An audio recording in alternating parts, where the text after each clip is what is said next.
Hello and welcome. Welcome one and all. Welcome to the AstroPub. Welcome to the office hours. Let's get to the office, shall we? My name is Paul, Berserker01, Batman Shelley, your humble host and space bartender here at the AstroPub, your space bar at the end of the universe. Sit back, relax, enjoy the show. We got a good one for you. How y'all doing? This is the office hours where we talk about Star Citizen. We talk about Star Citizen lore, news, and more. It's just sort of a live stream where you can just hang out and yak a lot about Star Citizen. Welcome to Salty, Commander Shadowstalker, Kaboom, 89, Valisoth, Citizen Ninja, Siegfried Udon, Iris, Schlumpf, Northspeak, and Dropped Yogurt. How y'all doing? So we're going to be watching a lot of videos today because I haven't had a chance to catch up on a lot of the stuff, but we're also going to talk a little bit more. I do want to go over, first of all, I'm going to do a quick, very quick capsule because I have to start getting used to doing capsules and releasing them more frequently. I might start doing This Week in Star Citizen sort of stuff. Hold on.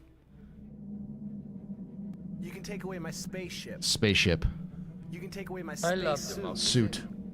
You can even take away my space lasers. No pew-pews. But you can never, ever take away my space game.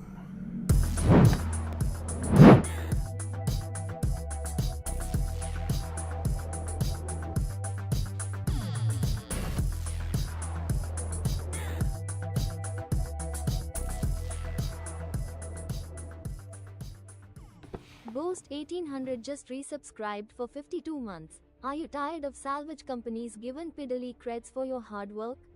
Next time, come on down to any of our world's famous dumpers depot franchises.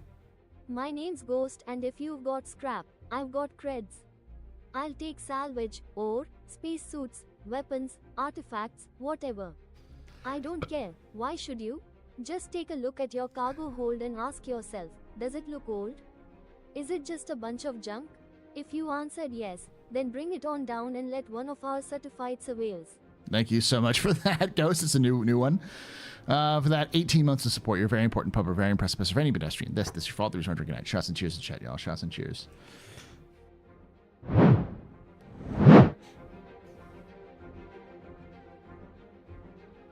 Excited for today? Yes. Yes. So for those of you who don't know, one of the big things is that Star Citizen 4.0. Yeah, it is Game Awards tonight. I forgot about that. But also, 4.0 is possibly going into Wave All. I'm going to read it off from the chat.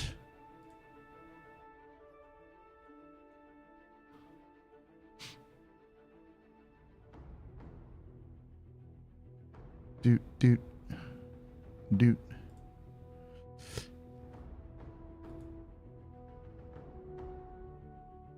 Huh. They said they're going to do some soak testing for today. They were going to release something and then soak test it for today and see if it was good enough for Wave All tomorrow.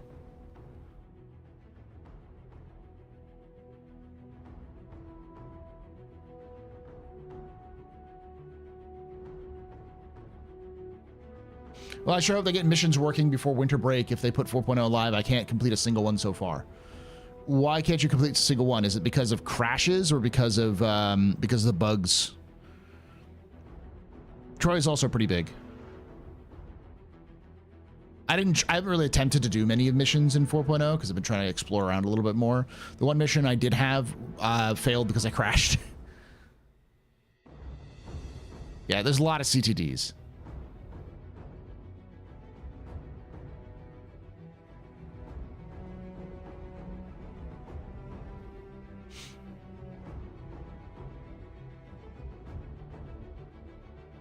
Todd's like 6'2". He's taller than me.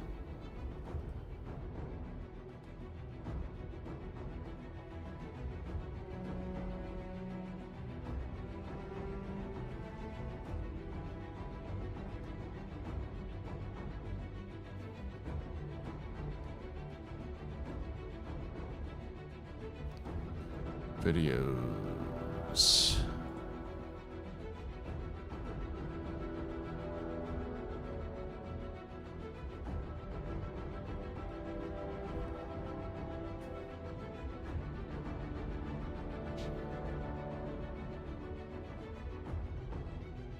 Because the mission makers for salvage don't update, or I can't get quantum to space location to get near them, so I don't get a bounty mission, and I don't even get, it doesn't even update for me. Also, I can't get past the starter missions for hauling somehow.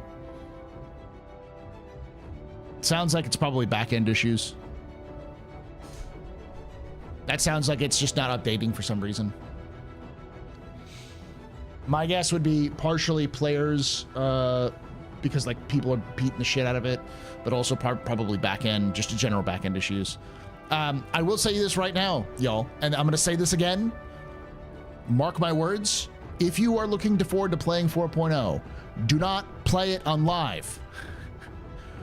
Do not play 4.0 when it comes out, because if you do, you're going to have a bad time. There's a high likelihood that something will go wrong and you won't even be able to log in, because high concurrency does that, and that's what happens to every MMO when it has a big patch. So if you're new to this sort of thing, just wait a couple of days. Wait, and if you're particularly susceptible to like, hey, I only do this sort of mission sort of thing, and you're not interested in just kind of exploring around the new parts, then wait until the first hotfix.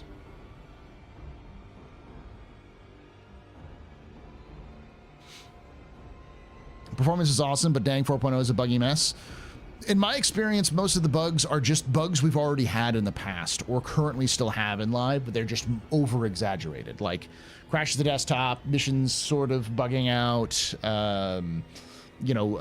quantum drive not working properly. It's all stuff that we have in live. It's not stuff that's like new and sort of like groundbreakingly bad.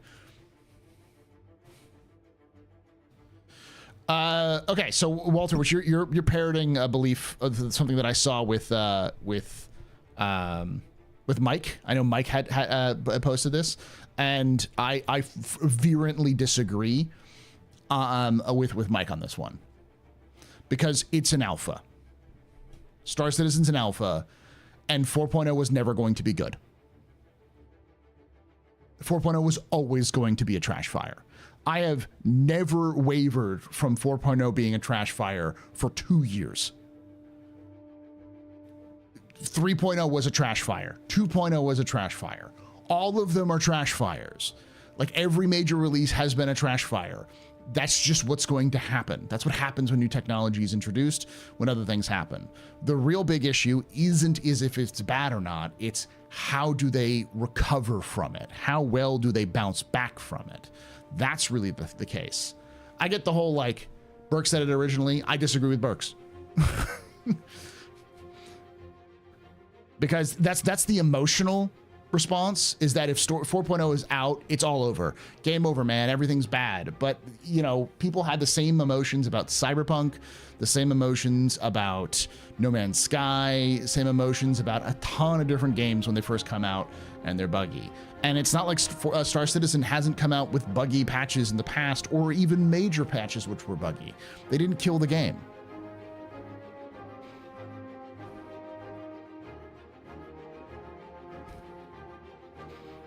I don't think the term Star Citizen's an alpha is a cop-out, because it is an alpha. The cop-out is when CIG uses it as an excuse for any number of things they do with sales. But 4.0 releasing in a buggy state, it's like, that's going to happen. That was never not going to happen.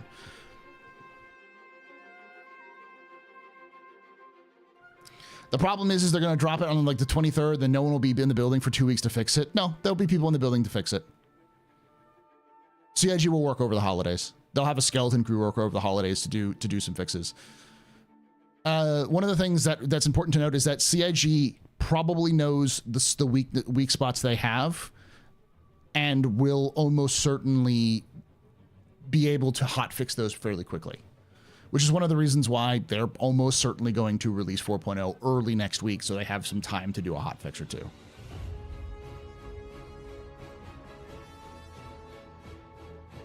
Go right now, skipping tonight? I've been streaming for almost 12 minutes, and I usually just go live at 8 o'clock Eastern. Oh, because of the Game Awards? I don't give a shit about the Game Awards.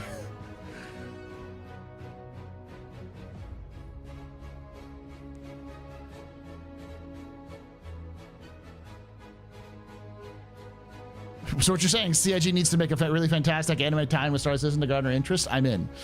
I mean, I'm not against that, but like Cyberpunk released a bunch of patches to stabilize the game, and then they released an expansion, which is really good. You can take away my space suit. You can even take away my space lasers. Yeah, it doesn't matter when they release it. It's going to be broken when no matter what. Ever. The argument that they only have one way of making an impact is always going to be the case, but it's always going to be broken no matter when they do.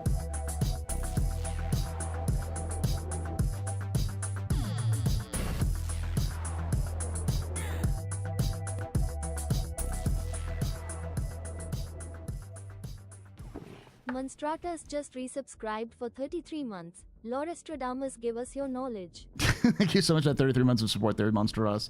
Monstratus, you're a very important pub, very impressive, a very pedestrian. This is your fault. The reason I'm drinking night. Shots and cheers and chat, y'all. Shots and cheers. I'm going to say this, and this is not meant as an attack on Burks or Mike, and you can send this to them as you want to. It was something I'd be saying to them anyways, because it's happened to me before as well. Content creators have a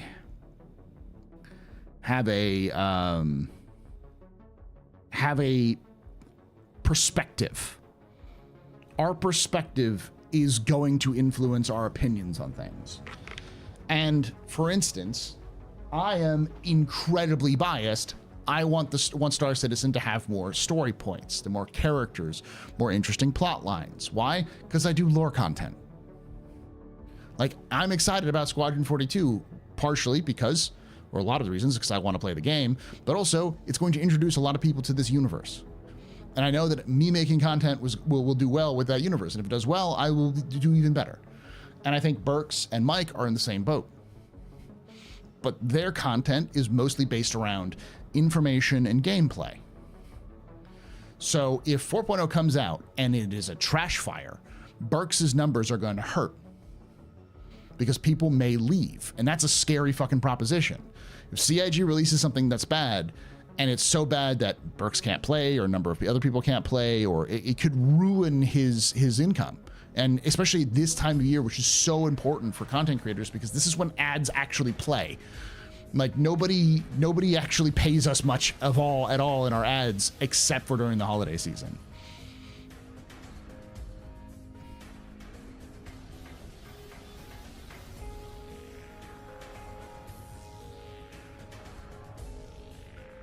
Still got much to do with that Naval Order of Battle for Mega 2. I'm gonna have to go over that in this video, my own stuff like that.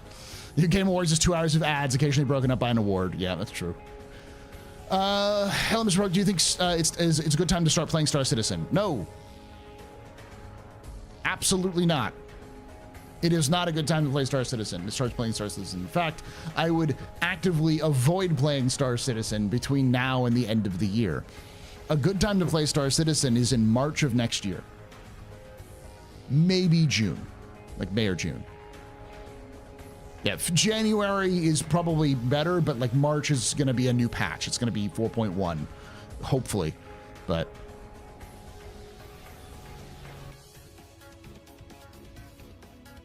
But what about Save Stanton's Chapter 2? What's my take on the first Luminalia reward? They do that kind of stuff all the time. I'm sorry if I come across as overly pessimistic. It wasn't you. It was just I was doing the teacher thing, where you brought something up, which it happens a lot, where people will see a content creator say an idea, they'll go, this resonates with me, and so I'm going to take it. People do that with me all the time. Well, they'll see something I say, and then they'll take it, and it'll resonate with them, so they'll take it and spread it around. It happens a lot, and I saw that video, and I'm like, I understand the concern. But I think it's a little bit of pearl clutching at this point. Because dumpster fire is going to dumpster fire. Like, as much as we see CIG going, well, it's an alpha, which is why we can do all these stupid things where we're going to piss people off, because we fundamentally have fucked up our understanding of how to classify ships, and we keep changing it every 3 years because we don't know, because we work off of rule of cool rather than actual guidelines, internal guidelines, which they've never shown us if they have, which I don't think they do because it's all rule of cool. That's another topic we'll talk about. I will rant on that all day. But when it comes to, like, this patch has a bunch of new technology and not enough people play it in PTU, and they always know that there's going to be a concurrency issue, that was always going to happen. This was always going to be a mistake. No matter what they did, it was always going to happen.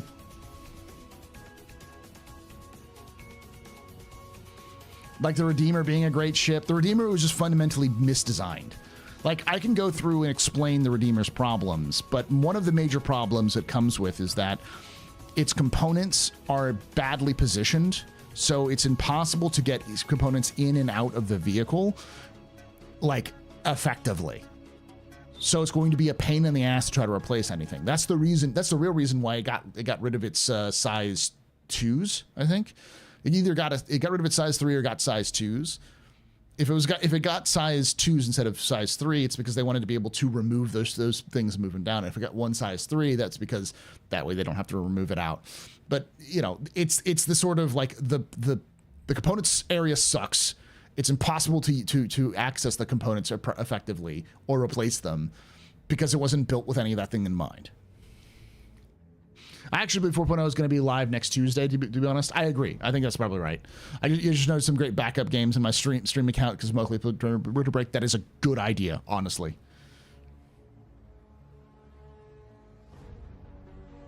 External access panels like we do in the military. That would make a lot of sense, but CIG incensed.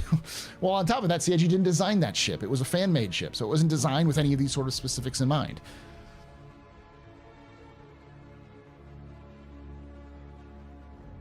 It went from having shields of a hammerhead to basically a retaliator. Okay, so yeah. I think it's because you couldn't remove size 3s. Size 3s are unmovable. That's their solution to the problem. I'm honestly a bit bummed about the contested zones being required to get good ship parts.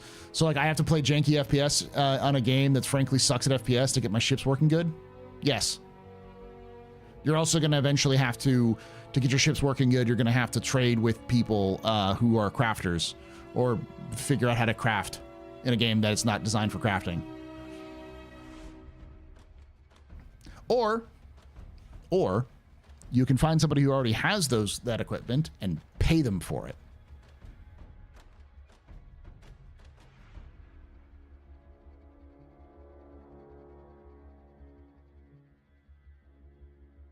Because there'll be people who do it enough times because they enjoy it, and then they'll have extra parts that they can sell.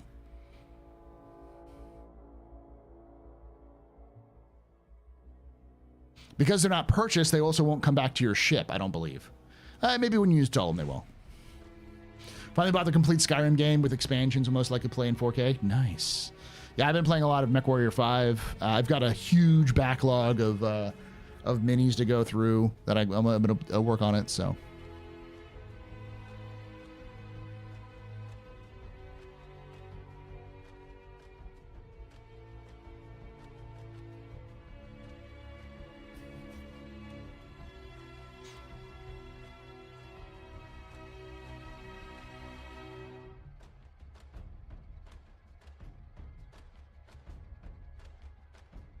Traybot works for me. I'm a space trucker. There we go. I have arrived to spread the glory of Secret Levels animation. It's so good. Well, it's because it's done by, Blur Studios. Blur Studios has always been the premier, cinematic team.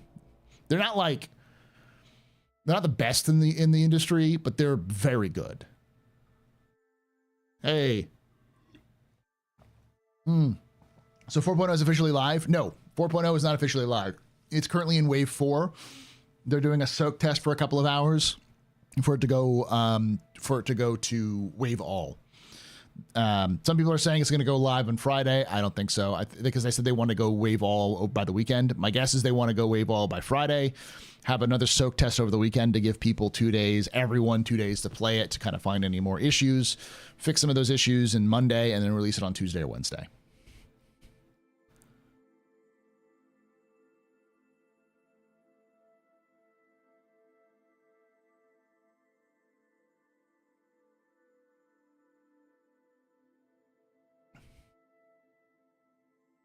Okay, nice to hear. Great to hear. Looking forward to it. Yeah, we're going to talk a little bit about it because one of the big videos that was released for Inside Star Citizen was a patch watch. So it was just like what's in 4.0. Send it to PTU proper. The difference between PTU and ePTU is nothing. They're the same thing. You can just delete your PTU file and rename it, or rename your PTU file to ePTU. That's all you have to do. And Mr. Astartes himself worked on it too. Henry Cavill? He worked on the 40K one?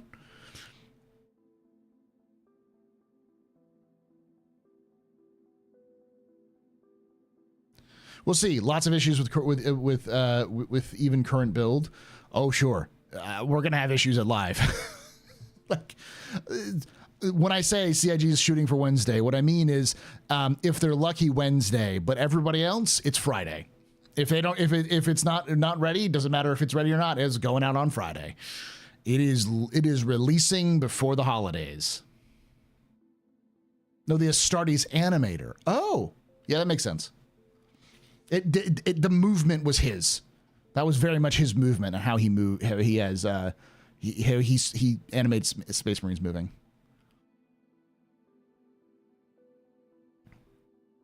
The Armored Core was great. The Armored Core, they nailed the movement from the games, too. Of course, it's also got Keanu Reeves himself. So good.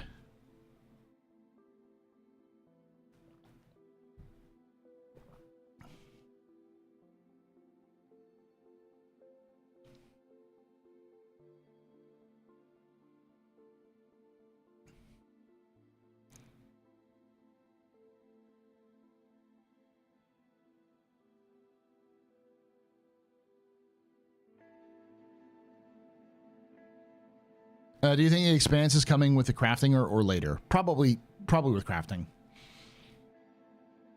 There's a couple of big things next year to look out for. With crafting, they definitely need to do things like repair and refining. Those two things are super important for crafting and base building. So player refining, which they've had an idea for a while, is likely going to be coming in next year. So if player refining is coming in next year, then the Expanse has got to be one of those big ones.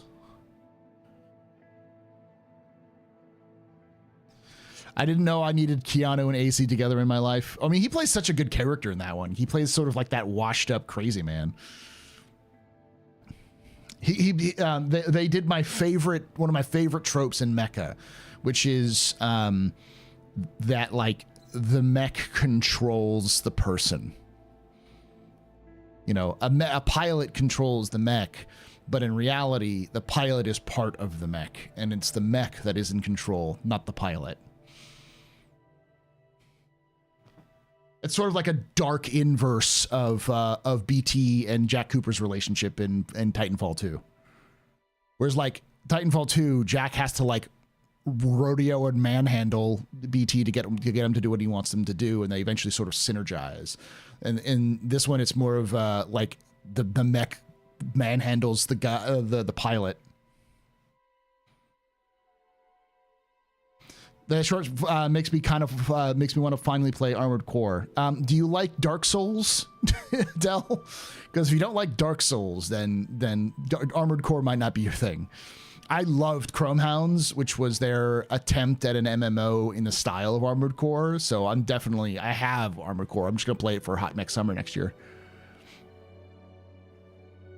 Armored Core has always been pretty dystopian. What do you mean pretty? It's a cyberpunk hellscape.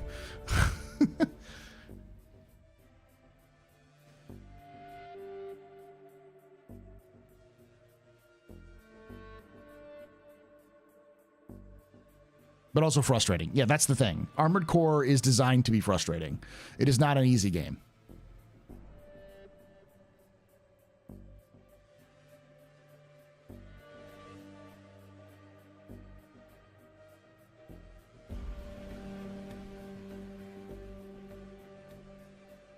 It so feels like the Human Plus program from the original games. It's very much a, like, it's clear that the Armored Core, the writers for Armored Core were influenced the story. It's like the writers of Space Marine 2 and the 40K authors really influenced that 40K story. Who the fuck did Bat Pac-Man? I don't know. That's probably Blur themselves.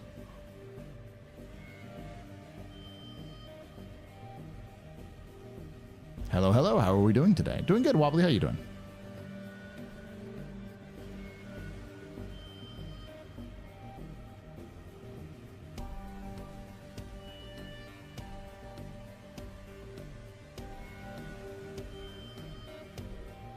I still love that Dan Abnett was involved in Dark Tide.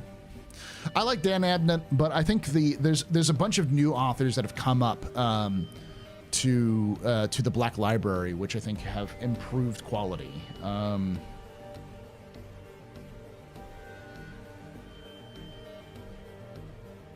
Nate Crowley is one of my favorite authors. Nate Crowley did the Twice Dead King trilogy, which was about Necrons, and then the Ghazghkull Thraka novel. He is very, very good.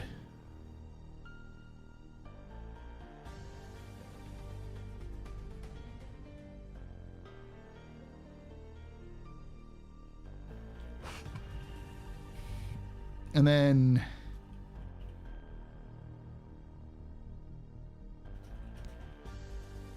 Robert Rath. I was looking up the names for some of these folks. Robert Rath is another one of my favorites because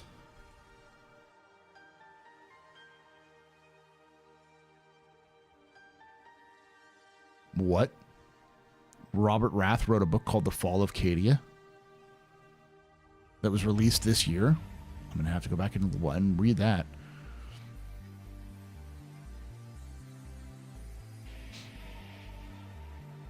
He did Infinite and Divine.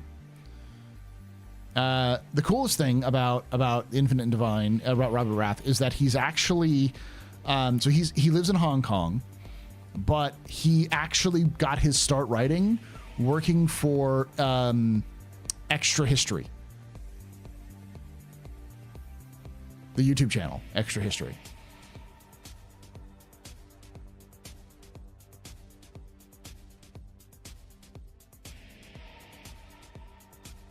Oh, not Hong Kong. He's in Honolulu. It said Hong Kong. Oh, no, he's from Honolulu, but lives in Hong Kong.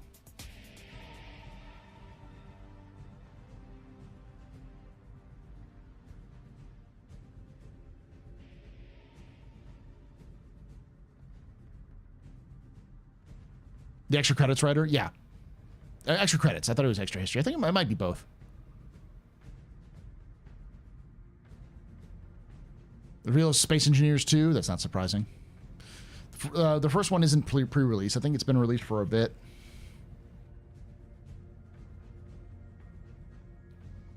I did watch the 40K episode, yes.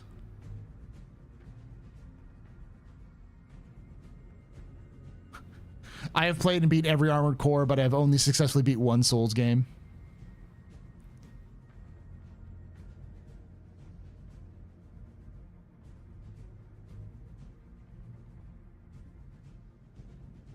I don't think it's going to have an interior. It looks like a Mirai, or it looks like a Fury, but like cockpit, but with a bigger exterior.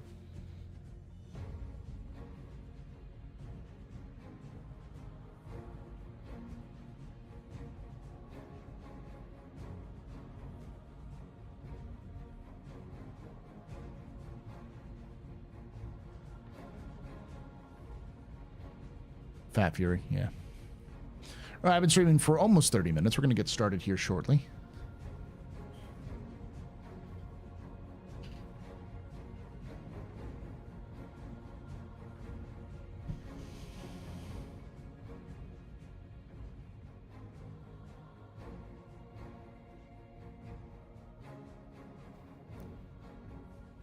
Also starting next week, chat, I'm going to be running a sort of a goal. So it'll be on the screen and everything like that, because it's been pointed out to me that my machine is far too old and needs to be updated. So because of how expensive things are these days, if I'm going to update my machine, I need to do it in pieces. And the most expensive thing is going to be the graphics card, because graphics cards are anywhere between, $500 and $1,500. And to give you context, my last machine cost me a total of $1,500.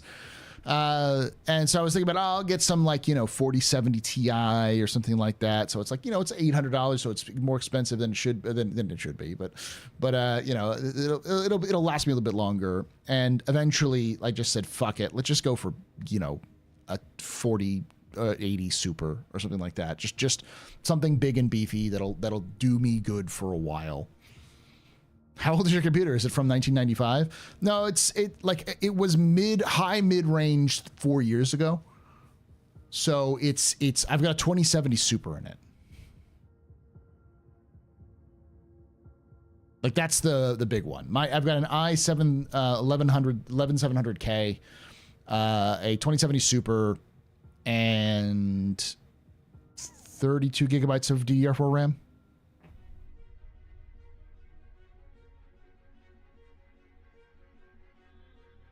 Nah, I can't really get AMD stuff, unfortunately.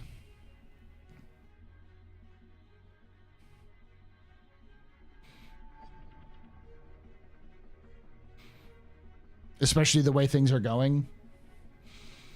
Like I might get like a good AMD card. Like I've got an AMD processor for my my stream PC, and that's you know what I have. Y'all want to know what I have in my in my stream PC?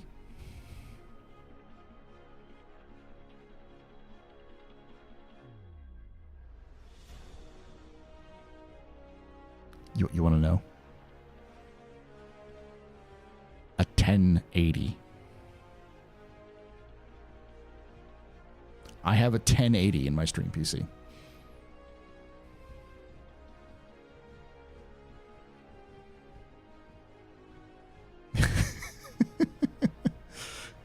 Because it doesn't need to be crazy. It just works.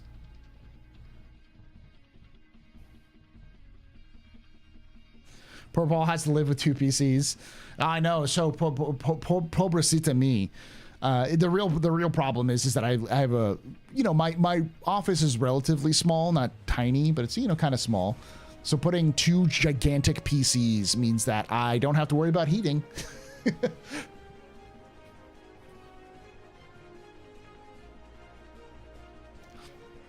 I forgot what I have. The CPU is an AMD CPU. I think it was like a Ryzen 7. I don't remember which Ryzen it is, though. It's a pretty good one. I do have 64 gigabytes of DDR4 RAM, though. I'm going to have to update my stream PC as well, but what I figured what I'd do is I'd build a new gaming PC, and I would then take my stream PC and then strip it for parts and then replace it with my gaming PC. New GPUs are released in January. You sure you don't want to wait? I am going to wait, but I'm going to raise money now. If you get my drift. So like if I do fundraising now, then when new things come out in later, later in the year, I can afford it. But you can't afford it if you don't have the money, unfortunately.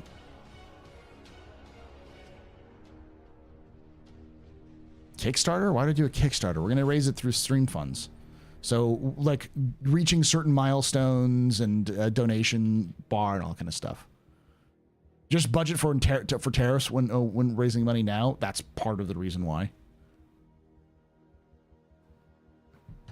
Slap an additional 20% on top of that.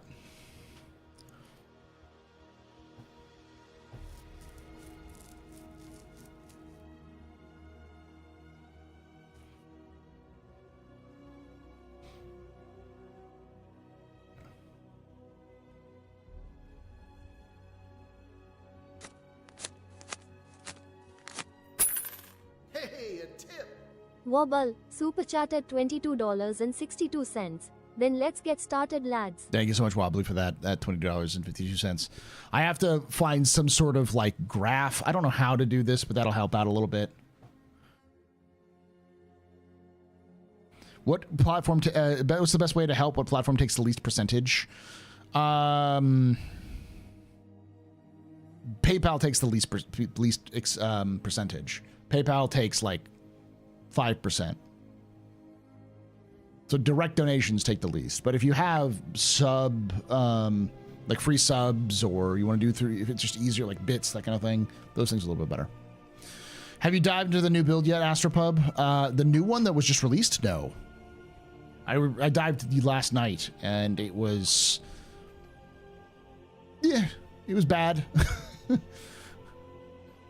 They discontinued manufacturing the silicon chips with the 4080, so they're only getting more expensive at the moment. Better see what the next gen offers. Well, 4080 supers, like they haven't released 4080s in a while, but yeah.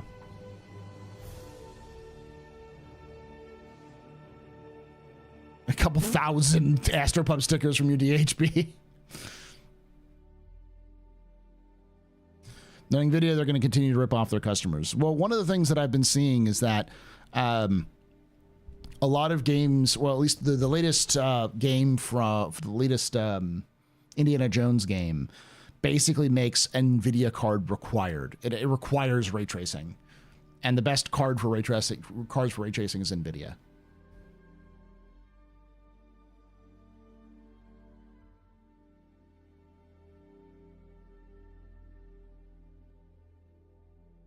You only play Elite and mess around with Star Citizen on PC. I understand that.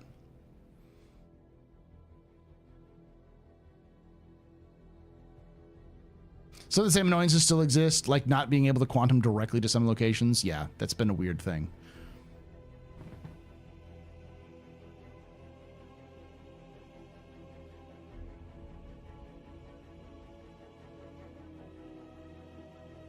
So like if I was buying for my personal performance, I'd have already purchased like a 4060 Ti, because that's like $500. But this is not just for me, it's for the games I play and I show off to y'all. So I have to have really good performance. So, and the most expensive thing is going to be the graphics card. The CPU, I'll probably still do pretty high in CPU, but I'm not going to go bother with like an unlockable or unclockable one. I'm just going to get a high-end performance one. That'll work. And then, you know, plenty of RAM.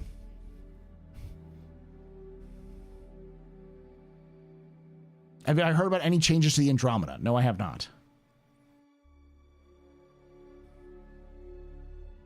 You tried to patch it last night. As soon as you got near the gate, it was CTD City. Yeah, it's been happening a lot.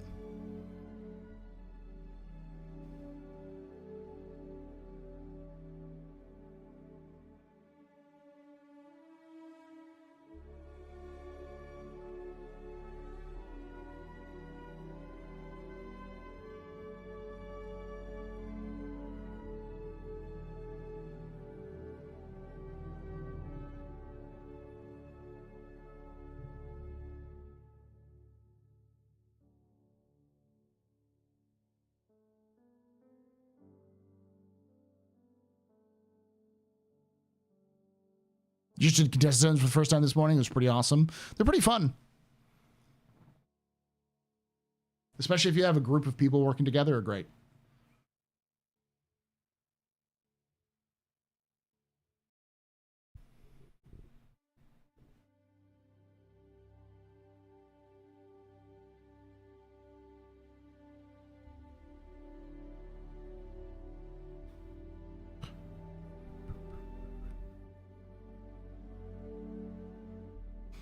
AMD's recent gen card competed pretty well with the 40 series.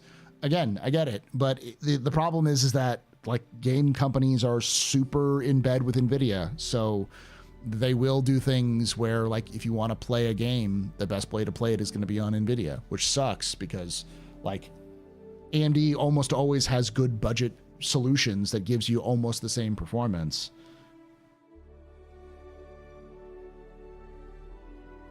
I've been really enjoying your content lately. I hope to see more of that 4.0 is upon us. Thank you.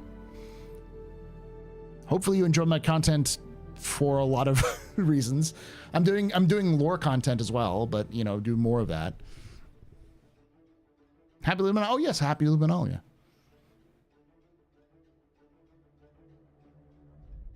Happy Banu gift exchange day week. May your lamp burn for, was it 10,000 beats? 60,000 beats. I still love that article they released recently, because that was one they released earlier. Like her asking her Banu friends, why does it burn for 60,000 beats? And they're like, because that's how much oil's in it. And they're like, no, like what's the purpose of it? Because it's supposed to burn for 60,000 beats. They're just like so confused. We're like, what are you talking about? That's just how it is. What's wrong with you?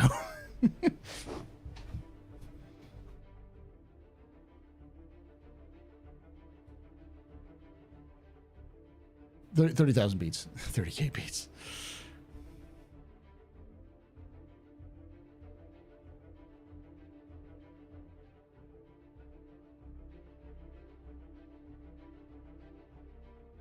I recommend not going with any of the last gen Intel CPUs. The former two are literally exploding and force CEO to resign, and the new one's just disappointing.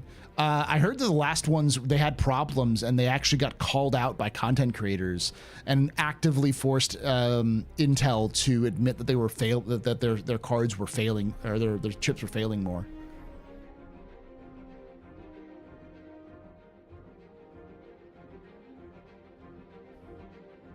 I talked about maybe doing an AMD CPU for our next build, but this when I built this current one in 2020, so it's 4 years old, and at the time, the best CPU for Star Citizen was Intel, because Intel CPUs were the beefiest because they were good single core, and Star Citizen didn't really have hyper-threading working very well.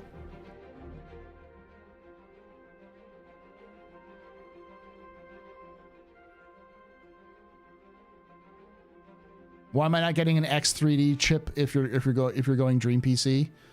I have no idea what X3D is. I do not know a ton about hardware. I usually refer back to people I know who do hardware better than I do. I know enough to be dangerous, but not enough to actually know the differences between everything. And I hyper focus.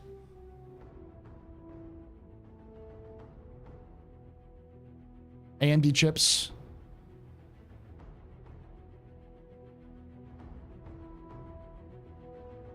I'm just a lore guy. Yeah. Ooh, that'd be a good video. One of the things I have to do though is I have to build a PC that works well for Star Citizen, but also does well for other games. So it can't just be hyper specific Star Citizen based.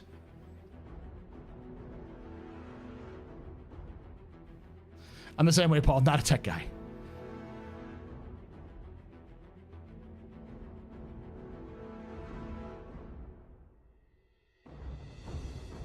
Happy Thursday, my favorite lore historian in chat. You're beautiful human beings. Well, the other thing is I want to be able to capture a high quality footage so that I can start using that in my videos, my lore videos. So I can start being more of a real YouTuber beyond just still images.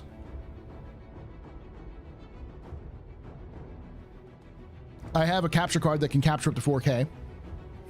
And I can capture up to, I capture typically in 1440p, 2K, whatever. I can't remember what resolution it is, but like, yeah, between 4K and 1080. I just got an 980 X3D and it does great and everything. Okay.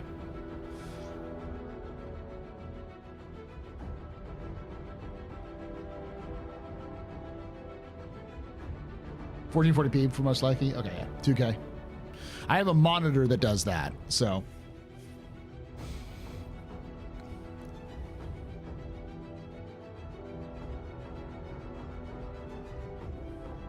All right. Let's do this capsule on what's actually in 4.0.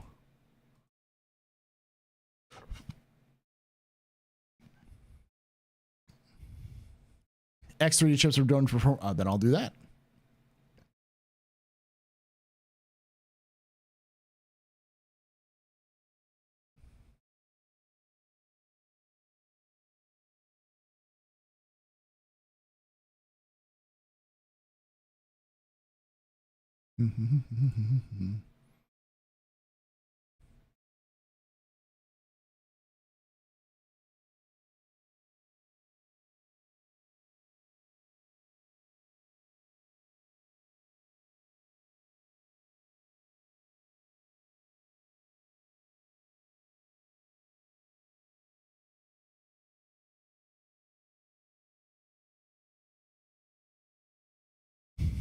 How long till pizza and server meshing's in?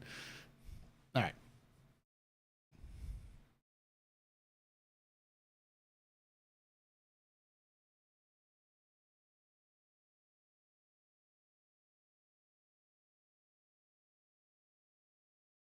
The only upgrade I'll buy next year is 2 SSD cards with another 4 terabytes of disk space.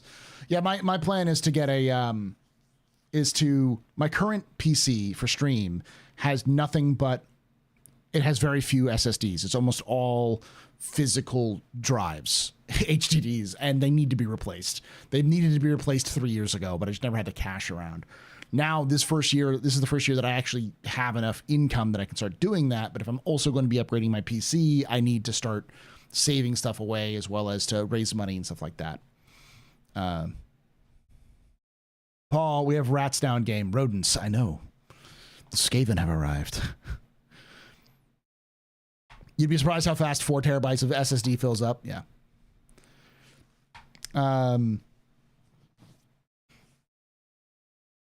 And my stream PC is when it does all my editing and stuff like that. So I need to have basically an SSD for the operating system, an SSD for for the programs, like my editing programs and stuff, an SSD for all the footage and other things I capture, an SSD for random other files. I need like 5 or 6 SSDs to kind of function better. So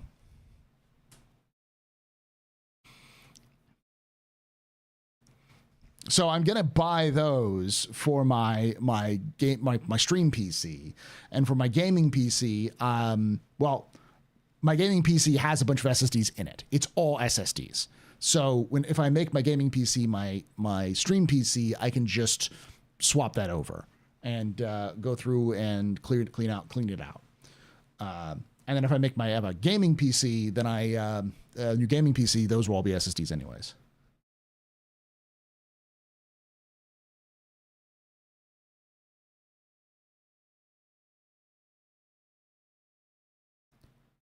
All right, let's do this.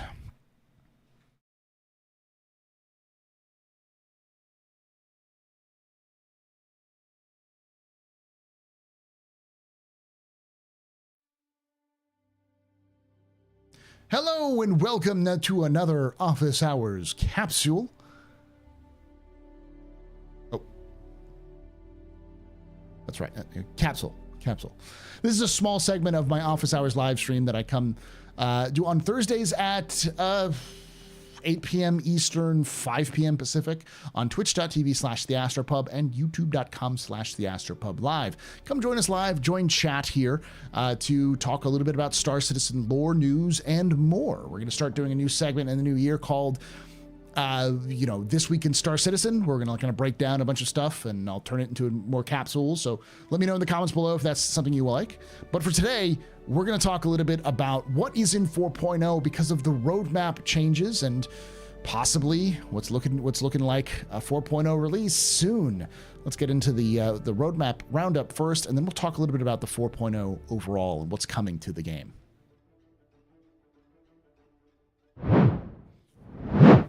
All right. No more changes for December 11th, 2024. Release view. The following deliverables have completed a final review for Alpha 4.0, therefore are changing their status to committed. Now, for those of you who don't know, committed is a status that they say, which is like 80 to 90% sure that it's coming in. It's more sure than not. Like almost 100% sure that it's going to be coming in. Very few things ever get committed and pooled. I think 2 things have ever been committed and pooled since the new system came out in 2021. So, all right, space stations, contested zones. Contested zones are a location feature coming to Pyro space stations, including FPS gameplay with various layouts tailored to this purpose. The zones will feature a progression system requiring tokens to unlock different zones, giving access to the loot inside. Collecting all the tokens will allow the player to open the final door and claim the grand prize. For those of you who don't know, the grand prize, this has not been a secret. It's been known for quite a while. Is a ship. It's so far a randomized ship, but the thing that's really big about the ship is completely upgraded with loot like components which you cannot buy. So in 4.0, because it's been in testing for a bit, they've removed basically all of the military hardware that you could purchase in the stores. So now the only way you can get military hardware is do the contested zones. So the best gear in the game is locked behind the contested zones itself. So that's one of the big changes that's happened. Burks and Salty Mike have done a lot of work on that. They've done a lot of like stuff. So go check them out if you haven't already done so to watch some of their work for that.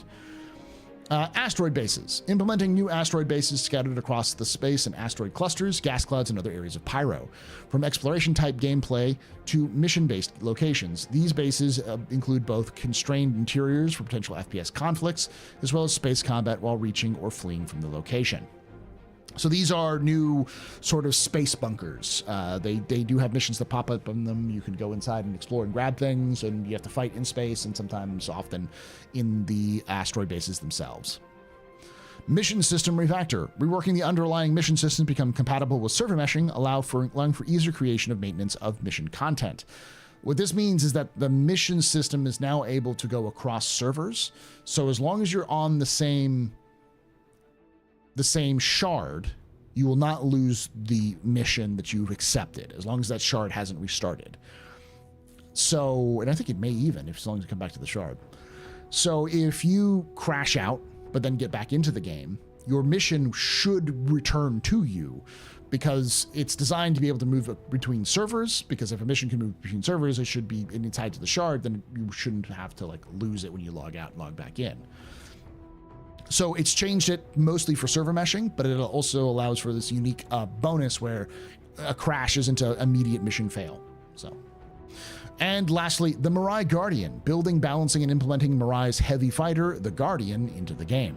The Fat Fury, the first big ship from Mirai, that is looking good. We haven't seen a lot about it other than kind of images. We don't know the details about it other than the leak stats, and leak stats aren't always reliable. Let's just say that.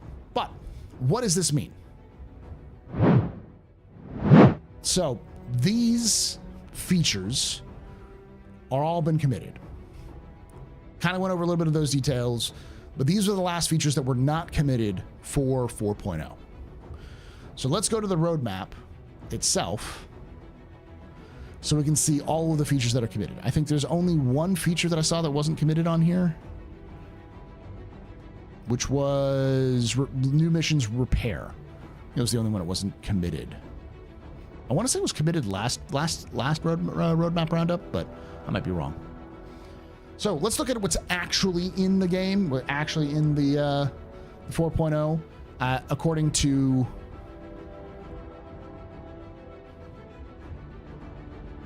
hold on. There we go. Okay. Sorry, had some technical issues. Let's look what's actually in 4.0 in terms of its new features. Space station contested zones. We just talked about those. They're where you can get special loot, and the best loot is gear that you can't get anywhere else. Asteroid bases, talked about those as well. And then we got to the planets. Pyro 1, Pyro 2, Monox, Pyro 3, Bloom, Pyro 4, Pyro 5, Pyro 6, Terminus, Ignis, which are all, that's like the moon of Pyro 5, I think. So we've got Pyro 1, which is Blasted Hellscape. Pyro 2, which is toxic but still somewhat breathable with Monox. Pyro 3, which is the actual like terraformed location, which is Bloom. Then Pyro 4, which I believe is a planet that is orbiting around Pyro 5, which is a gas giant, and then Pyro 5 itself, and then Pyro 6, which is the furthest distance out, which is where Ruin Station is, which is an ice ball further out from the system. Which is called Terminus.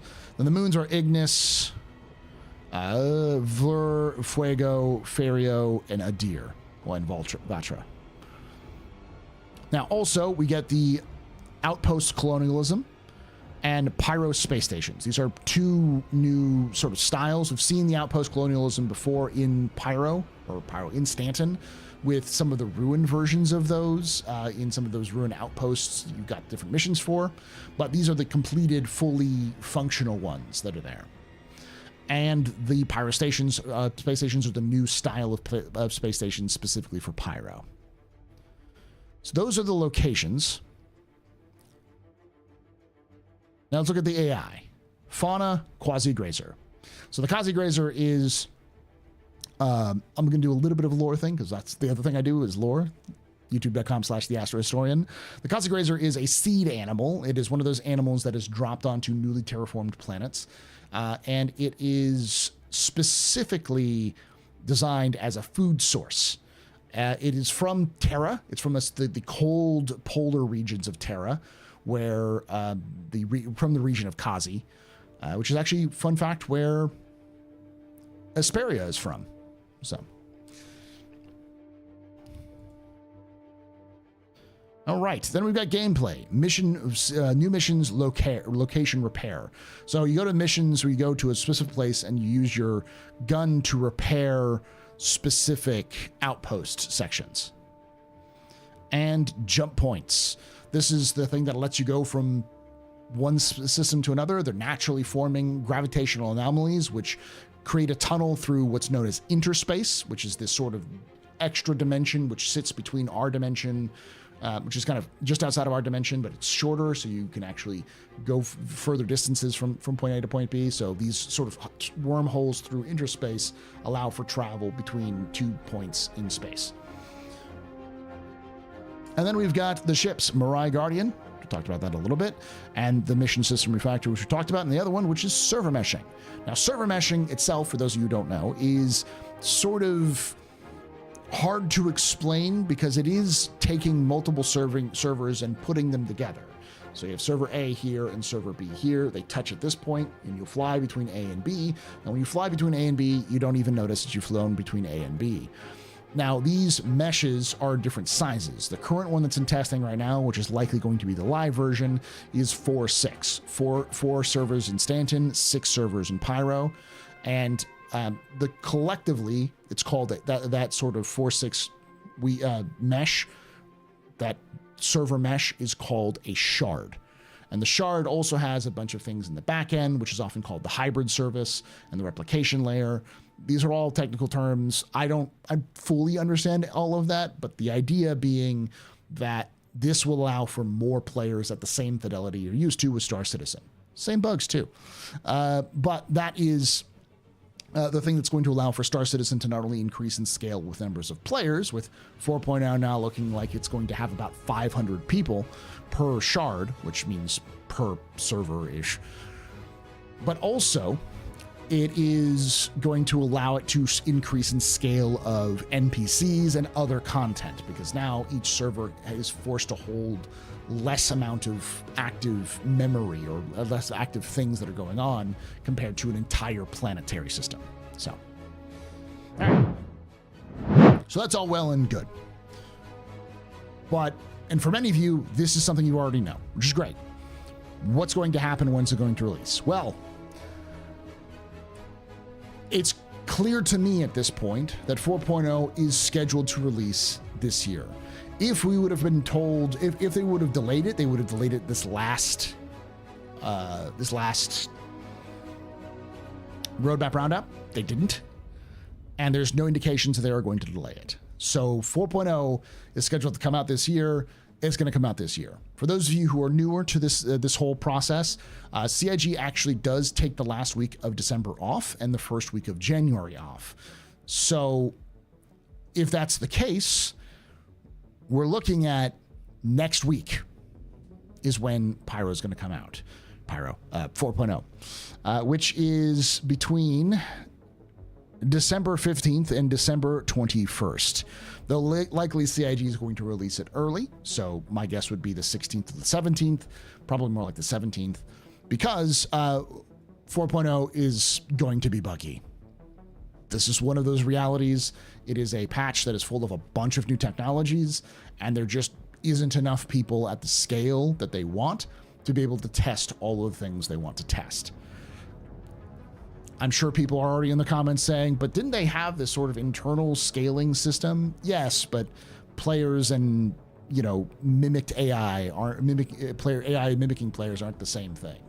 Now, the other thing that's a little bit better. Oh, I forgot to turn that off. Thank you, Ken. Should have turned off the sound alerts too. Sorry about that. So lost my train of thought. The one thing they do have going for them is that there is a hotfix system now, which they developed with 3.23 or 3.24. And as a result, we're going to see much more immediate fixes for Star Citizen every patch. So, while I'm pretty sure 4.0 is coming out next Wednesday, and I'm pretty sure it's going to be very, very bad, I'm sure as well that CIG will have a hotfix either the day after that, so that Thursday, or that Friday before they go on break. So they'll have at least one fix that they can fix it. Is it going to be perfect? No, it's going to be bad. But it's the reality of the situation. Every new piece of technology that CIG's released has always had its issues, from 3.18 to 3.0 to 2.0, even 0.8 and 0.1 had their own issues. So 4.0 is not special. It's going to do the same thing. It's going to have problems. The key thing to remember is, how does CIG react to it? How quickly can CIG pivot and fix those problems? And I believe they'll be able to do so fairly quickly, but right now I would highly suggest players to not play 4.0 at launch, especially if you're susceptible to bugs. If bugs really make you mad, if Star Citizen tests your patience frequently, then wait until at least one or two hotfixes are out. Would be my guess. But what do you think? Am I insane? Am I crazy? Is CIG about to ruin all of their reputation? Is the sky falling? Is this the Jesus patch finally coming out? Let me know in the comments below, as always. And of course, join us live Thursdays at 8 p.m. Eastern, 5 p.m. Pacific. Would love to have you come on and join chat, my wonderful captives I have here, and to talk about these things. And like I always say, hope to see you someday in the black.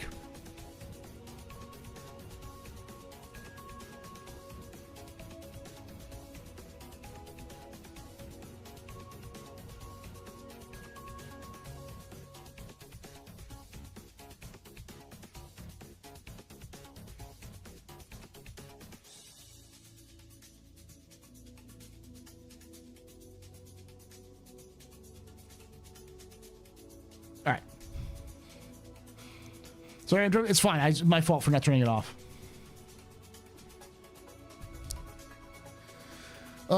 Thank you for that $5. Look at the persistence. It basically pushed back 4.0 a year. Yeah, there's a lot of problems that CIG had. The thing that CIG consistently does wrong is that they are incredibly aggressive and optimistic with their dates. They've gotten better at that, but big technologies are not CIG's strong suit. Luckily, this current big technology is the last of the big technologies they have to develop. And yes, I know dynamic server meshing is a thing, but the difference between dynamic and static is effectively, where does the server go, rather than how the server talks to players and how players talk to the server in the back end. All of that process is with 4.0, and it will not change fundamentally with any new changes to server meshing. It can only get better from this point with server meshing. But someone asked, I've been out of the loop. What's the big feature for 4.0? Pyro, a new star system. New star system with server meshing, which allows for more players, plus jump points to allow you to travel between the two. Do you not think it'll affect the morale of backers if 4.0 releases are particularly bad? As I said, it really depends on the response. If CIG just drops it live and says, fuck you, we'll see you in 2 weeks, yeah, that'll be pretty bad. But if CIG drops it and then does hot fixes, and even hot fixes over the break, which they will, then I think it will mitigate some of that issue. People are going to be mad about 4.0's release anyways. Just get mad now. Get out of your system, scream at CIG, say CIG is destroying the game. Just do that now. Go through your stages of grief right now to acceptance, because 4.0 ain't coming out any way other than screaming and kicking.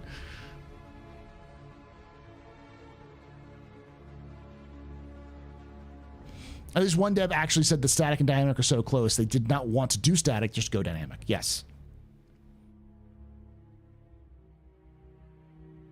Object Container Streaming, Damon. That's what it stands for.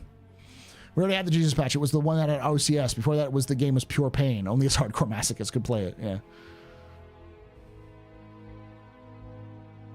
This is no Jesus patch. Do not blaspheme. This is an important patch. There's no doubt. But CIG make a break, and CIG have a rep for seizing defeat from the jaws of victory. I'm going on a holiday for the next couple of weeks. I know it'll be better wait, but I want to be there for the fire and chaos. That's fine. Like, as long as you understand what you're going into. And here's the fact. I've been gaming now for 20 years of my life. 27 years of my life. It's the longest hobby I have ever done in my existence as a human. And one thing that I've learned after especially the last decade, is that players are particularly vulnerable to hyperbole. Gamers are very, very vulnerable to hyperbole. It's the reason why clickbait works on you. Works on us. Because it plays into that mindset of, but what if bad? So, as a result... It's December, and teams... Not yet, Jared.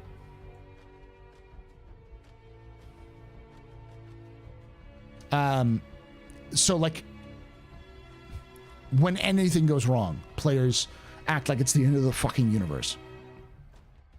Even if it's something that is like fixed fairly quickly, people lose their minds over it.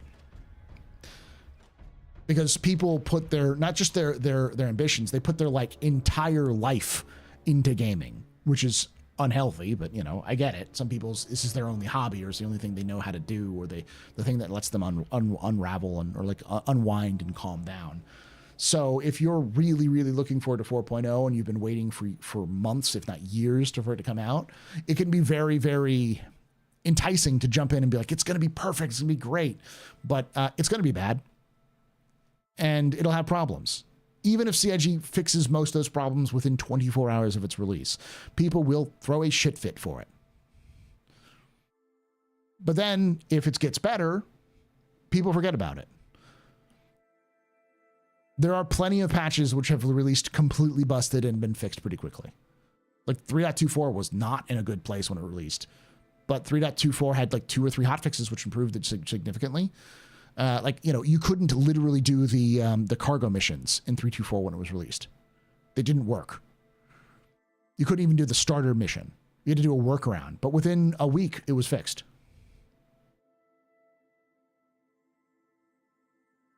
If you release a patch too early, you're going to have a bad time.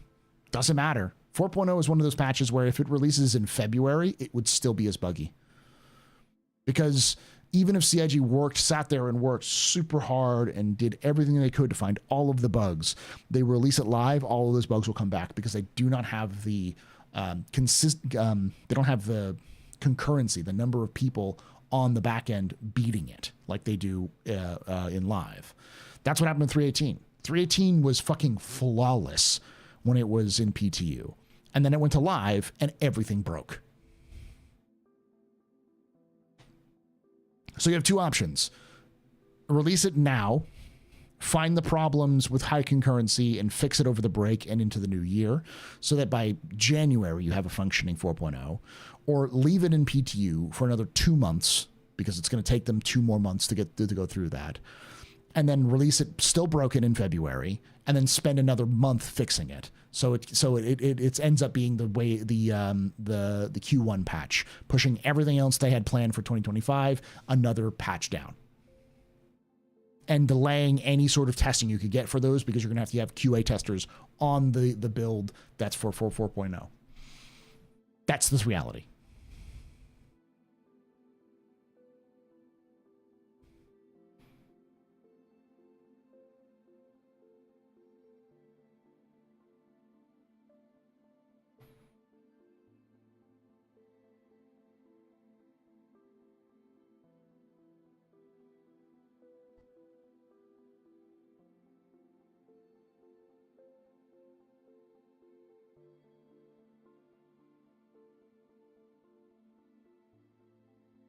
Yeah, I think all of you are kind of put in the same thing. Like, there's a point of diminishing returns. Unfortunately, this is just the reality of what Star Citizen's into. I sincerely hope this is the last patch they have to do something like that, because I think going forward you don't have nearly as much like significant back-end changes which are going to happen. The biggest changes I can think of are things like crafting, but that's gameplay. That's not like how the game talks to each other, how the game talks to players and stuff like that.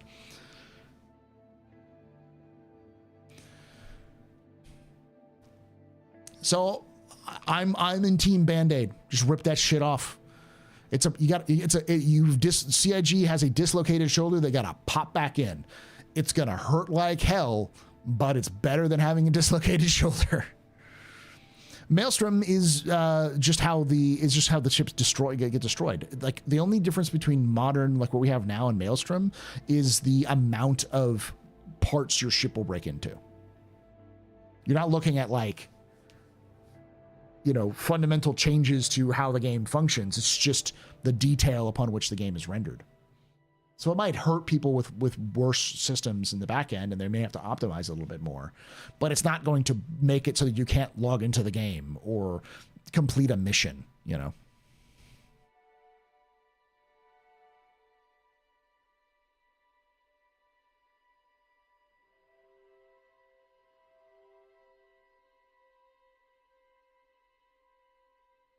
When they put in Star Sim, it could break a lot of back-end stuff. The most it would break is the missions, in my opinion.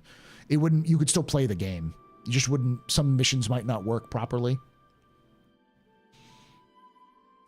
Not even Blizzard can launch CD3D4 without problems. I'll never put unrealistic missions on CIG, so I don't get disappointed. I revel in the chaos. The problem is that gamers are by nature super passionate, and that passion can often lead to severe frustration. I speak as one. I speak as one who has done this multiple times. It took me many years to realize the flaw of trying to invest my time and energy into a game at launch. That was always a bad idea. And just taking the game as it is at launch.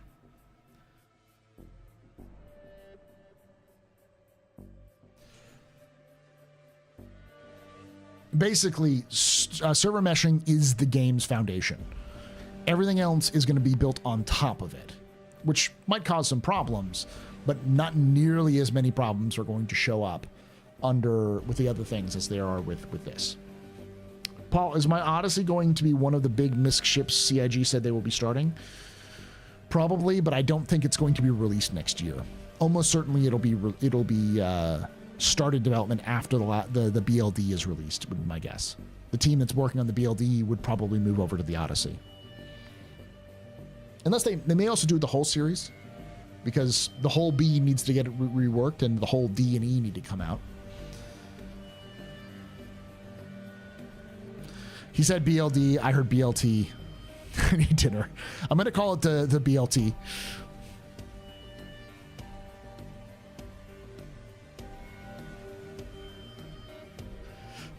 Tried playing Star Citizen for a bit today. Started to hate the Polaris mob out there now. Please, God, make them pay for those torpedoes again. Yay, whole beat mention.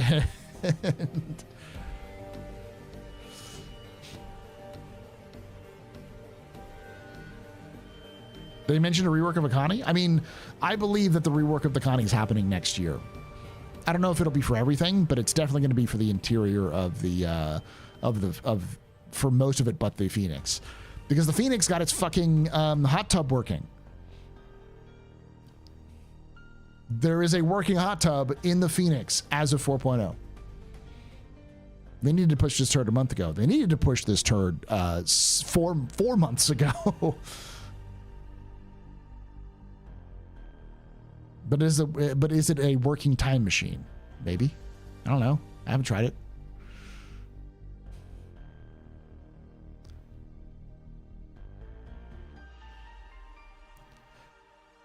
Oh yeah, StarSim is is what Quanta. It's what used to be called Quanta. It'll run the NPC mission system, and it'll run the back-end economy for NPCs.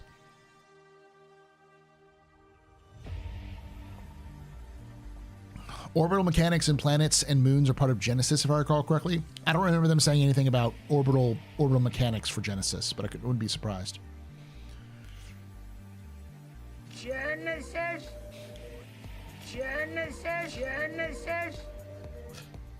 And they said 4.0 is in the Jesus Patch hot tub. It's because it doesn't have pizza. If it had pizza, then you could hang out in your hot tub and eat pizza and drink beer. That would be the perfect patch. Genesis mentioned. Genesis?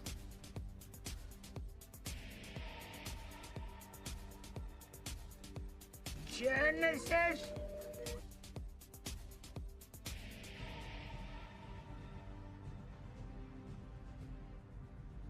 And the C-nut.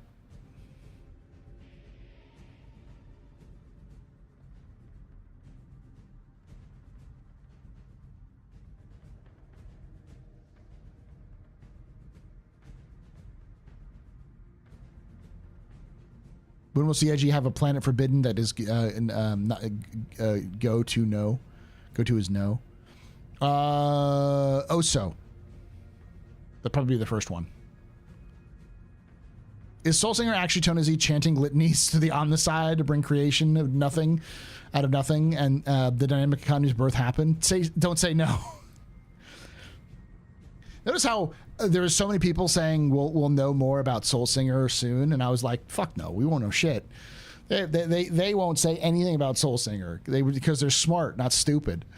The answer is we don't know what Soulsinger is. We won't know about Soulsinger, and it probably will go away in 6 months. Will we see Space Rat on a rotisserie at an outpost? You can buy Space Rats on sticks in Pyro. There is Kebab Rat.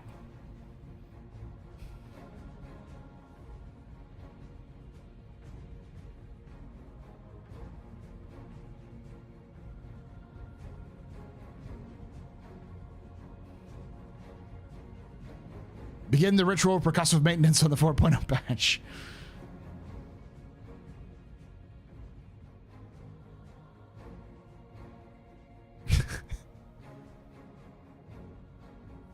God damn it, my night is ruined. Because you can eat the rat?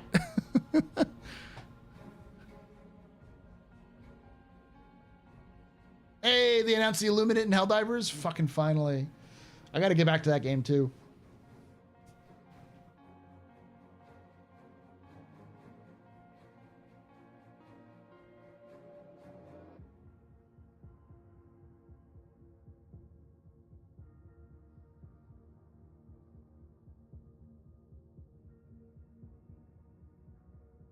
Because my alerts are off. Oh, I turned my alerts off, didn't I? Sorry. Someone subscribed and I didn't see it. Do not dance for me for the jiggle. Just the jingle. Just stare into the camera with the helmet. Give me a moment.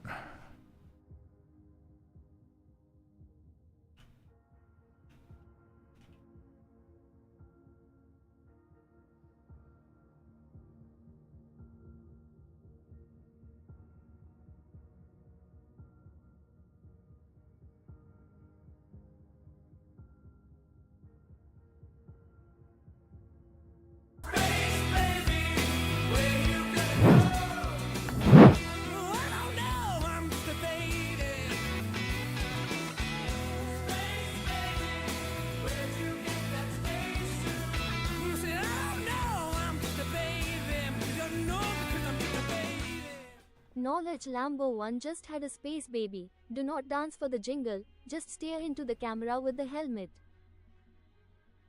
Okay.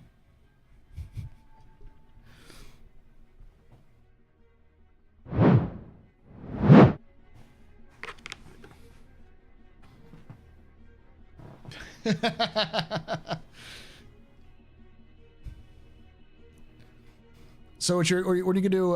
When you get an Astro Historian puppet made? No joke. The Inforunners, the Inforunners has talked about. We talked about doing puppets for each one of the Inforunners and doing a puppet show as one of our content. Well before CIG had the puppets, that was an idea that we had floated.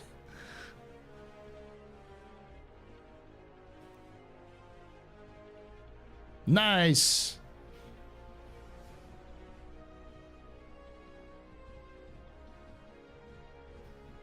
Of course they could delay it, but they're not going to. Do it as a fundraiser.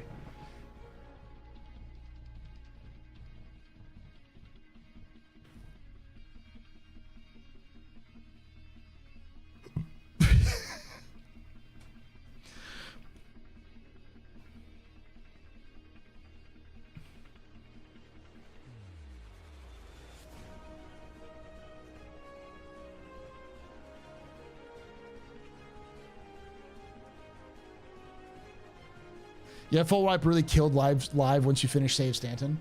Yeah, that's the another lesson that CIG seems to have learned properly, which is if you're going to announce a wipe, you need to like quickly release the patch you're going to wipe with.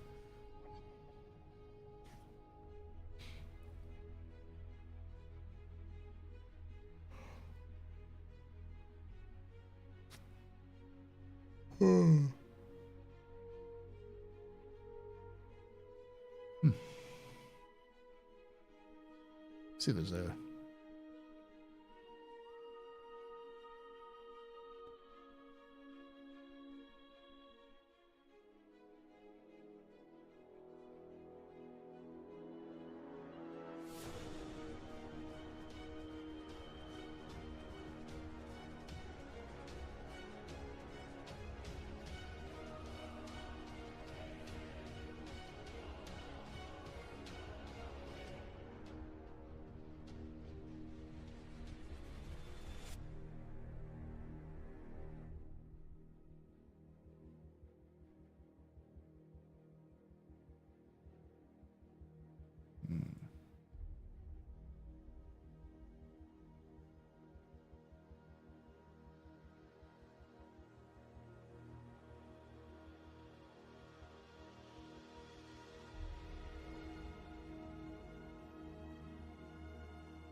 I have to figure that out at some point.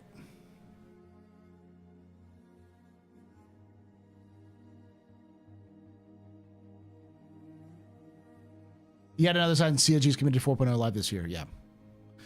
I am dropping off the last 2 cargo missions for Save Stanton Phase 4 as I lurk. The only reason I'm motivated to play live is while I wait for a peasant for Wave 5 was because I was Wave 4 last time. I guess my playtime went down the last few months. It's not supposed to change. Lance the boil and cover it with sweetness at the same time, so no notices the cut. Stream frozen? No, I was just staring at the stream. I was looking at my overlays and stuff like that to see if I had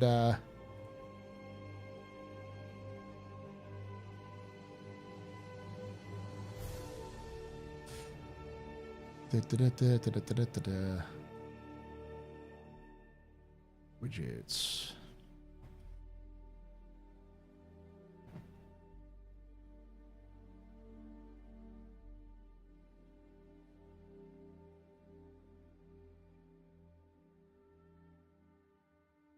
Oh, hype bar, that'll work.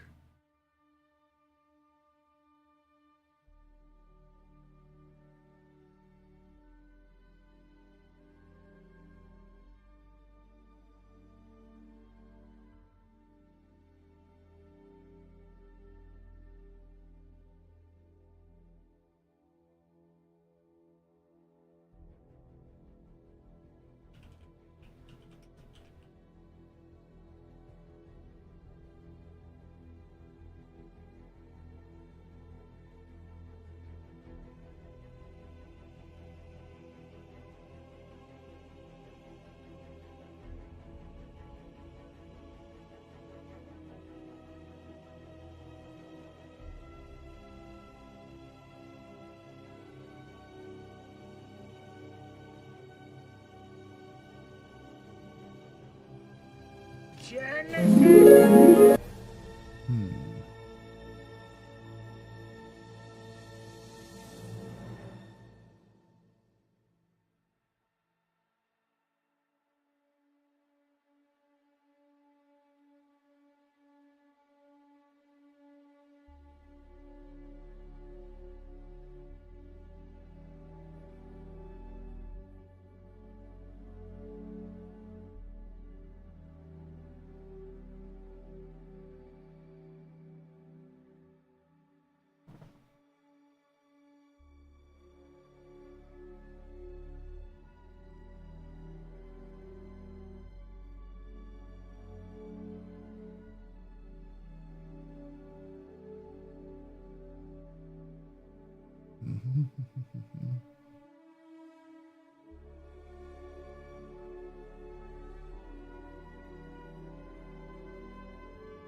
Drink some. Drink.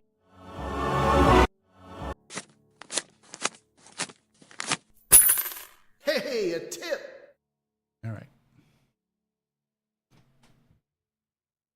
I'll save this for now.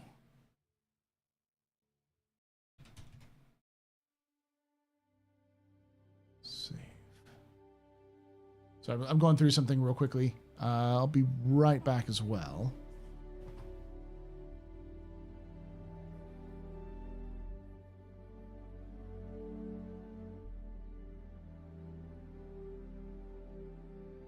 I think this is the right one, but yeah.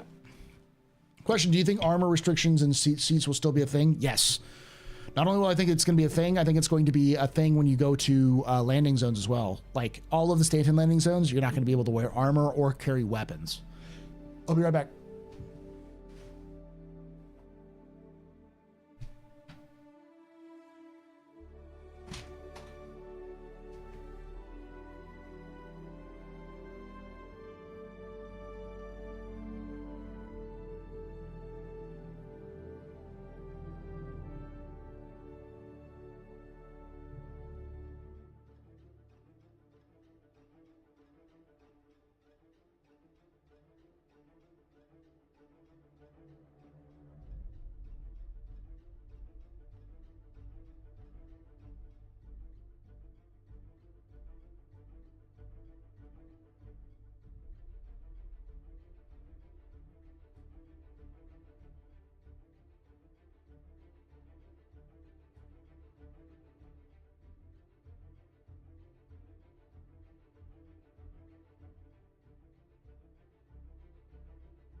All right, let's go watch some stuff.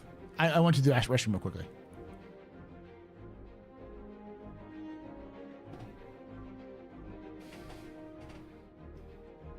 All right. Let's watch ISC, and then let's watch the SCL from Friday. It's December, and teams and studios around the world are working diligently to release Alpha 4.0 into all players' hands before the end of this year. And on this last ISC of 2024, we're going to take some time to revisit many of the aspects that we hope will make this patch the biggest in Star Citizen yet. So let's jump on in with Patch Report 4.0. Oh, and remember, this is just a quick summary. If you're looking for an in-depth nitty-gritty of each feature, check out all those dedicated episodes we just did. You'll learn more from the developers than you ever will from me. So let's do it. End of the year clip show. No Jared with his fan hat on. Lol. Thank God. That was the biggest mistake they made. They got they got overconfident. They came in swaggery as shit. And reality took a giant fucking shit on their face. And hopefully you learn from those sorts of mistakes and move on in terms of how to manage communities. I really hope they do, because I don't want to sit here and be like, CIG fucking sucks, but like, they need to just stop doing shit that they've been doing, and they need to start improving, especially with Squadron coming out. Like, holy fuck, y'all need to like professional it up. There needs to be some tightening up with Squadron coming out, because none of them want what they say to fuck something up. I guarantee it.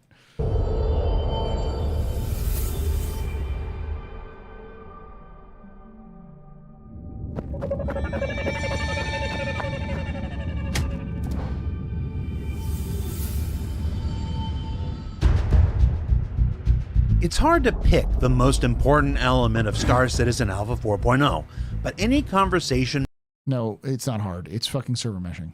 Must start with the arrival of server meshing, the underlying technology that will increase player capacity and server performance for years to come, with its first iteration allowing for the largest expansion of Star Citizen's universe yet.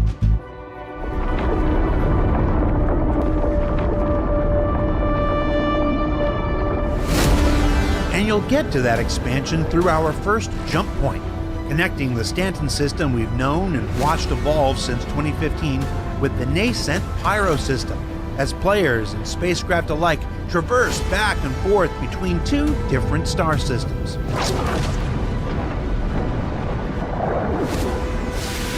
Of course, once you get to the Pyro system, you'll encounter a new array of space stations and asteroid bases, each providing opportunities and challenges galore as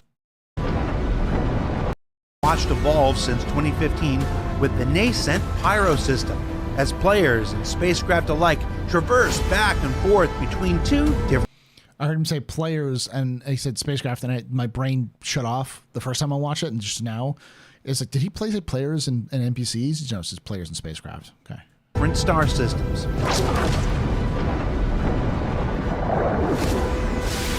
Of course, once you get to the Pyro system, you'll encounter a new array of space stations and asteroid bases, each providing opportunities and challenges galore as you navigate the worlds of Pyro's various factions like Rough and Ready, Headhunters, and the Citizens for Prosperity. And within Karen's for the HOA. these locations, you'll discover my pick for most exciting new feature of Alpha 4.0, the Contested Zones, where citizens will battle it out against NPC and player alike, solving puzzles,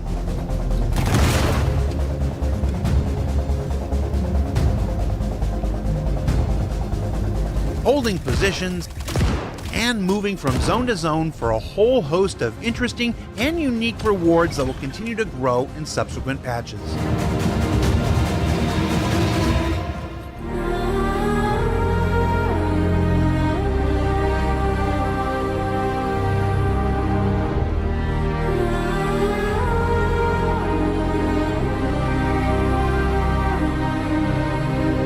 Then, when you're ready to explore further, the planets and moons of Pyro offer 11 new terrestrial locations full of adventure and commercial advantage aplenty, with its 6 planets and 5 moons playing host to a variety of encounters to discover in settlements independent, outlaw, and derelict alike.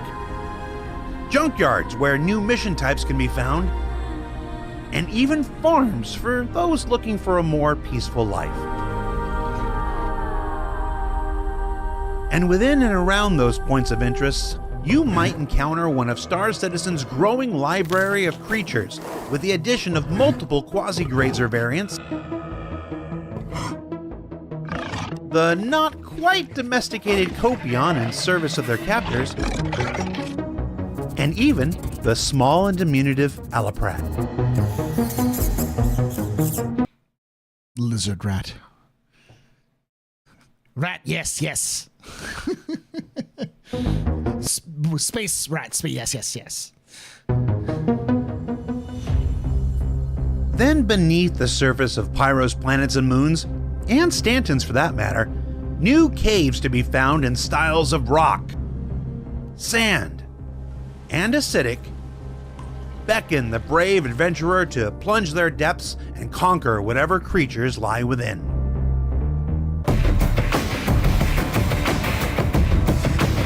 And throughout it all, 4.0 also includes the next major step forward in our ongoing economy overhaul and mission system refactors, with continuing adjustments to vehicle components, consumable weapons like missiles and torpedoes, fuel prices, mission rewards, and much more. And in VoIP news, those improvements demonstrated at this year's CitizenCon also arrive in the upcoming Alpha 4.0, including head rotation tracking, camera stabilization, a greater range of motion for big mouths, and overall refinements to the tracking algorithm itself.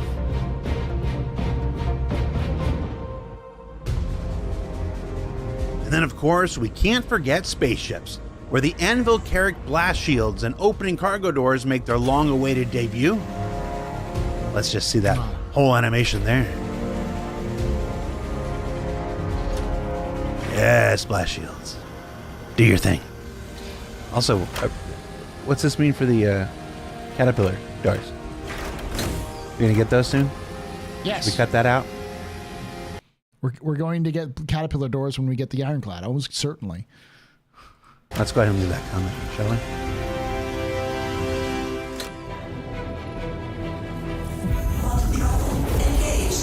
Quantum travel gets its next evolution with new variations to acceleration rates, Wild, how you doing?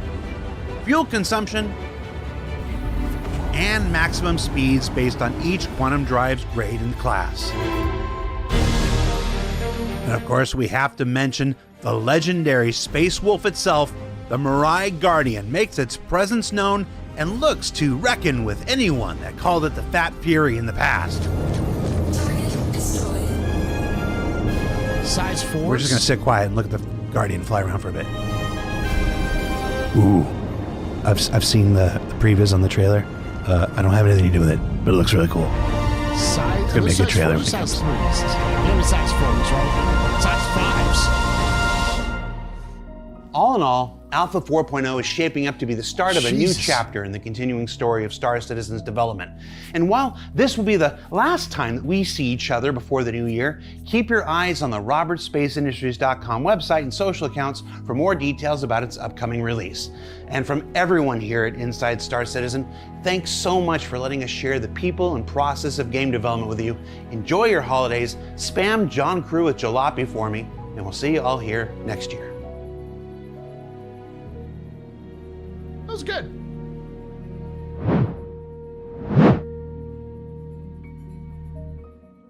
Nothing crazy at the end. That was good.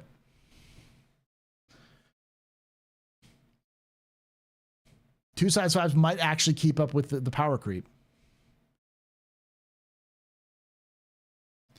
The lore for Pyro has got to be crazy task if you're going to tackle it, or maybe not. Is there stuff you do?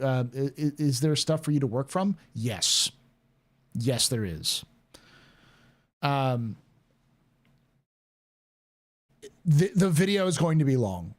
I'll just let you know that the Pyro video that I'm doing right now, which is a system survey, it's going to be the longest system survey I've ever done, and it is gigantic. We're talking.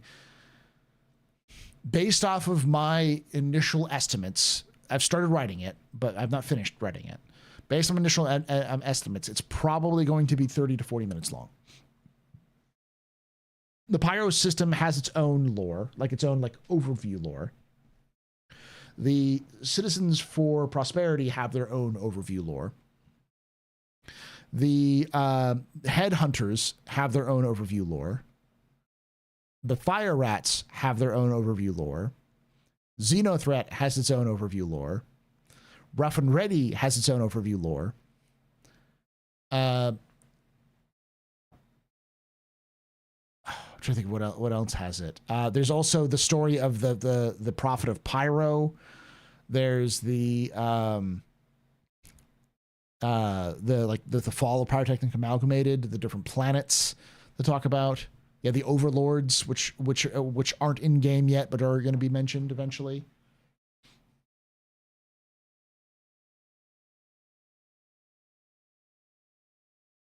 Yeah, Prophet of Pyro, baby. Not to mention Pyrotechnic Amalgamated itself and its leaders and all that sort of thing. Frontier Fighters, there's no word on what Frontier Fighters are. No, Xenothreat's not a primarily Nyx. Xenothreat is primarily Pyro. They're the rulers of Ruin Station.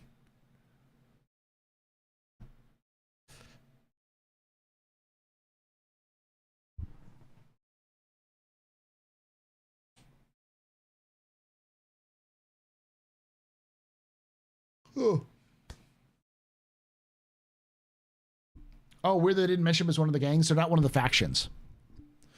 So, because they control Ruin, it's impossible for you to lose reputation with them because you have to go to Ruin. But I think you can lose reputation with the Rough and Ready, and you can definitely lose reputation or gain reputation with the Headhunters and the Citizens for Prosperity. I think they'll probably, like 4.1, if 4.1 or 4.2, I wouldn't be surprised if they rolled out the Fire Rats, the Overlords, and Xenothreat as factions you can deal with.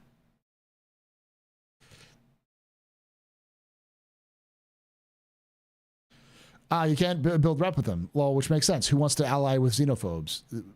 You'd be surprised.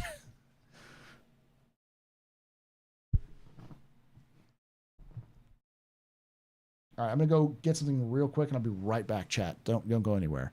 I'm going to run an ad real quick for you as well. Enjoy capitalism. Enjoy your capitalism break.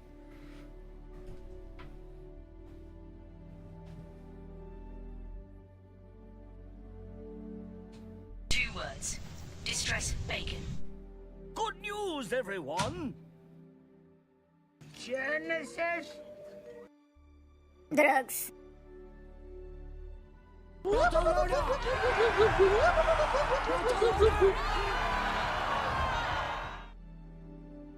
Weapons free, y'all.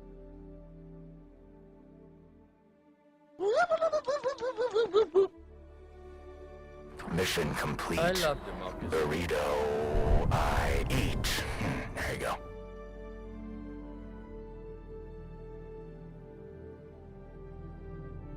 Stand by for Titanfall. I'm Fly.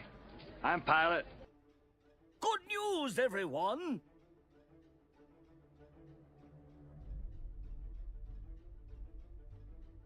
I'm just an old-fashioned cowboy.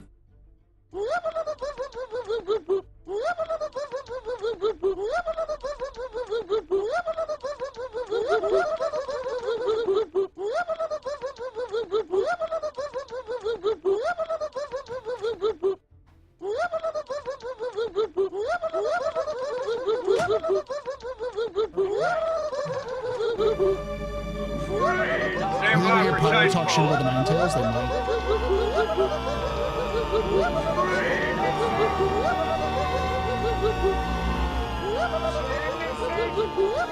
Oh, I'll take away the fun button. Good news, everyone! Fun button's going away in 3, 2, 1. Fun button is away.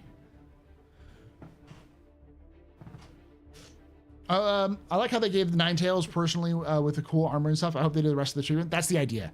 It's probably one of the reasons why we don't have the Fire Rats and the Overlords and all of them ready, is because all of them are supposed to have their own gang uniforms.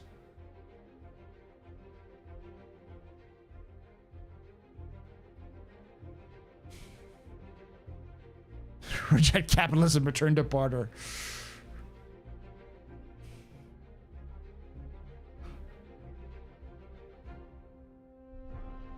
Fun deleted.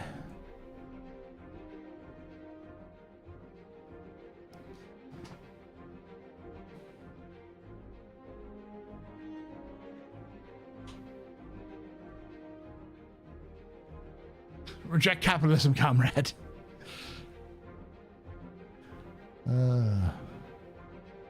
Hi, Wave 5 just started. Woo! Quickly, everybody, if you're watching me, go download the game and then go beat the hell out of it. If you truly want a bug-free experience, you're not going to get a bug-free experience, but if you want a less buggy experience, you will download 4.0 right now and you will go play it, despite it being not fun and being problematic.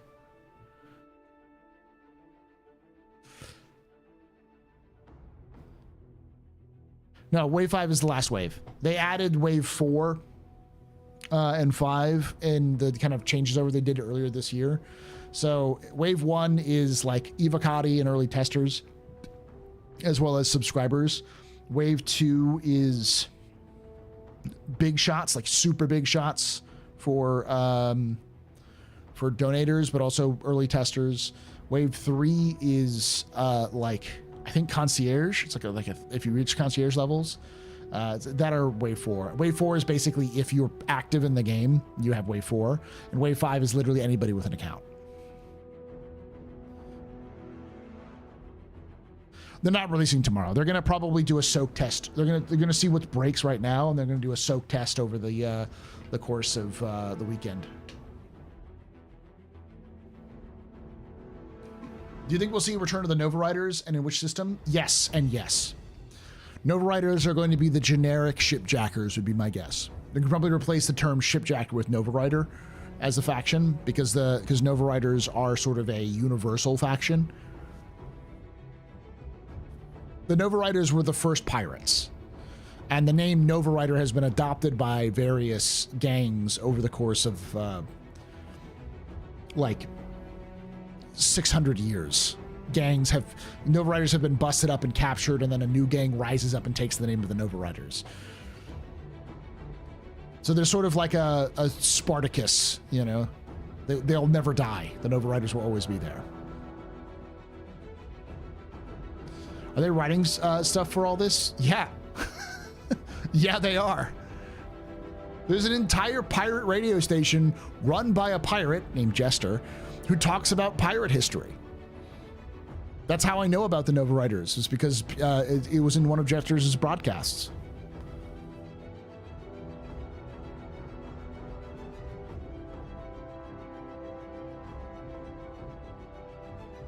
If you don't want any spoilers for 4.0, just stay in Stanton. Yeah, exactly.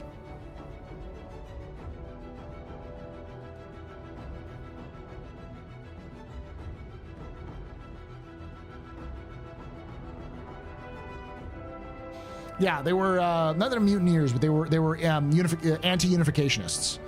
They were like what remained of the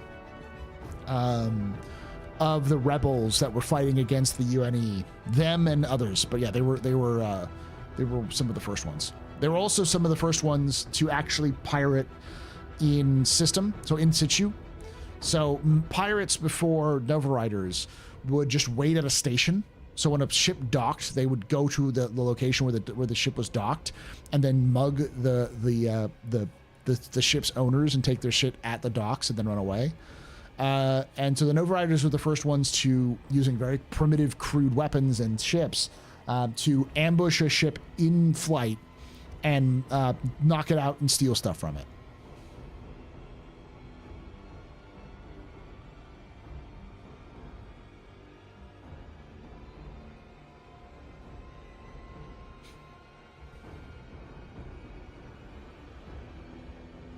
Yeah, I want all of those people to be radio stations. I want Jester. I want I want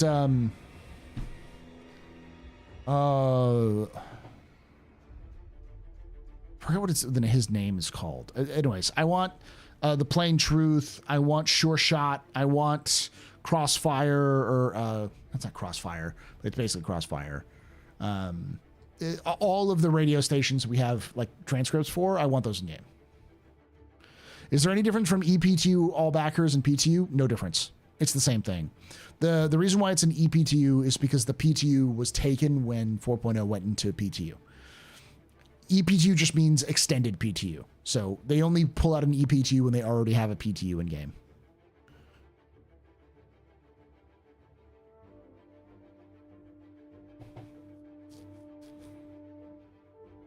Are they they are the famous pirates for the Caterpillar hit, basis of Legionnaire? Possibly.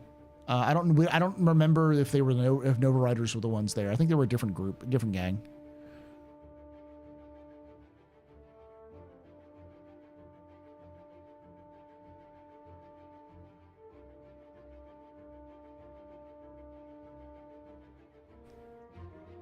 That could be a thing for player pirates to go for. Become notable enough to be an Oregon CIG will have Jester talk about you in your group in your show. Yeah, there we go.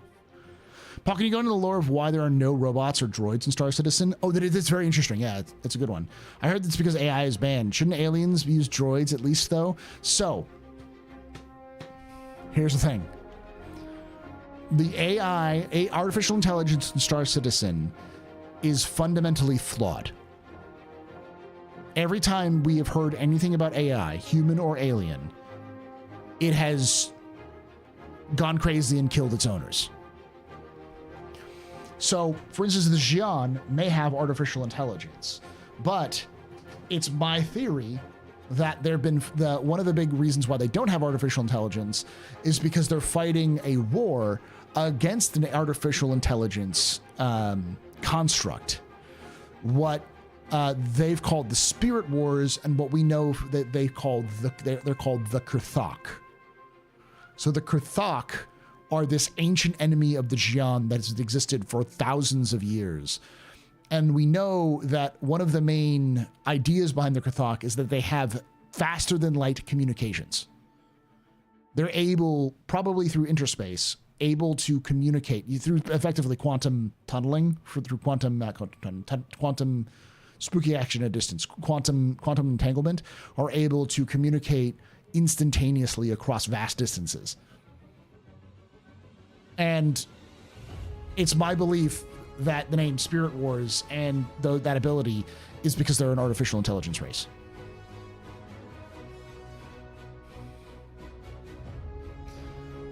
And I honestly think what they are is they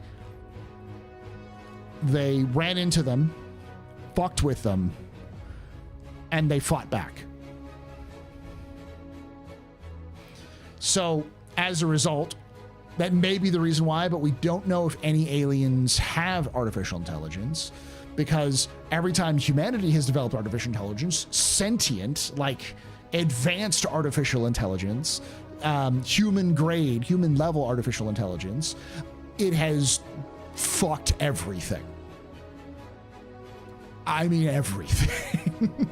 Like, fundamentally killed thousands of people, or nearly started an interstellar war. Like, every time they turn on an AI, it kills people. And it's not even like a fluke. It's happened every generation. The first real big AI system was developed for Tokyo. It was developed for Tokyo and was designed to take over control of all mass transit and personal transit in Tokyo.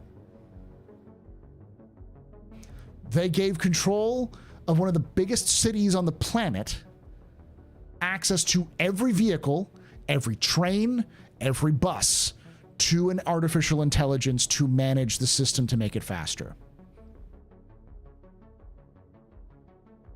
They call it the Lemming car incident for a reason. Like 30,000 people died in one day. It was a monumental disaster. Cars were just yeeting themselves off of bridges, into buildings, into each other.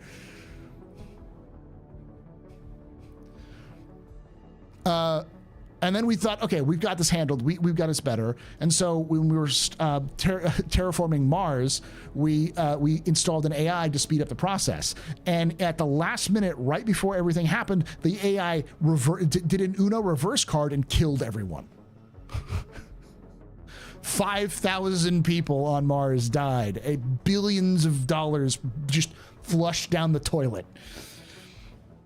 Then they thought they had it better. We got it. We have this handled. It's much better now. And so they built an AI technology. They advanced to AI to the point where they had a artificial sapient intelligence in control of some of the first ships that humanity sent out to colonize other planets, other star systems, called the Chariots, the RSI Chariots.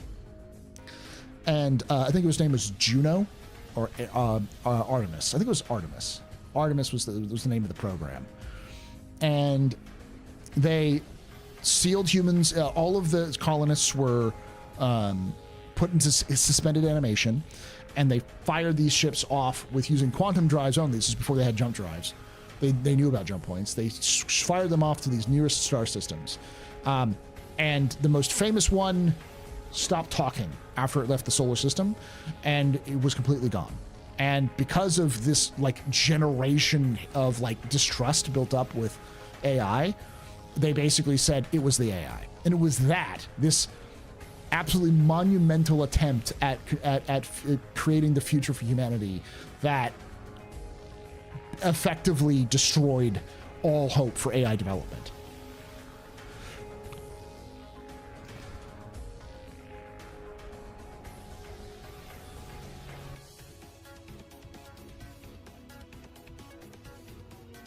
Humanity's lucky we didn't give AI over control of nuclear weapons. Oh, I haven't told you about the time that the Mezzers tried to build an AI to build an autonomous bomber fleet so that if the Xi'an managed to kill everyone, they would have a robot-powered fleet of bombers that would immediately attack the Xi'an. Guess what fucking happened?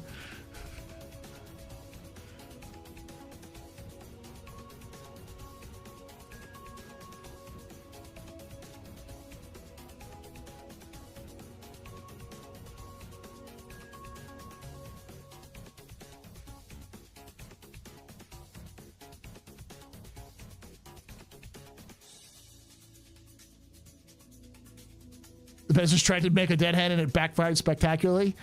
It instantly tried to start a war with the Xi'an. They had to hunt down the bombers and blow them up. It almost caused the end of humanity. Not many people died. Actually, nobody died. But it damn near started an interstellar war.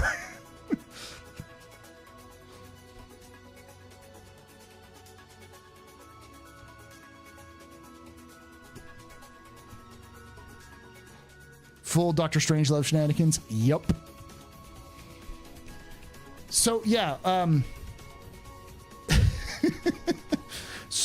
so they've banned AI research for a reason. But of course, we're humans. So we're like, we can fix her. No, I can fix her. Trust me. That is what we're doing right now with AI, and it is a major plot point in the story of Star Citizen. AI development is going to be missions. You will have to have missions where rogue AI have taken over systems, and you have to disable and destroy the AI before it tries to kill you.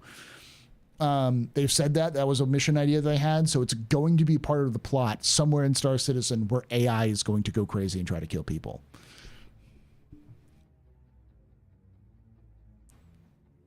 The current Imperator was elected on the idea of restarting AI research because she thinks it's possible. On top of that, guess who's the #1 researcher into AI in Star Citizen universe?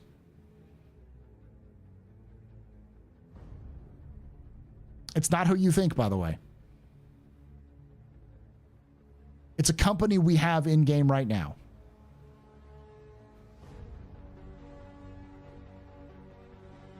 Not Hurston.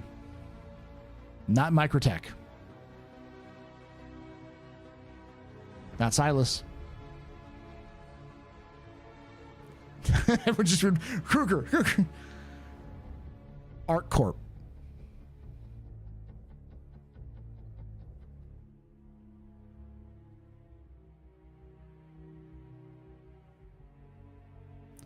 Arc Corp.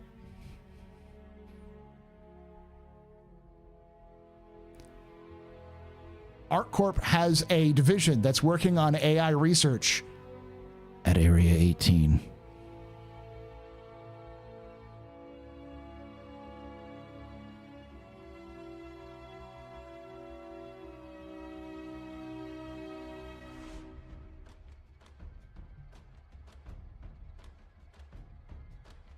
I wouldn't be surprised if it's deep in the sublevels.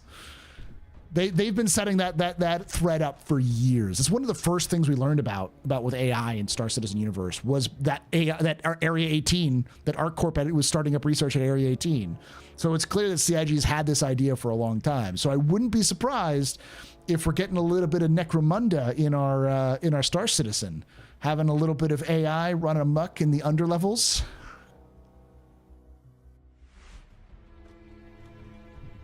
What does Microtech even do? Genetic research.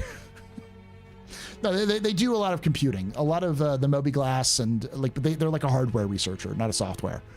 So like they do the Moby-Glass, they do the kind of AR like contacts, they do all of the pads. So basically all of the hardware tech they do, but they also partner heavily with Rayari. And Rayari does most of the genetic engineering in the Star Citizen universe. So,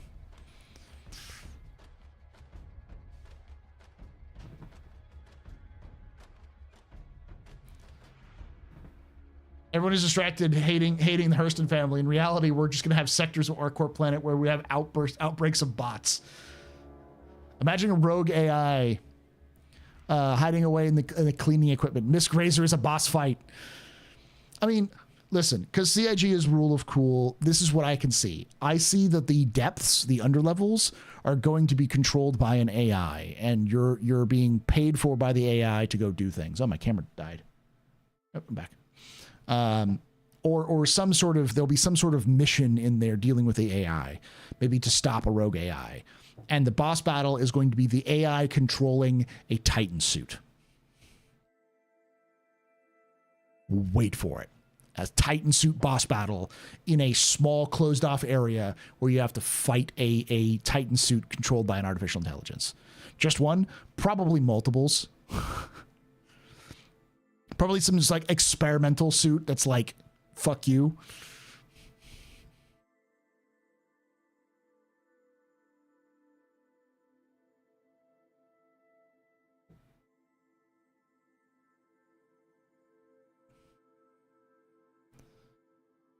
Before ArcCorp makes Warhammer Men of Steel, the Men of Iron. Yeah, so I've joked for many years that Star Citizen is actually the beginning of the dark age of technology.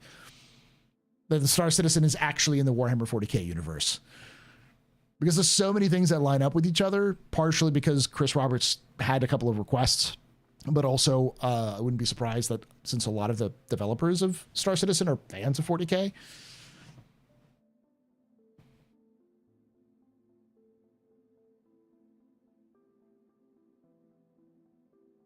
yeah, Wave 5 is open.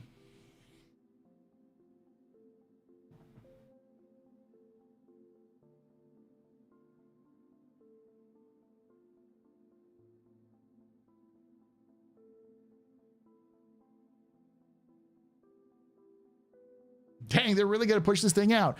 Did you not believe me, Dr. Beef Chunk?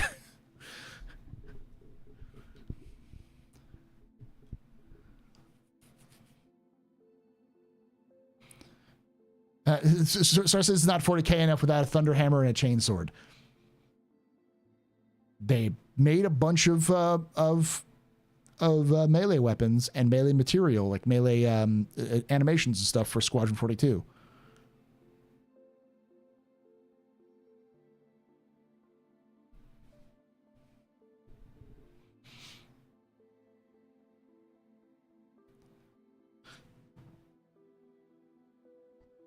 I believe in the High Priest of the Endeavor.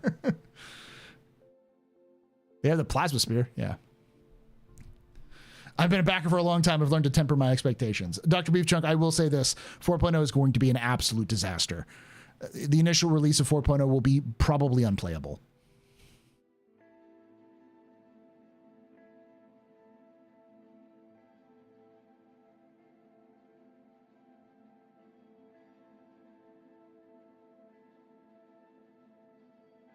I would say play the current Open PTU to help out, because if you really slam home this Open PTU, if everyone downloads it and plays it for a bunch of hours to just really just sort of, you don't even have to play in Pyro, just play in Stanton, just to really stress test the things, that they'll have the load enough and the concurrency enough that they can deal with some of the issues that they're going to have at 4.0 live.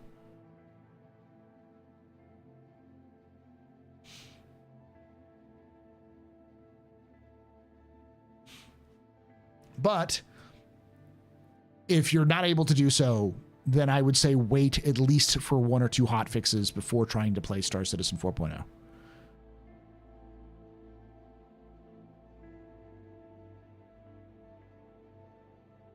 Some people won't come back. They'll just feed the BS people say about the game and hurt it. Doesn't matter. The only way that people will trust CIG and Star Citizen is if CIG and Star Citizen release. Like, they need to actually release patches and improve the game. That's the only thing that's going to help them. Nothing you say, I say, anyone says is going to improve or hurt Star Citizen forever, except for CIG.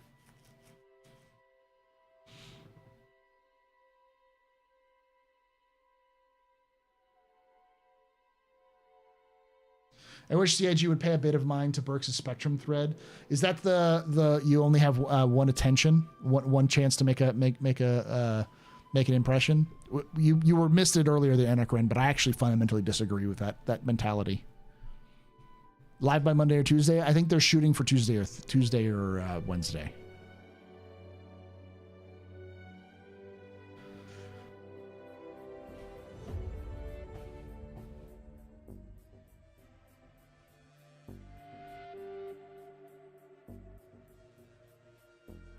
Well, here's the thing. Like, 4.0 was never going to release good. There's not a universe where 4.0 was released flawlessly. There's an infinite number of universes, and every single one of them 4.0 is released as a dumpster fire. There is no way you release a game like Star Citizen with a new patch like 4.0 without there being major issues at launch, because there just fundamentally aren't enough people to test the back end.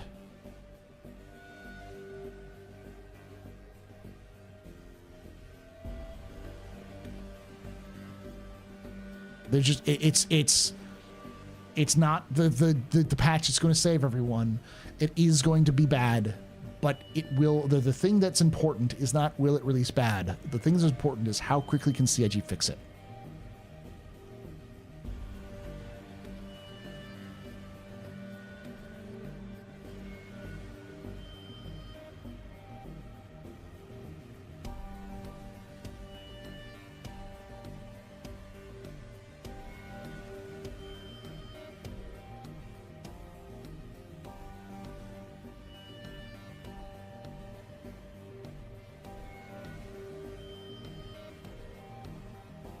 And how quickly can they fix it is only worsened by releasing it right before the break. We'll see. I think the reason why they're releasing it now is because it needs to come out. If they release it next year, it would delay everything else. We would have another 2024 where like they have two patches they release, because they would spend months trying to improve it instead of, so CIG could delay the release. If they delayed the release, then you're not seeing any 4.0 coming out in January. The earliest you'd see is February. This is CIG we're talking about, so March. So 4.0 becomes the Q1 patch. If that happens, anything that was going to go to Q1 is going to be pushed, and that doesn't mean all of the stuff that they pushed out of 4.0 is coming back to 4.0. No, that's still getting pushed to now Q2. So all of the stuff that was removed from the patch is now still going to be released later. So you've got to push everything back one patch cycle, which means that we get 2 patches, one for Q2 and one for Q3, and then a sort of a half-assed slapdash fix with some things they can put together for Q4. We just get what we had this last year again, which nobody wants.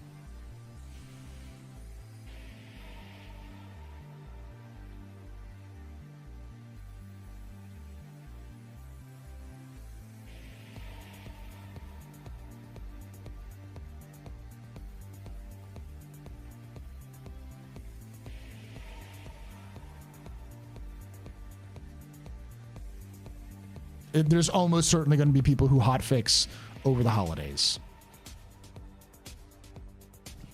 CIG will have people hotfixing over the holidays.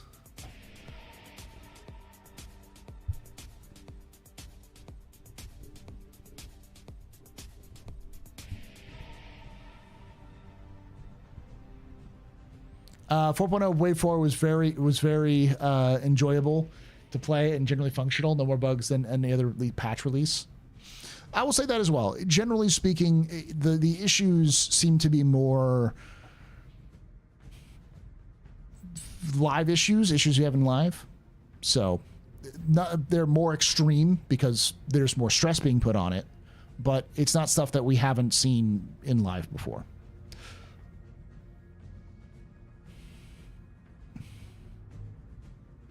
Yeah, and that's another good point. The CIG released 3.18 as a broken mess. Star Citizen's still here breaking records. In fact, they broke records the year that they released 3.18. 3.0 was a absolute clusterfuck at 4 FPS. And it crashed all the time, so many bugs, still was one of the best years they've ever had. 2.0, we literally had timers to see how long we could even be on the game. And it still broke records with 2.0's release. The thing that's important is not the release, it's the continued development. It sucks, but some people just aren't meant to play. A game in the state that Star Citizen's in currently.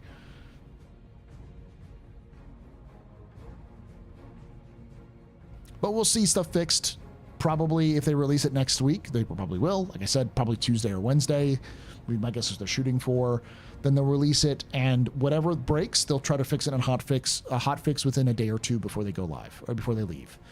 And they'll probably work over the weekend to try to get another hotfix out to see because that weekend will probably have higher concurrency because more people are playing, especially if they have a hotfix out before then. And then and if you look at like how they've worked in the past, like with 3.24, it took them 2 to 3 hotfixes to really make all of the fundamental problems sort of mitigated. There were still some other issues they had to work with, and I think it took them like 4 hotfixes to really get all the problems done. But by 3.24.1, most of those problems were gone away.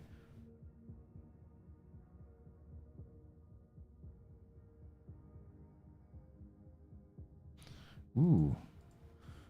Farasalt's talking to me dirty.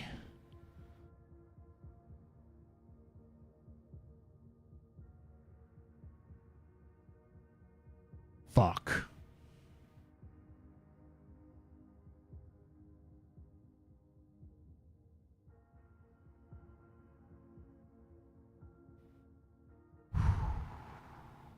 That sucks.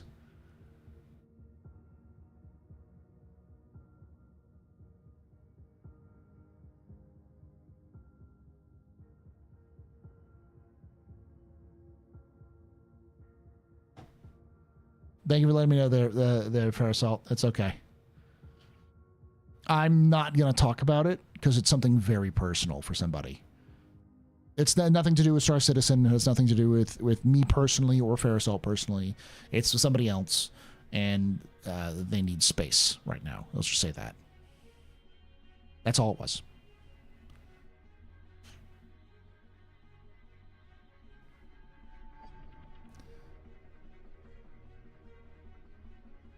I'm sure they'll let us know when they're ready to.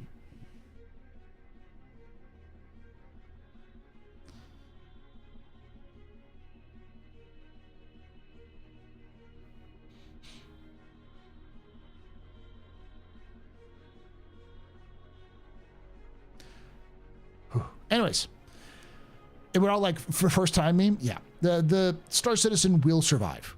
It will survive a rough 4.0 launch. It will be fine. They'll be improved, and next year it'll be better. 4.1 will be better than 4.0. 4.2 will be better than 4.1. And now that they ripped that bandit off, they popped that shoulder back into place, they can actually start getting movement into the game, doing more content. That seems to be the direction they want to head for with 4.0. After 4.0, it's something they've talked about since the summer, basically, which is like they're just done with 4.0. I've heard ex-developers who said that it nearly fucking killed them. How much 4.0, the grind to get 4.0 out. It just it was mentally exhausting to get this thing out. So that's the reason. That's another reason why they're getting it out. It's just for the fucking devs to be done with it.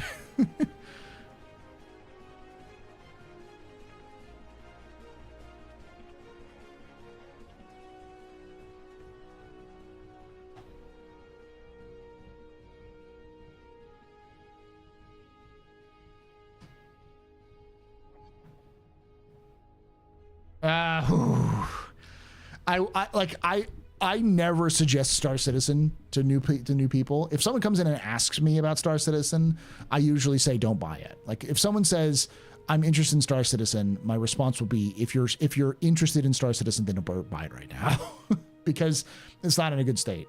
What I would say, Schlump, if you could, just tell your friend that the latest patch is going to be rough. And it might be a good idea to wait for a couple of weeks after it releases to try it.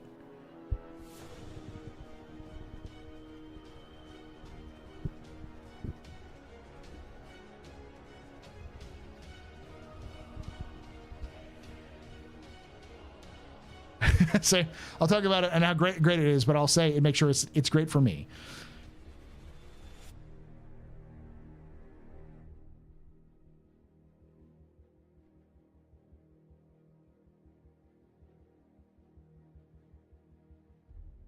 You'll see server meshing in action in the sense that you won't see it in action. That's the best part about it.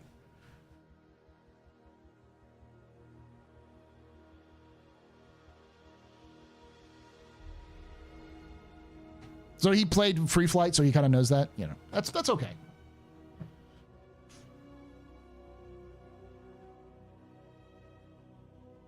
The jump points are fucking amazing.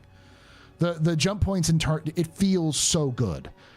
And I had this experience last night where I was jumping from Stanton to Pyro.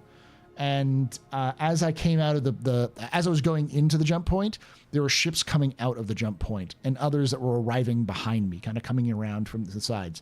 Then I got to the jump point, I jumped through, and as I exited the jump point, there were ships coming past me to go through the jump point. And I saw other ships flying around on the exterior, and they're all players. And I was like, is this a game? Did I just walk into a game? Is this... I feel weird. This is like there's traffic and activity around a major thoroughfare between two star systems like you'd see in a game.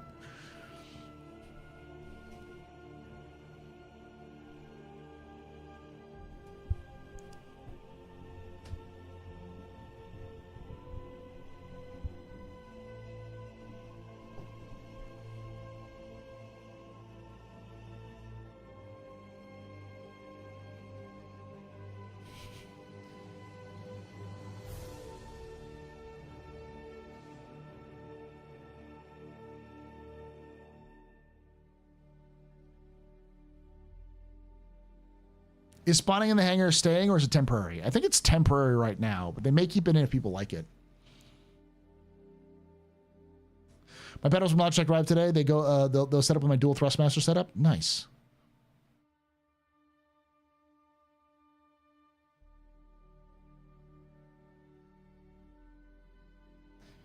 Last I played in 319. Is it worth coming back?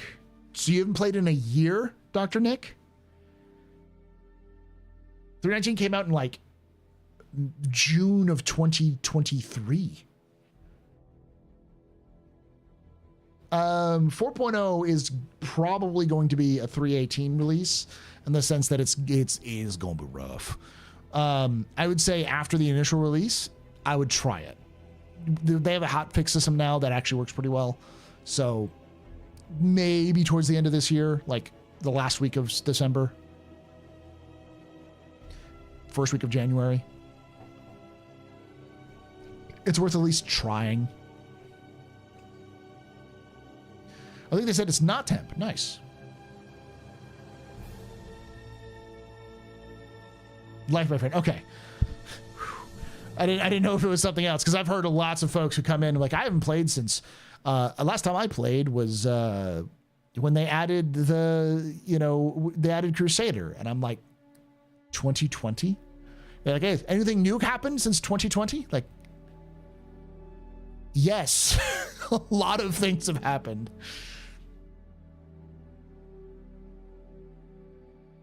Wait, does this mean CIG is preparing for hangar modules? Probably.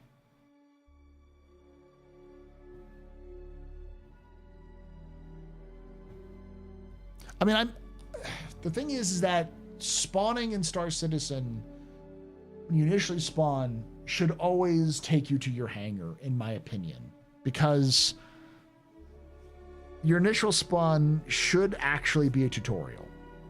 And if you don't have a tutorial, then it needs to be a space where you can log into, you walk into. And I think, personally, I would, instead of having the tutorial, if you're not doing a tutorial, what you should do is be walking into the arrivals of any spaceport that you've logged into. So you know how like some of the spaceports have those like commercial like sections that say like arrivals? You should be walking in through maybe a cutscene of your character walking in through those arrivals with like a bag or something. And then you just walk in and great. It's kind of like how GTA Online starts, is you just sort of show up at the airport.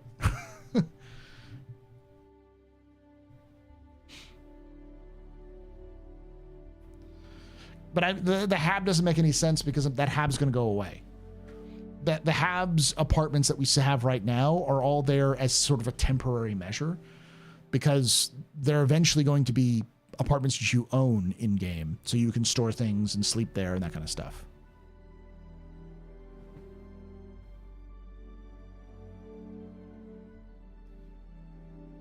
And that's one of those things people are saying, like, I'd love to have my HAB attached to a hangar. Well, that's what the procedural interiors are supposed to do, where ships would have or you'd be hangars built on the top of of buildings, and your actual HAB would be inside that building, so you could go to your hangar from your HAB and that kind of stuff. But that's a kind of a later thing.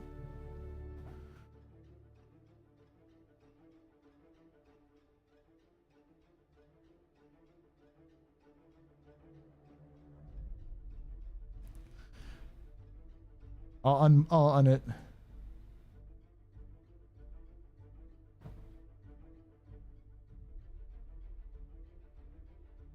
Dracula Flow. I don't know what that is.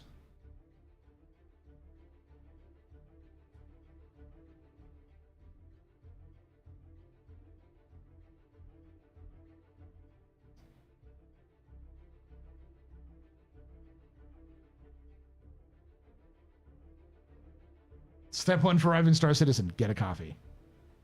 I'm about to waste 40 minutes of your life later. All right, so we're gonna watch the Q&A, the crafting and base building Q&A. It's about an hour long, and then we're gonna call it a night. Hello everybody, we're back. Welcome to another episode of Star Citizen Live. I'm your host, Jared Huckabee, and if you've never seen Star Citizen Live before, lucky you. No, Star Citizen Live is where we take about an hour at the end of our week and invite our developers on to answer questions from you, the Star Citizen viewer. People on craft introduce.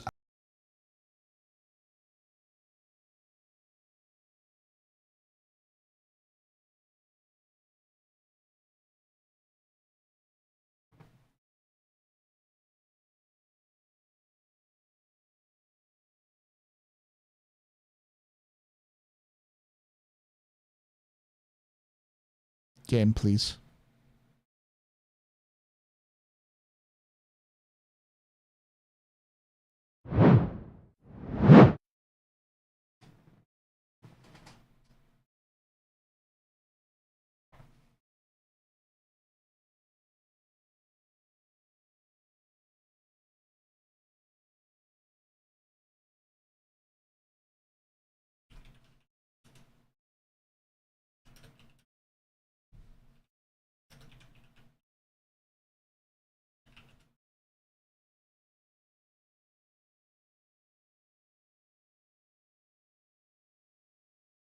Okay. Okay. I was like, wait, am I live? crafting. And yeah, Okay. I work on all kinds of gameplay systems, stuff like life support, salvage are probably the things I'm best known for. But yeah, now working on crafting. All right. Who's next? Luke. Hey.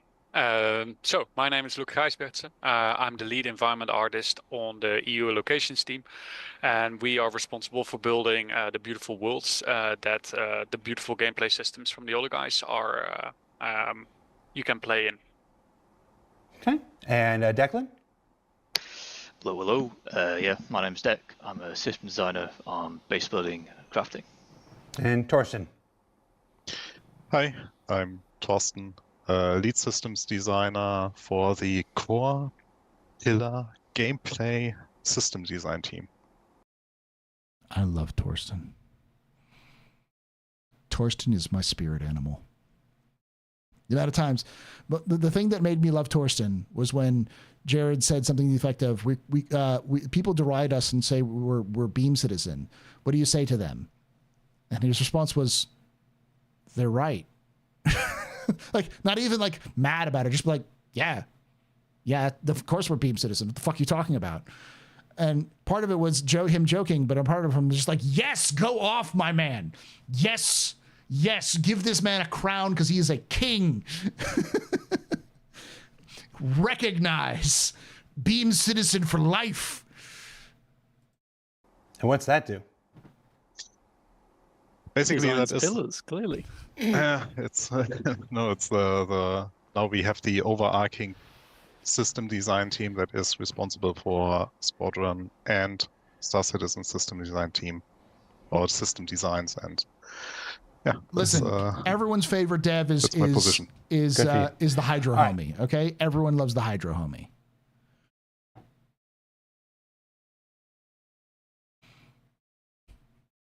So as we are wont to do, we put up a Spectrum thread earlier this week to collect questions from our Star Citizens. People voted up which ones they wanted to see answered most. You four went through the thread and pulled the ones that were most applicable, that had answers that are in further stages of planning or ready to share with folks today. So if you are wondering, as with every episode of Star Citizen Live, why your show or a specific, or why your show episode question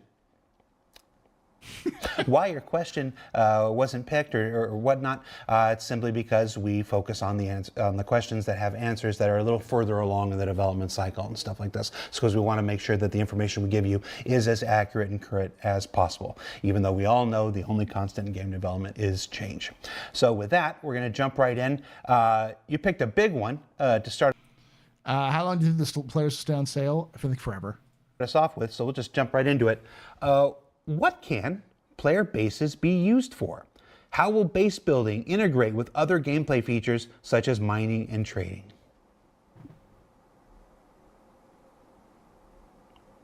Anyone? Not all at once. Okay, I'll take this one first. Yeah, so this is a big one because we really believe that base building will enable us to really change the universe, the way that players will interact with one another or not want to interact with one another, and it will become hopefully more of the backbone of the game, where even if you want to interact with it or not, one way or another, you are always influenced by the gameplay loops of base building. So for an example, maybe you're just a small miner and you want to just mine your resources and kind of ship that out and make a nice living out of that, then for you it might actually be good to have a small little base close by the mining resources to more efficiently do your gathering of your resources and so on. And the cool thing with base building is that we're trying to keep the possibilities as open as possible, so that you can actually choose what you want to do with your bases yourself. So maybe you have these weird bases just tucked away in a universe where it's just like there's no electricity and you just use it to store away some of the stuff you found in the universe. Or maybe it is a more of a sprawling trading hub for you and your organization. or a base just built for the most efficient refining processes or such. Again, the guys know a little bit more about the specific processes, but from a visual perspective, what we're really trying to do is to just give you a beautiful base template that you then can let your imagination on loose and kind of use it the way you want to use it as a player, even though it might be very different than other players. Yeah, I think you really hit on it there. It's very much a base can be used for whatever you want to use it for. That will provide options for you to do all kinds of stuff with it, and there should be, or is likely to be, relevant links into pretty much any kind of gameplay that you can think of. So we're actually adding to that. Go ahead. Adding to that, it's like it's a growing feature in addition to what we have already, right? So every gameplay loop that we have will be also have its representation in the not every, but most of the gameplay features that we have will probably have a representation in the base building aspect, and the bigger our game grows, the more features are introduced, they will also find a slot in the base, in your base. And just so we're talking about go ahead. I was just going to say, even if you don't have your own base, it's still impactful because you'll be visiting the other people who've made their bases and using their facilities. So even if you're not doing the work, it's still an interesting thing for you to use. So we're talking player housing, obviously, refining bases, fabrication bases for crafting, which we'll get into more today. Hunting lodges for people who want to go out and take out the It's not a dumb question. It's a good question in terms of like actually getting them to categorize exactly what it's supposed to be. Fauna and stuff. Also, someone asked, how long do you think players will stay on sale? Forever? I don't think it's a limited ship. So I think it'll be available for now forever, because that's a stage you can make money. Logistics, you mentioned storage stuff. It's basically, and then it goes on and on and on. It's whatever folks want to use their bases for, there will be some way, shape, or form to support that in most cases. Yeah. Okay, cool. One of the big questions that folks had, we're of course on our journey to 4.0 right now. Folks are watching the PTU for the next wave and release and the eventual publication of 4.0. The big question I saw probably most commonly after CitizenCon was, how does all this work with shards? Yep, this is a big one indeed. I think I saw this asked 20 odd times. So the plan is that every base, every plot of land, every extraction pot will be visible across all the shards within a region. And then a lot of the functionality of the base will also be available across all the shards within a region. So if I make a base and I set up a shop, people on other shards can come visit and use my shop. The exception is going to be raiding and attacking a base. This can only occur on a single shard, and which shard that is dynamic based on the rule set. The easiest rule is always, is the owner online? Then the raid can only occur on that owner's shard. This means that if I'm on another shard and I rock up with a gun and I shoot the base, it'll prompt me, you'll have to change shard in order to attack this base. Obviously as shards increase, we see this less and less, but the advantage of that is that you'll never be in this scenario where your shard, you're not able to defend your base. You'll always be able to defend your base in this scenario. And if you're offline or there's a representation of your base in another shard, it's basically just a visual replica in those places. Yeah, but people can also still use it. So the shops will still be functioning, that kind of thing. It's just when it comes to attacking, it all has to occur on a single shard. Interesting. And I can already see half the comments already in response to that answer. There's still a road ahead between now and the release of base building and crafting. I promise you we will revisit this topic with more and more context on how that will work as server mission comes online and the technology continues to evolve.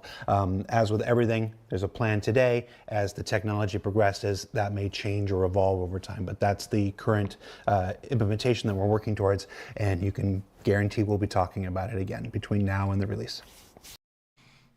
So effectively, there are three different states. There's, if you're online or if you're on the same servers, you can raid them, but depending on the stats, the safety level of the base will determine if you can actually raid them or not.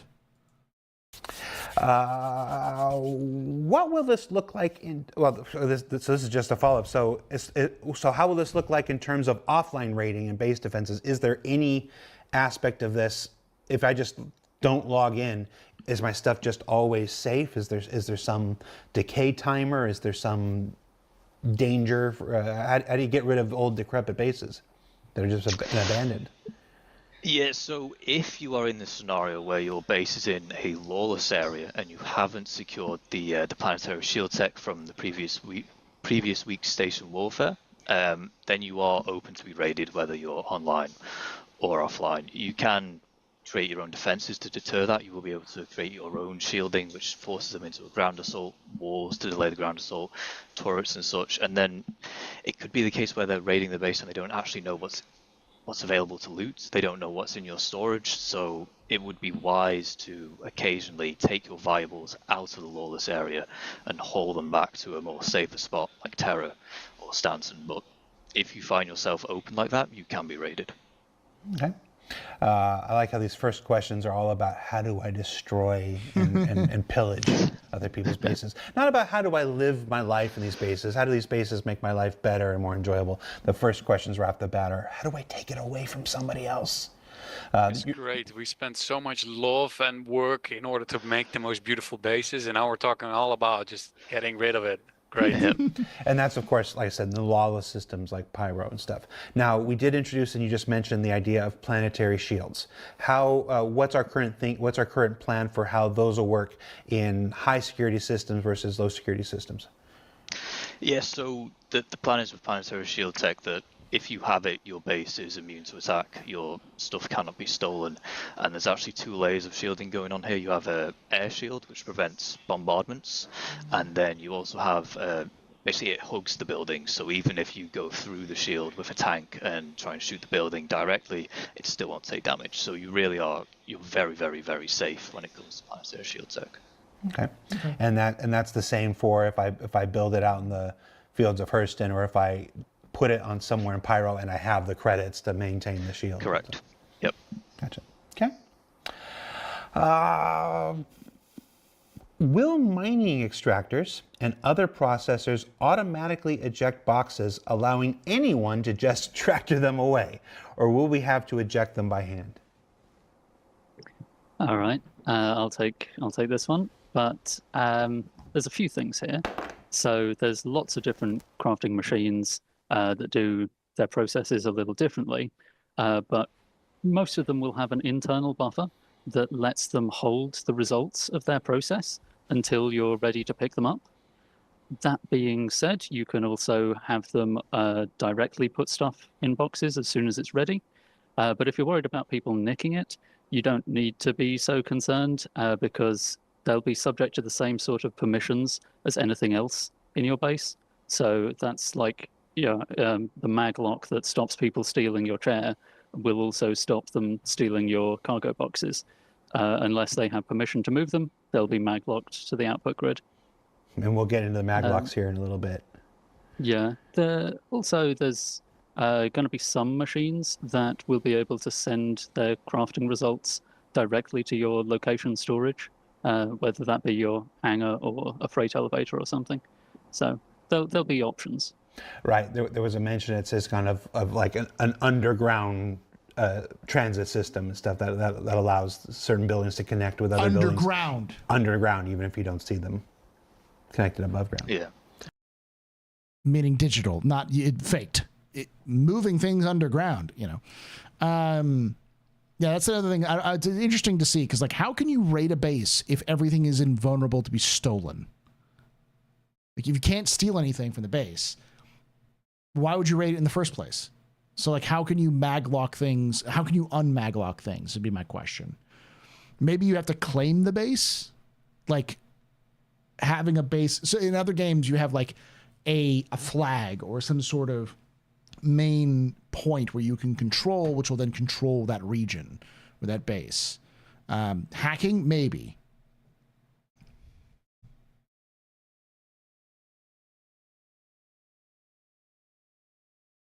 Freight elevator network. Yeah. Hey, a mining question. Will underground deposits respawn over time, and how is the overall rarity of minerals accounted for in the economy? Short answer, yes. So they will respawn, but it is very unlikely that they will respawn on the land plot that you already have. So if you already have a base, you already extracted it, every mineral that was below your extractor, it's very unlikely that the deposit will respawn. So what we want to see there is players more moving around in their bases and basically going through new locations and actually grabbing new resources. And to answer the economy part of that question, yes, that is a huge undertaking that we have to go through here, and that is like we really have to get certain resources out of the system, and the system being our game. And that means that we, as the system design team and everyone working on that, we really have to work closely with the economy team and make sure that even everything that we pull out of the system is meaningful, and then we create certain values for certain resources, because we really want to have a player-driven economy, and we want to have a healthy in-game economy that is driven by our game. And it's a challenge, but we are definitely motivated to resolve that and get that in a really good state. So what? Go ahead.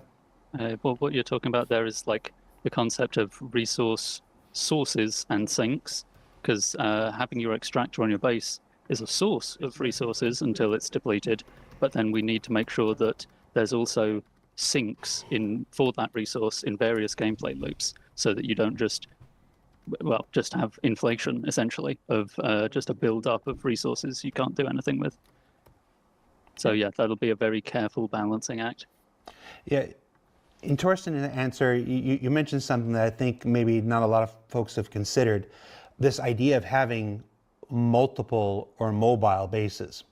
Obviously, folks with the land claims, and we'll talk about the land claims in a bit.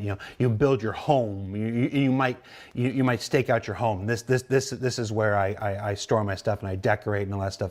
But for industrial purposes, while you could certainly build that location up, then go out, gather stuff, bring it back, there is a gameplay style where you then instead create smaller mobile bases and move them around as you need stuff like this. Yeah. So you can still have your static home base with your first extractor, but at some point your deposit just runs empty, and that you can still leave the extractor there if you like the look of it, but then if you still like the area and you don't want to move away, you can just disassemble the extractor and then decide to, okay, let's buy a new plot, or let's move to a new plot and actually find another resource there. So yeah, I think that leads into our next. If you want to stay. I think that leads into our next question really well. Can we deconstruct buildings, and how is this done? Yes, you can deconstruct your building. So there it is, you would construct it. There's the construction AR mode. So you will make use of the drones. The drones then will disassemble the building, and if you have a freight elevator, they will automatically put the material that they gather from the disassembling process onto the freight elevator. You will get some of the material back that you invested in building, but we will because it's just it's a gameplay mechanic, but it also makes sense, right? In the disassembling process, you will not get one-to-one what you invested. There is a loss of material in there. Every video game economy in the world has to have sinks, resource sinks. Correct. Now my worry is that like IKEA furniture, once you take that thing apart, does it go back together the same way? Or will it function worse? So we've talked a lot about baseball. I guess actually the beauty of that is that it doesn't have to go back the same way. Once you take it apart, you can use those materials to make something else out of it. Once your extractor's dried up, make something else instead. Fair enough. So let's talk about making stuff. We've done a lot of base building stuff here. Let's do some crafting. how does crafting change existing gathering methods such as mining and salvage? Curious to see how little cities start to pop up in the middle of nowhere. There will be no reason for cities to pop up in the middle of nowhere. Cities will pop up around resource nodes or strategic locations. So if there's a location on a planet that's a very defensible or very like it's near some specific location that's important to traders, like say like an outpost or a base or like a mining facility, you will see people build around that area so that they can get access to it or something like that. The cities do not just pop up out of nowhere. There has to be a reason for them. There's a reason why like 95% of all cities, all major cities in the world are next to water, because water is a valuable resource. So yeah. That is a bigger topic, because yeah, so the TLDR, or the short version, is the mining that we have right now will change more drastically again, and we will revisit like other gathering methods that we have. Like we have mining, we have salvage, and salvage will also get like a nice little treat, but let's start with mining. So on the mining side, we basically have to, because of the quality that we add to the minables that you will now find, we talked about that, and we considered that, okay, with the mining system right now where we have multiple resources per rock, that doesn't make any sense, because you might want to look for quality instead of finding like a specific resource. So we want to make it easier for the player to actually look for the specific resources they need for the crafting processes. So we will basically split up or we break out the randomness in the minables that we currently have, but have bespoke minables. So we will find the copper rock, the iron rock, the Titanium. Titanium rock. Thank you. Yeah, Thank you. titanium. I was like, yeah. So the titanium rock, and because what you're looking for is a better quality there, right? So you will still look for like the titanium rock that basically fits, like has the perfect quality, but you don't have to look for a rock that contains titanium anymore. Interesting. And here we also want to emphasize, or we want to utilize. Backed up a little bit and make sure I heard the same thing. Titanium rock. Make it easier for the player to actually look for the specific resources they need for the crafting processes. So we will basically split up or we break out the randomness in the minables that we currently have, but have bespoke minables. So we will find the copper rock, the iron rock, the Titanium rock. Thank you. Yeah, I was like, yeah. So the titanium rock, and because what you're looking for is a better quality there, right? Titanium is an alloy, but it is naturally forming. There is such thing as naturally forming titanium. It's rare, but it can happen. So you will still look for like the titanium rock that basically fits, like has the perfect quality, but you don't have to look for a rock that contains titanium anymore. Interesting. And here we also want to emphasize it's rare on Earth to see naturally forming titanium. That's I'll just say that. There's a lot of resources that are just fucking weird in space, because space is a completely different fucking, location. So or we want to utilize the new planet tech that was also talked about at CitizenCon, where we want to make use of the biomes that we get through those, and then have like more meaningfully placed minerals on the planet. So you will find certain materials more likely at a riverside or in a certain biome versus in other biomes. So we are really looking forward to get more control over that. So yeah, we are internally quite excited about that. And yeah, and additionally on the mining, so we now talked about like the minerals themselves. We will also be more concrete on the minables that you find based on the profession that you picked. So if you are a ship miner, you will find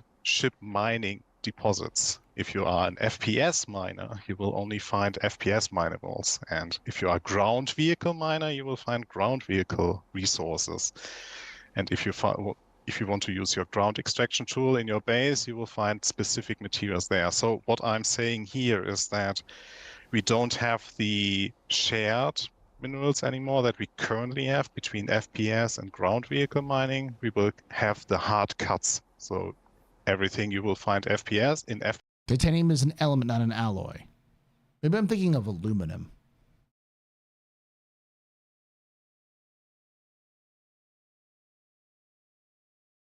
Probably thinking of aluminum.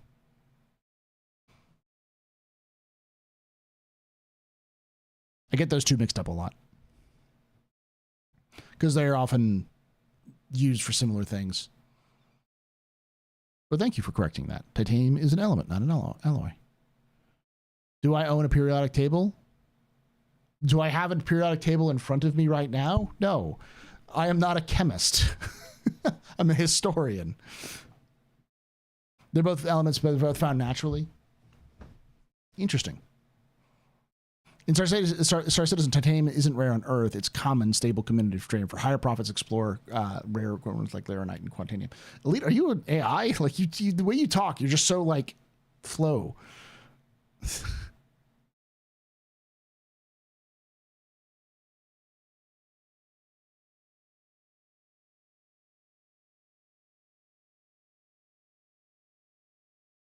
I stand corrected.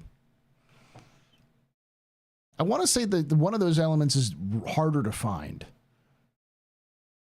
I can't remember where I heard it. Maybe it was like there's some natural form of one of those two is rare. So if you find it, then it's the likelihood is someone has made it because it's harder to find that. Maybe it's just different types of aluminum and titanium. Nope, I'm just passionate. Okay.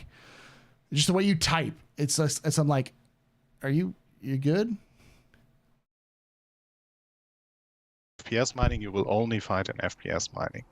Everything ground vehicle mining, only there. Only ship mining, only there. So we will have a clearer separation. Titanium is a chemical element. It has a symbol Ti and atomic number 22. Found in nature only as an oxide. It can be reduced to produce lustrous transitional metal with silver color, low density, high strength, and resilient corrosive in seawater. So there's just a certain types of titanium you're not going to find naturally.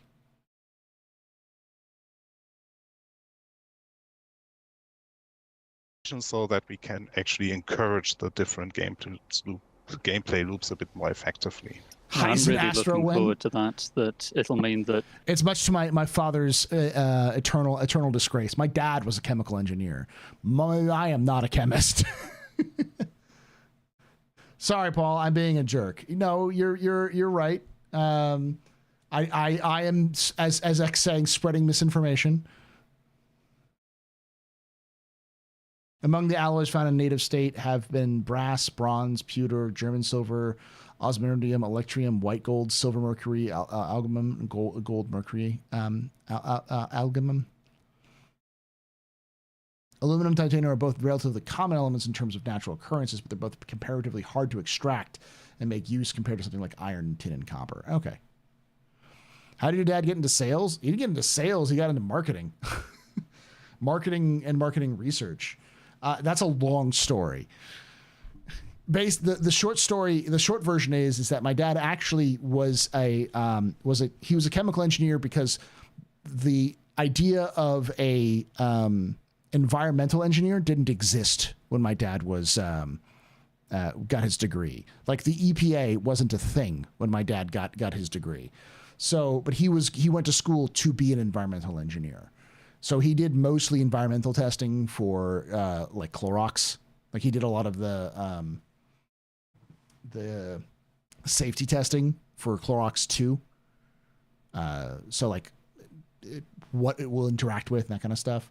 But he ended up going to school for marketing because he wanted to be he liked what he did, but he also was super depressed that the world didn't give a fuck. He found out that being an environmental engineer meant covering up for major corporations' disasters. And my dad's like, that's depressing as fuck. So he decided to go into business because he found marketing fascinating. He loved like the research and other elements to it. So Clorox partner planet of Monarchs? Yes.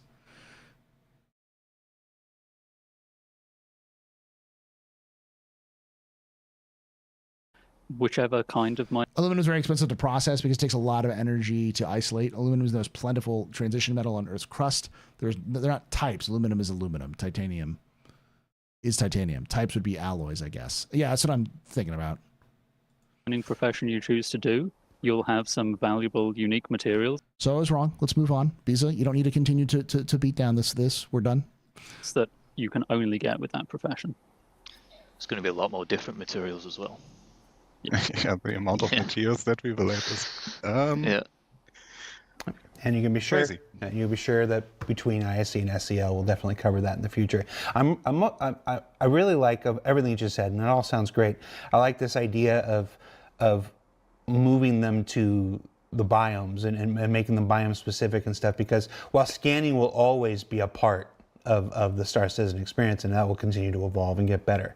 This idea that someone who is experienced and someone who is knowledgeable can just, fly over, do low flying, over the surface of a planet and use it to be like, okay, no, that's an area I'm looking for where titanium is, and I know titanium spawns in areas that look like this, and easily spot that and stuff like this. It's low flying can evolve to being surveying, manner of speaking. But for the people who are, it also easier to find the minerals, right? Yeah. Right now you are like. This is going to sound insane. I'm not a good chemist, but I love geology. So having actual rock strata and like having CIG actually having a proper what is it called? Geologic map, because elements form in different locations and different conditions. That would be fucking cool. That way you can take a look at something like, this is a sandy biome. Oh, what forms in sand? What kind of elements can I find in sand? Oh, this. You don't have to go super crazy for it either. You just say this biome has these elements because they would naturally form in those biomes. These biomes have the different elements, that kind of stuff. Good night, Biza.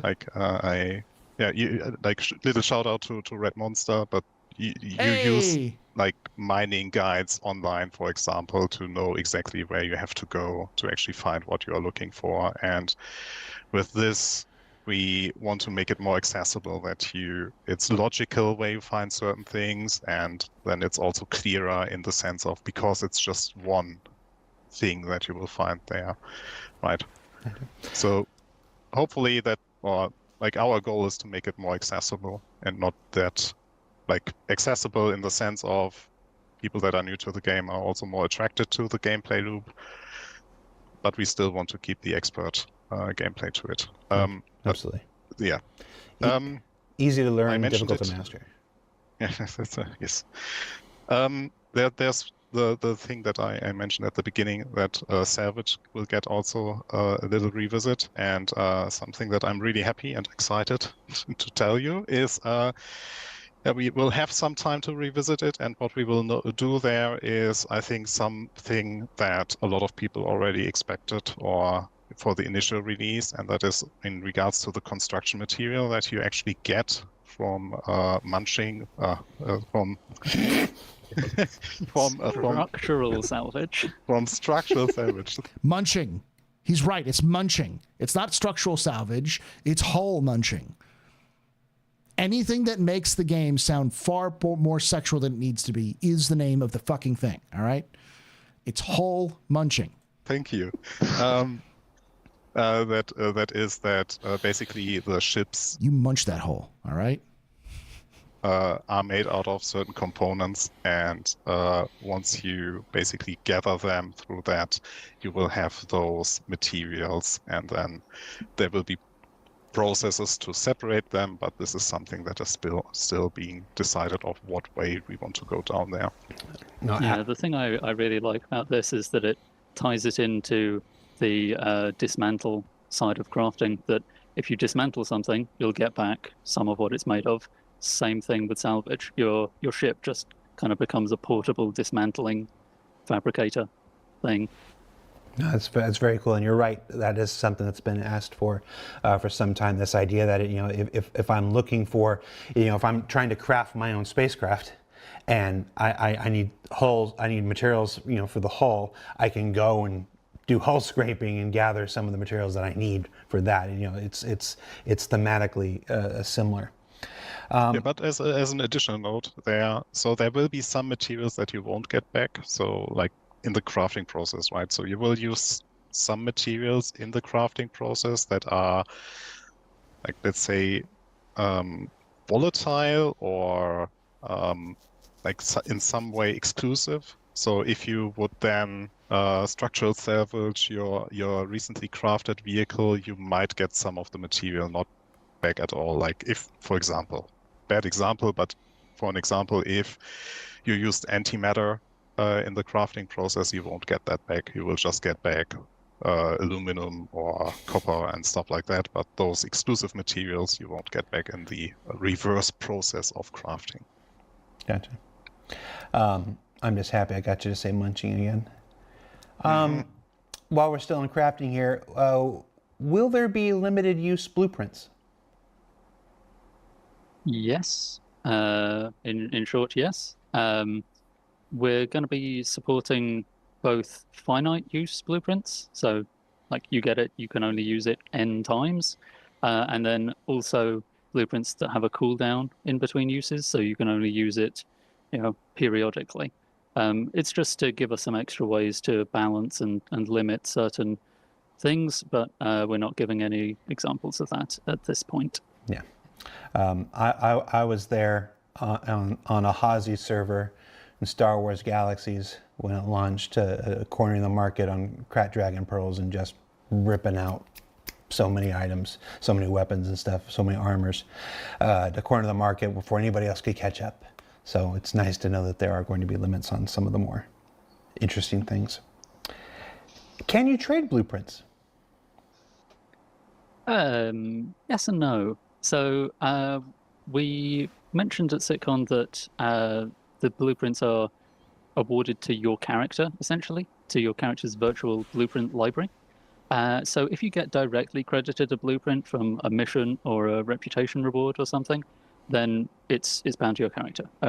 You can't trade it. But there will be bind on pickup. Some gameplay where you find blueprints on a data pad, and that data pad can be traded before you read the data off it. Bind on use. Once it's been downloaded, though, it's gone. It's a one-time download, essentially. So if you've already found this blueprint and you find another blueprint of it in a loot crate somewhere, you can give it to your friend. But once they've downloaded it, the data pad is dead. Okay. And eventually, when we have a more robust trading system, I can see that being a hot commodity on the. Not really consume, because it's bind. It's like you can't get rid of it. Once you have it, you can't get rid of it, and it will consume it, obviously. But it's like you can't trade it. On whatever our version of an auction house will be. Can we use stolen materials to craft? Absolutely. The crafter doesn't care about the legality of anything. I mean, heck, you can probably steal an item, dismantle it into parts, and make a whole new thing out of it. So, yeah. He's talking about money laundering or equipment laundering. Woo-hoo! Seems like a good way to get rid of the evidence. Yeah, Yes. Actually, that is the recommended loop if you steal an item, right? So because Chop shop, baby. items have an ownership associated to them, and either you somehow get rid of the ownership marking and replace it, or you go the easy way and just disassemble it and craft the item yourself, because you don't have to hunt down the materials, or not as much materials, because again, not the 1-to-1 ratio if you disassemble. Okay. Yeah, but I do like the idea of nicking someone's entire spaceship and deconstructing it and then making some other ship out of it. Yeah. Luke, Yeah, for those of you who don't know, Cousin Crow was a he got his start being a working for a Banu Soli, not working for, being owned by a Banu Soli that was a chop shop. So, we'll go back to base building for a bit. How customizable will these things be in terms of materials, colors, shapes? Yeah, like we discussed earlier, we really want to make sure that players are able to kind of make the base their own, and to also use the base for whatever new systems or the existing systems that we have out there and gameplay loops, right? So, for an example, a hunter's lodge, you might want to tint it in a specific way with the buildings and so on, so that it blends nicely into the environment, so that it doesn't stand out or get any attention of other bypassers flying by. Where if you're building more of a trading hub, we want you to be able to kind of again, tint the buildings, maybe put logos on the sides, and really kind of advertise like, oh, this is my location, come here, trade, and yeah, really have different ways of integrated. We have a lot of beautiful... Hey, Paul, not owned, more like protected for his own good from freedom of choice. No, his mother sold him into slavery to pay off debts. His mom was not nice. She was a junkie. Beautiful. And he's not the only one. That happens a lot in the Star Citizen universe. Like, kids get sold to Banu Solis all the time. Planets that have very different biomes and colors and structures, and we just want to make sure that we are providing a nice palette of different tints and customizables to kind of make it fit within every... Kids, Star Citizen is a lot wilder than you imagined. Jaded, my sweet summer child. Let me explain to you about the late Mezra era and how they had kids as young as 6 working in the factories. If you were old enough to go to first grade, you were old enough to start making some fucking guns, or to stick your tiny little hand in and pull out clogs in the ventilation system. Like, Anthony Tanaka was assassinated when he was shot like a dog dead on the floor of a factory when he was 11. He had already been working in factories for 5 years. The Star Citizen universe is dark as shit, yo. It is dark. It is not a pleasant experience to be in. Every biome, every planet where you want to build your base. Something that we showed in base building as well, that a lot of people caught up on, is that a majority or a large portion of the buildings will also be able to be connected one another. So we're looking at, we have generic buildings, and then the player can decide what they want to do within that building or how they want to... I mean, to be fair, Cyberwolf, every single time there's been a story about a Banu Soli buying a human kid, it is like the most heartwarming thing, mostly because their parents were awful. And so when they get to Banu Solis take care of their own. So like those Solis become family, and they learn, like they're raised by that Soli to do really good work. And all of them went on to become really good entrepreneurs in all those stories. So it's like, it's kind of the best option. It's shit, but it's the best option. The Banu are not a bad thing. They're just hyper like competitive with one another. It's like once you're in the Suli, you're part of the family now. Like, you are part of the family. You're expected to work. You're expected to do your job. But you're family, you know? That atrocity is the kid's escape route. Yeah, because you can get out of a Suli. In fact, most of those kids got out of their Sulis by the time they were in their 20s. So, like, they spent their childhood learning skills and trades from skilled members of another species, and learned new languages, and ended up leaving with new trade skills and a job with money. So they sound like a bit like benevolent mafias. They kind of are. They're sort of a weird smashing like mashup of companies and mafias. Until you're sold to someone else. Only if your skills are high enough.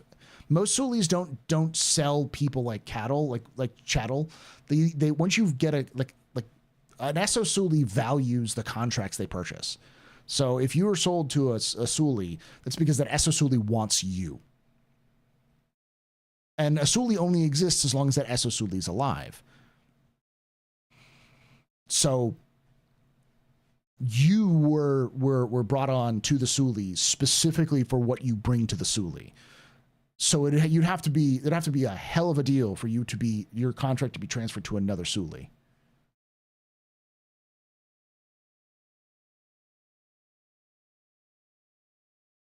They were CIG said they were inspired heavily by guilds, like old guilds, where like, you know, a kid might go off to become an apprentice printer, but like once they're done, like they're in the crew. Like you ain't leaving now. Like you are now part of this fraternal brotherhood. Like this is us now, sort of thing.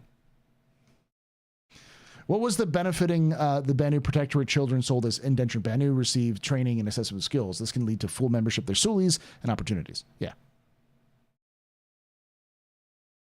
Adulthood and complete their apprenticeship, they can achieve full membership in their Suli. At that point, they're no longer bound by their indentured status. And then they can pay for their freedom, or they can renegotiate their contracts to continue to work for the Suli. Most of them leave, but because they don't want to be around there. But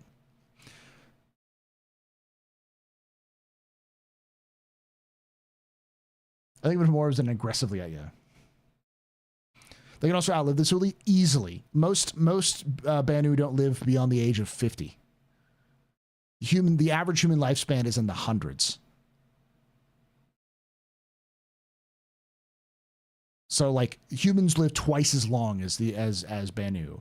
And like if you're pushing 50 in the Banu, you are old. It would be like today if you were in your 90s.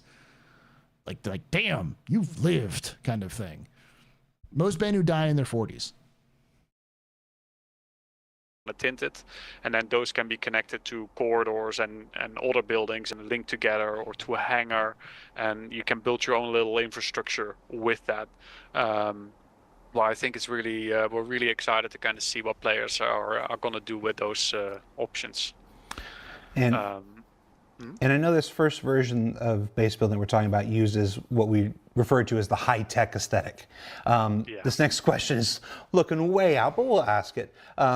Will there be different styles of structure in the future? They give examples like a shanty town or even alien-influenced buildings. Yeah, so there's indeed, with the introduction of base building, there's a lot of possibilities out there for us. For now, we're very focused on establishing this high-tech visual very well. We have a specific set in mind in which we want to release with. After that, like we've always already, or Declan discussed in his presentation in CitizenCon and already hinted at, is that there is more functionality to come that we also want to look at, like for example wrenching and trading and so on.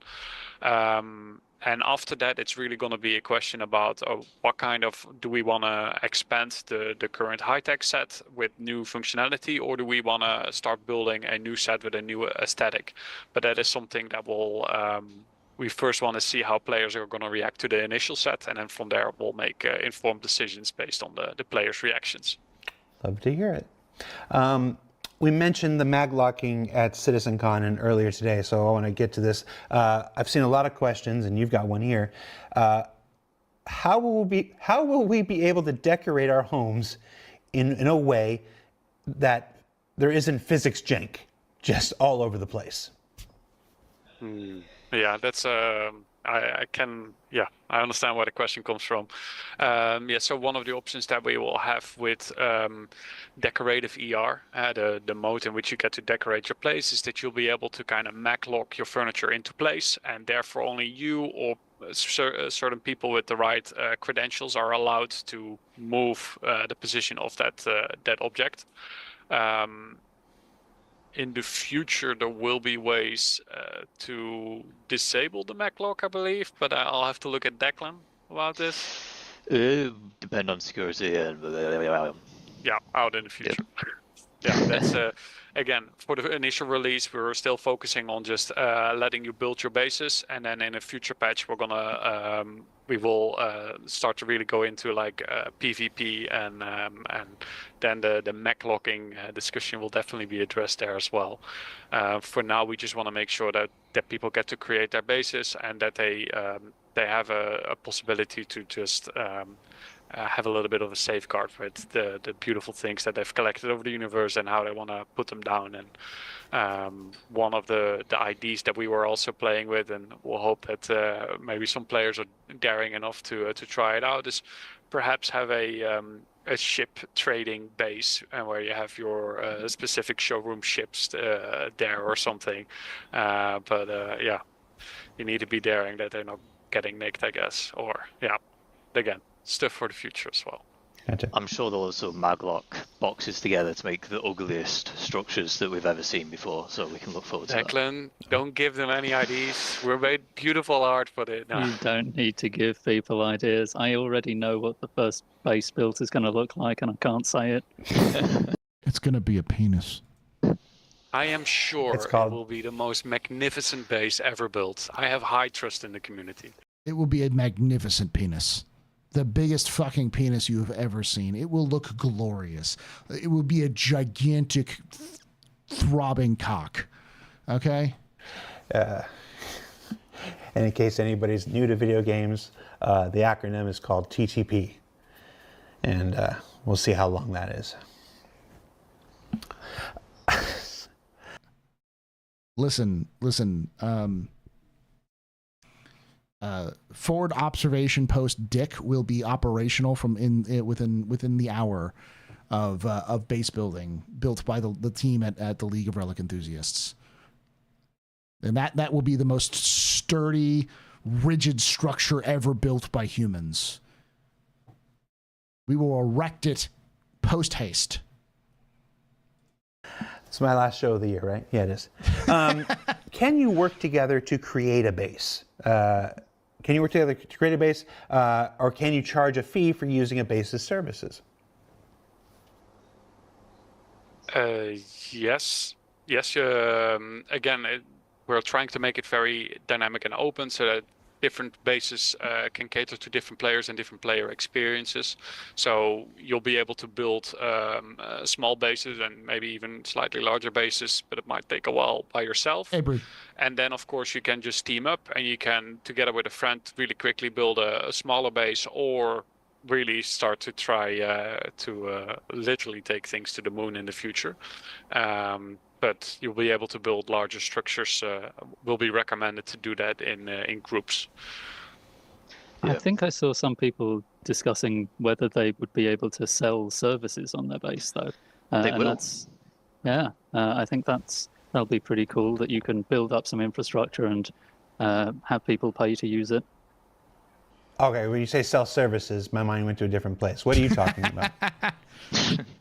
I'm talking about, I've built some really high-tier crafting machines, and I'm just going to let people come to my base and craft stuff with the best machines. Yeah, that's definitely what I was thinking. Price. It's definitely what were you thinking? I'm thinking let's move to the next question. I'm just very excited to just I used to be a little bit of a miner myself, and I can't wait for people just to kind of figure out I got my little base here, I'm mining my own resources, and now I'm going to start shipping it to Declan's base, his base is all about refining, for an example, and I go and I use his services there, and I get my valuables refined, and then I'll sell it at Jacob, who is building his base. And then over the weeks and months that I'm playing my loop and doing my adventures, I can actually see Jacob's base expanding, and I can see how my involvement has a tangible impact in the universe. You've also made some money, which is quite good. So the thing you got to understand is that manufacturing itself is also a tier. So having a high tier manufacturing plant where you can produce goods and services is going to mean you are going to produce higher tier naturally because of your own fabrication. Plus, if you have good service, good mats your high tier mats and your high tier crafting technology will create highest tier goods. So you're going to need a location to build those high tier crafting facilities, and you can't move those easy. So they mentioned us having needing to choose a profession. I think the direction, what they're saying is that it's probably going to be very difficult for you to multitask. Like I highly doubt this is going to be a situation like a lot of survival games where you can just do everything on your own. To be able to do really, really good, you're going to have to pick a lane and focus on that rather than trying to pick a bunch of things. I doubt we're going to have they're going to have us box into just professions that we have to click off on a list or anything like that. True. And maybe even made some friends. And meet new people by selling them stuff. Well, it's not just it takes time and resources and focus, but because you also have to take all those resources you've gathered. Excuse me.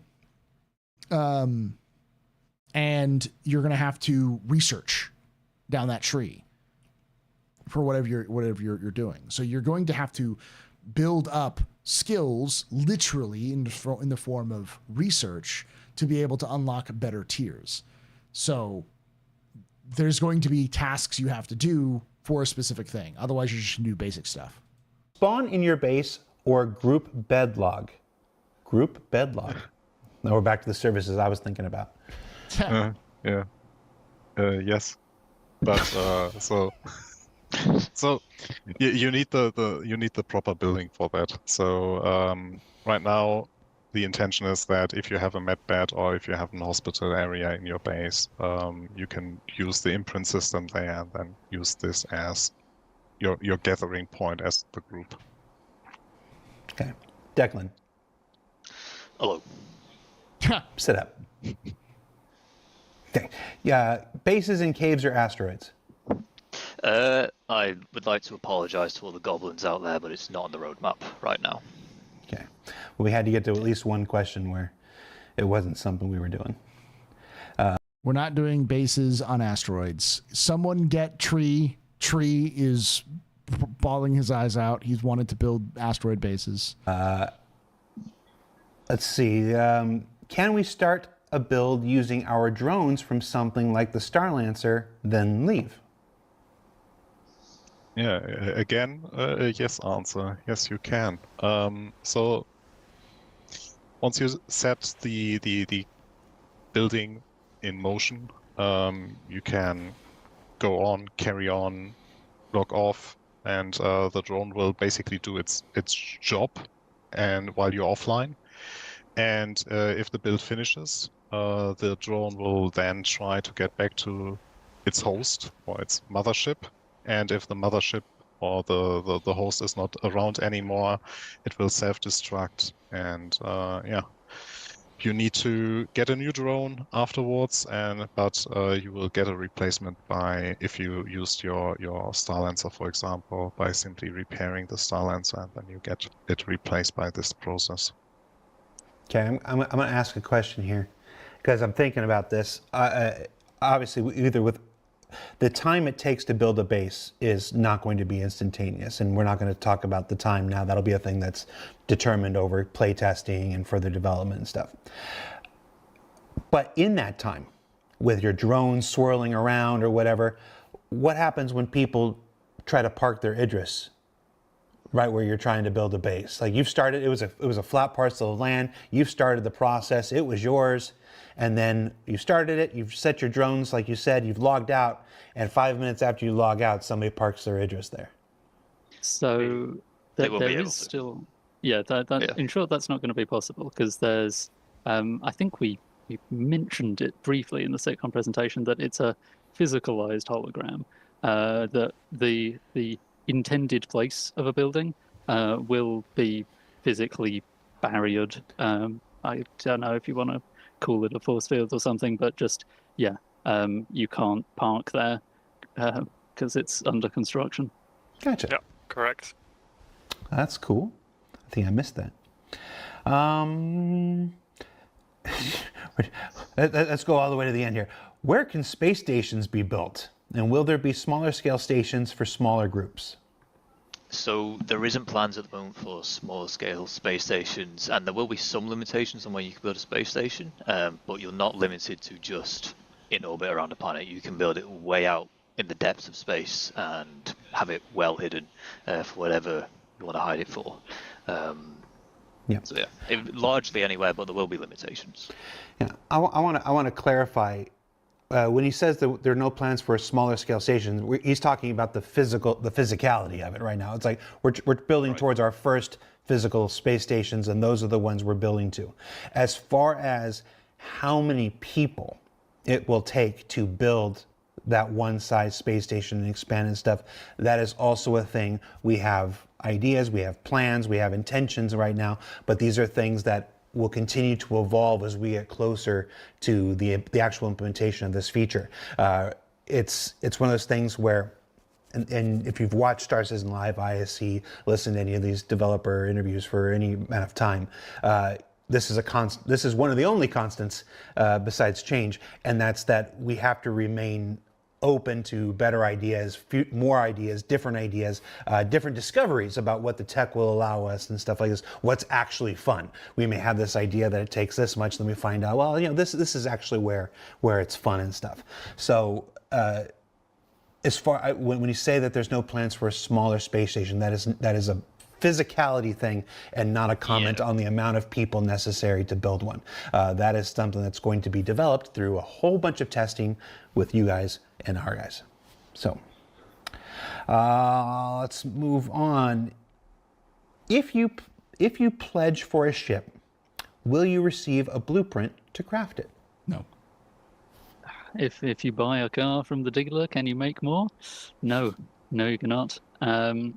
Pledging a ship does not give you the blueprint to craft it. You got to earn that like everybody else. But it gives you the ship, and you can use the ship. Like I said at SitCon, though, once you've got a ship, however you got it, whether you pledged for it or got it in game or nicked it or something, you will be able to upgrade it. So even though you can't craft directly, make a brand new high tier ship, you can upgrade the one that you pledged for in-game materials and research and all that. But yeah, you'll be able to do that to ensure your vehicle has the best stats that you want for it. Okay. And you just butted up against one of the other big questions that a lot of folks had after that presentation. WTF, the upgrade system. How does this work? What are tier 1, 2, 3, 4, 5? Is it the same thing for every ship? Is it different for every ship? Is it customizable, like I seem to think you just hinted at there? How are we expecting this tier system to work? Keeping in mind, there's still lots of development between now and its implementation. Yes, absolutely. But I'll talk about the current plans. So first of all, there's different kinds of blueprint, and most of them will be upgradable through research. Different kinds of blueprint will get different benefits from researching them. So like a refining blueprint will get more efficient. So you get a better yield of refined goods for raw input. Or like a repair blueprint might be able to repair a little bit more effectively, stuff like that. But the one that everyone's probably asking about is the creation blueprint, which lets you make new stuff. And a higher tier one of those will let you craft the higher tier of the relevant item. So let's say you've already got the tier 1 blueprint for a gun, and it has stats like fire rate and recoil. You'll be able to see on the crafting UI the stat range for those stat types. And the exact value that you get when you actually make the gun will be dependent on the quality of the resources that you put in. When you upgrade the blueprint to tier 2, you'll see the tier 2 version of the gun, and those stat ranges will be shifted. So it'll have a higher top end and a higher low end as well. It'll be on average better, but the actual number that you get is still dependent on the quality of the materials you put in. Of course, the higher tier blueprints also need you to bring more advanced materials to them. And yeah, related to that is that these blueprints have aspects, we call them. It's kind of like parts of the product, so like the barrel of a gun or the grip of the gun or something like that, which will influence different stats of the item. So if you put materials into the grip part of the gun, the quality of those materials might impact the recoil, but it's not going to impact the rate of fire. And this becomes especially interesting for the very highest tier of creation blueprints, because then you'll get a choice of what materials to put into certain aspects, and based on the choice you make, it will influence different stats. So you might be able to choose between improving the recoil or the reload speed, depending on which material you put in. Okay. Interesting. Yeah, and then I guess the only other kind of blueprint that's interesting for upgrade is the upgrade blueprint itself, because research and upgrade blueprints are not quite the same thing. But if you use an upgrade blueprint to increase the tier of an existing item, none of the existing stats or materials on that item matter anymore. It's just the new materials that you put in for the upgrade will affect the stats. And the important reason for this is so that whether you craft an item straight at tier 3 or craft it at tier 1 and then upgrade to tier 2 and then upgrade to tier 3, the resulting item will be the same if you use the same materials. So you can skip a step if you need, if you have the blueprint and you have the... Yeah, if you have the creation blueprint, you can skip, and you skip straight to whatever tier you want. The upgrade basically only exists if you already have the item and you don't want to spend all of the resources to make a whole nother copy of it. You just want to spend the smaller amount of resources necessary to turn it into the higher tier one. And that upgrade blueprint, I assume one of the ingredients is the original item. Yes. Okay. And so you were speaking, you're speaking primarily of guns and items, but this system, one would assume, is also applicable to the ships as well. Yep, absolutely. And not only ships, also ship components. It's like something that we really want to make sure is that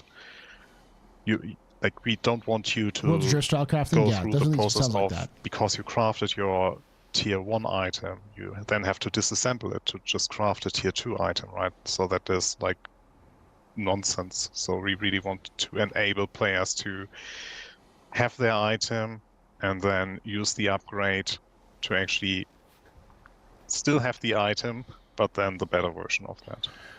So extrapolating this out here, if you take something like an Aurora, let's start just with a base level here, and you have now upgraded the hull to stage 5 or tier 5, where you've now used specific materials to customize specific elements and stats of that hull.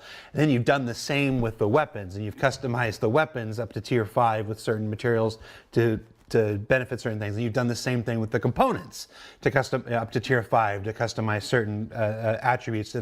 You can have an Aurora that is dramatically different than David's Aurora or Pete's Aurora or something. It's like, absolutely. This is where we start to see the differential between not just individual ship models, but within the ship model itself. And when some decisions are made that affect the baseline of a ship, the one that folks can buy in Astro Armada or whatnot, and so those decisions don't happen in a vacuum. They have to be accounted for. Also, the potential upgrade path that is coming with crafting and stuff like this. And if a ship is in a certain way where you're like, well, I'm not really a fan of it in its base configuration, but through time and effort on the player's behalf, maybe you can take a ship that you weren't totally happy with and now make it to something that becomes your daily driver. Yeah, this calls back to the heavy balancing effort that Torsten was talking about earlier. That one of the big challenges is going to be very carefully balancing all of the different possibilities that you'll have access to with crafting. Because instead of just one ship has these values for these thrusters, the ship hull can change, and the thrusters can change, multiple tiers of them, quality scaling, lots of potential for variation. So yeah, we will be paying very close attention to this. You're just creating a whole lot of work for Rich Towler and his team, aren't you? Yes. Sorry, guys. He's gonna bust through the wall like the Kool-Aid Man here in a minute. All right, we've got a little bit more time. Let's go back to some base building here. How well will play? I mean, I get it. I got it. I don't know why people are confused by that. Every single variation of anything can be made. So, like, let's just say a shield generator has 4 stats. Those 4 stats can be affected depending on the type of material and quality of material you have. If you have certain combinations of materials that you're using to produce that shield generator, or to that upgrade to that shield generator, or I said, whatever, I'll just say shield generator, then it will change things like regen rate, shield strength, power usage. But there's probably going to be a downside unless you use really, really high quality versions of those, where the downside is then mitigated or changed a little bit. What he's talking about is an insane amount of variation that will allow for really clever players to break the game.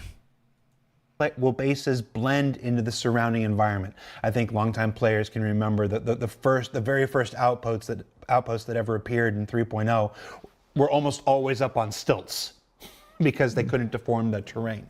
How well will our stuff blend in with the terrain? Yeah, so you'll be able to kind of, again, with the tinting, you'll be able to kind of pick certain tint palettes that work better with the biomes that they are in located. You can also put buildings around trees and stuff. If you put the building on top of the trees, it will get rid of the trees, but with the nice precision placement mode through the construction ER mode, you'll be able to find a nice position and to kind of get some trees to maybe cover a little bit of your building as well. We'll see how that goes. Because we also have the construction drones that need to fly in and out, so we'll have to we're taking those things in account, but you'll be able to kind of blend it in pretty well if you want. And additionally, we'll have some buildings that actually will be able to kind of reduce the signature of your base as well, to kind of further kind of hide your base if you want to, or in the other way, like really make it stand out in the base or in the environment. But yes, the idea is that we will have different tint palettes that fit with the different biomes that can be found on the planets. One would assume there has to be some level of terrain manipulation, though. Is that entirely automated by the system, or will any of that be in player control? Yeah, so the idea is that we don't want to fully allow the players to customize the terrain to their liking, because that would take away from the value of scouting for a good location. So there will be buildings that will do a very light terrain manipulation, just to make sure that like the staircases work and so on. But the majority, the best solution that we'll provide is the use of foundation tiles, the big concrete slabs that people get to place down, and then on those they'll be able to kind of put their buildings down. And those will deform the terrain, so if you have a plot of land that is not particularly flat for you to build connectable buildings, then the idea is that you would put down a foundation first, and then from there on you'll be able to connect your buildings on top of there. We can squeeze a couple more in before we're done here. How will player trading at bases work? I saw someone bring something up. So how will insurance with a warranty know how to duplicate a ship? That's a good question. Because my guess is that that's literally what we were talking about on the captain's table with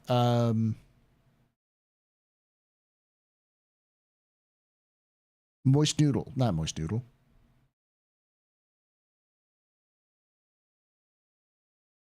He will kill me for not remembering his name.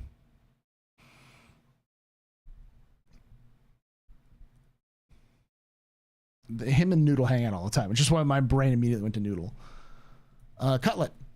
When we're talking with Cutlet, this was Cutlet's point, which is like, what happens when you have a player crafted, upgraded ship and you need to get it come back?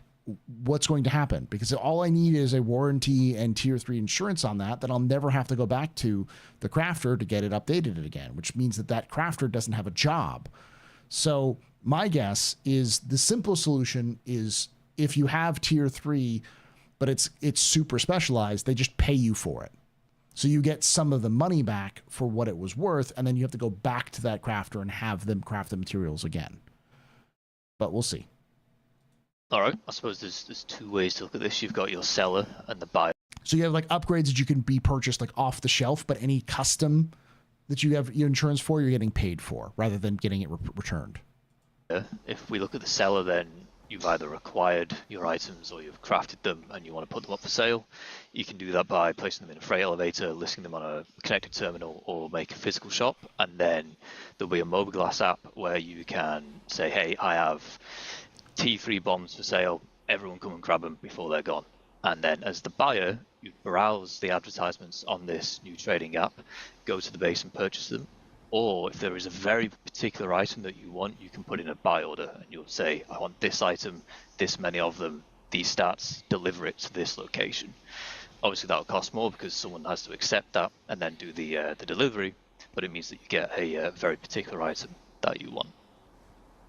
Okay. So like if you get a custom ship that's insured, you will get the base version of that ship, and then you have to you get the cash value of what that those upgrades would be for the market, and then you have to go back to the person who upgraded that ship in the first place, or you bought that upgraded ship in the first place, and give them your ship and have them upgraded again for you.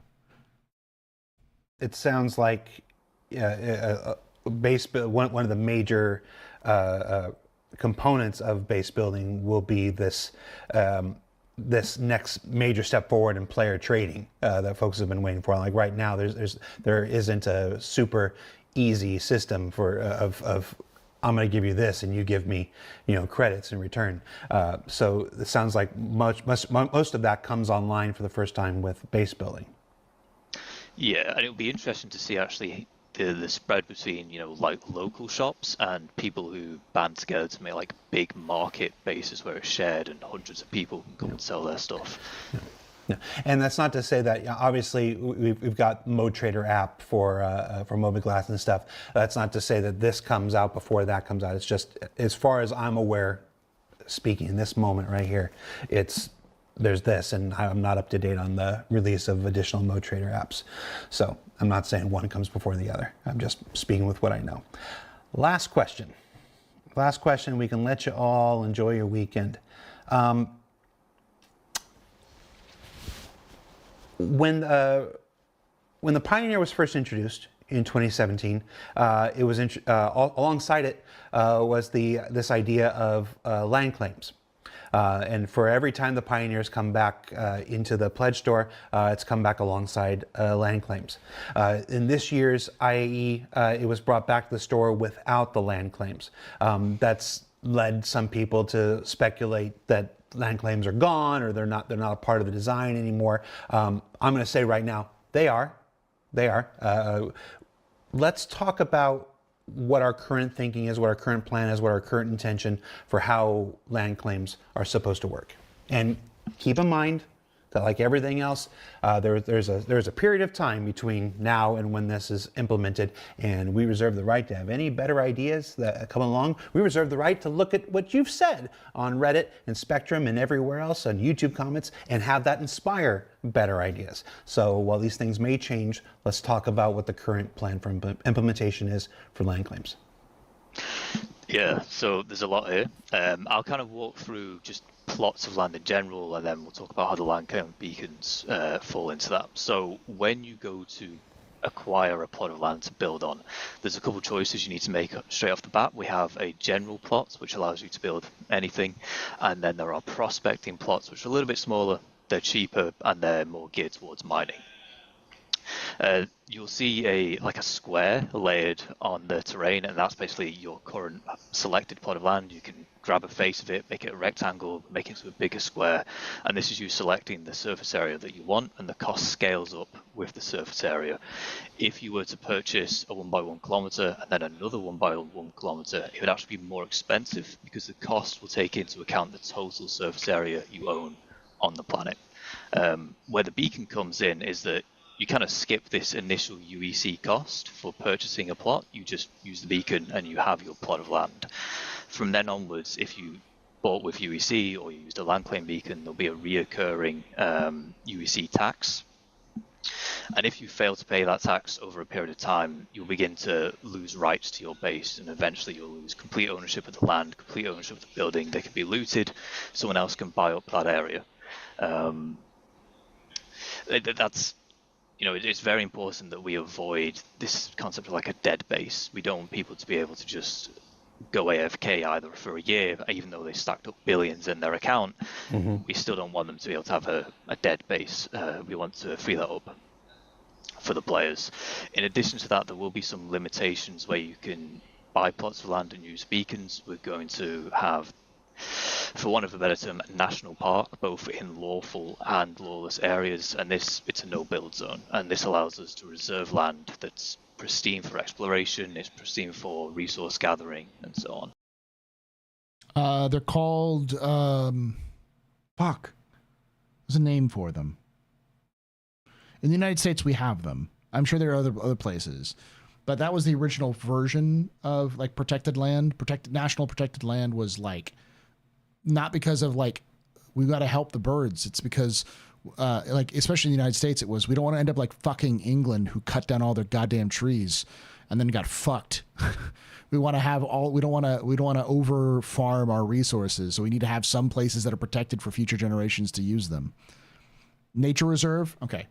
They're not national parks, because like national parks are, you know, where people can go out and enjoy nature and use the land. What we're talking about is like, they're locked off. You're not supposed to go there at all. No one's supposed to be there.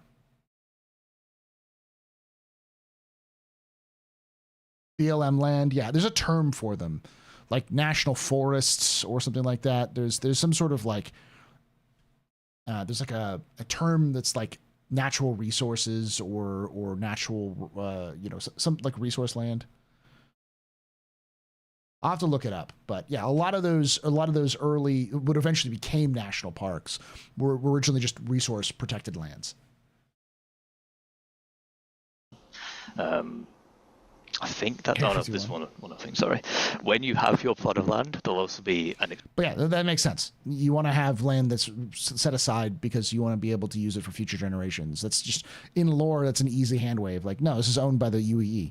This is all owned and operated by the UEE. No one's supposed to be here, which means that you could build there, but it just wouldn't be protected, and you just get fucked over by it. Nature reserves. Thank you. Federal reserves. Exclusion zone around it where no one else can buy or build, so you can't get boxed in. That is a high-level summary, I suppose, of the current plan for land claims and plots in general. Gotcha. So let me see if I understand this to re-summarize it here. So anybody will be able to go and purchase a plot of land so long as it's available, so long as it's not in one of these no-build exclusion zones. You reference national parks. They're not literal national parks on Pyro 3 or whatever. But you know, areas that are protected for gameplay reasons, we have to make sure that there's still plenty of areas to do missions and minables and stuff like this. So anybody will be able to buy a plot of land in one of the buildable areas. The land claims basically are your like coupon for that. It's like you can pay a brand new UEC cost to purchase that, or if you have a land claim, it's like, nope, I already prepaid. This is my prepaid voucher, and you hand that in, and you get the land claim for that. So it's open to everyone. One is just a voucher. You've already got that ready for you. After that, there is a maintenance cost. We talked about money sinks. Money sinks are essential to every video game economy that's ever existed. So there will be a recurring fee if you don't log in often enough. And again, the time period will be things that adjust like everything else in Star Citizen. If you don't log in enough to pay your stuff, eventually you'll lose control or ownership of that land, and then I assume anybody can do whatever the heck they want with your base and the stuff that you've put there. This is really good because, like you said, back on a Hazi server, I had a city on Naboo that was still there 4 years after I stopped playing. So, and then obviously again, reiterating the limitations, not every single space on the planet will be buildable. You're probably not going to be able to put your base right up against the wall of Lorville. For instance, there's going to be exclusion zones to maintain all the other gameplay elements. But we have a lot of planets and a lot of moons with a lot of surface area, and we're making more. So, yeah, that about get it, Declan? I mean, that's about right. Yeah. Cool. Gentlemen, that's it. Thank you so much. Thank you so much for... All right. That was good. It's good to know. There's a lot of stuff that seems kind of very basic, but there's some good things in there to kind of like pull out. Yeah. So CIG will never resell land claims. No, they're never reselling land claims, but you will be able to earn them in game. USA made so much ammo during World War II they need dozens of ammo dumps and stores of excess after the war was won. No, those are munition dumps, open areas of desert far from anywhere who might meddle with it. Yeah, we had a couple of. When I grew up in California, there's a base that was just north of the Northern Bay Area. We drive past all the time. There were these just giant bunkers, and I think they were built during World War II. But I think they had like just fuck tons of ammunition that's stored there. Not Area 51. Area 51's in Nevada. It might have been Moffett. I can't remember the name of it, but I remember I used to drive by it all the time, and there were these sod bunkers. Like they were definitely bunkers. You could see the doors and the concrete on the side, but they were built into the hillside. Like there was sod on top of it, so it was like completely covered. Concord Naval Weapons Station.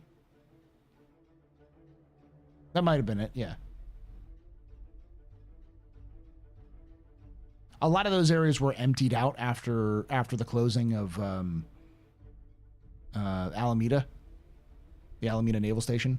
But such a weird time. I grew up in the Bay Area when shortly before I was born, shortly before Alameda closed, and like when I was a kid, I never remembered Alameda being an active naval base.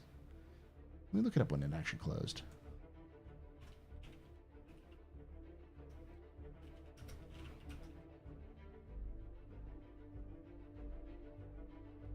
1997, yeah. I was 10 when it closed. But it was a slow close. It wasn't like a all of a sudden. It was like portions of the base had been made public over the course of like a decade. Yeah. Those are aircraft hangars, not bunkers. They didn't have like they weren't big enough for aircraft as far as I remember. They seemed like they were, and there was no like runway or anything nearby it. These were just in the middle of the hills. They were nearby, if I want to remember correctly, it was nearby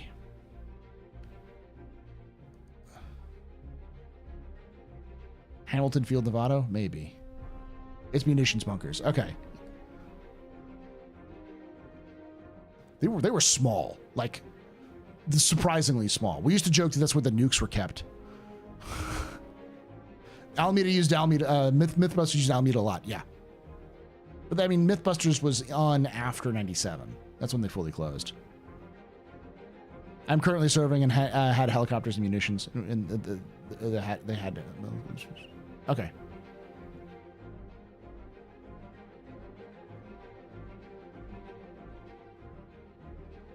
Oh, so they started converting it over time. Yeah. Ah, Port Chicago. Yes. I know. Yeah, that is Port Chicago. Yeah, no, because it was right by the bay. It was like on one side was the weapons, and the other side was the bay. That was where the Port Chicago fire happened.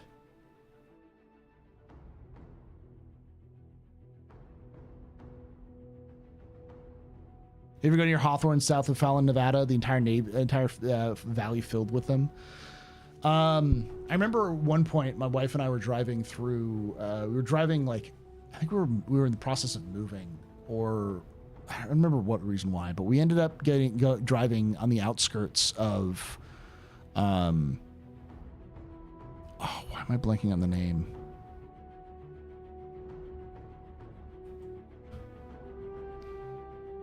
It was one of the fallback locations for the shuttle landings, but it was in Nevada.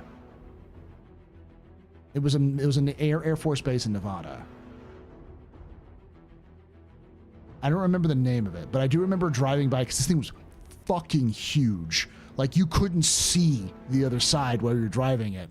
There was hills all around it. It was huge. It might have been White Sands. I don't think it was White Sands though.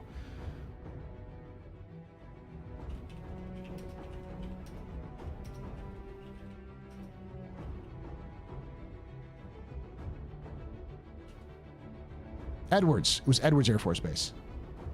So it wasn't in Nevada. It was in California, but I think it was still in the middle of the desert.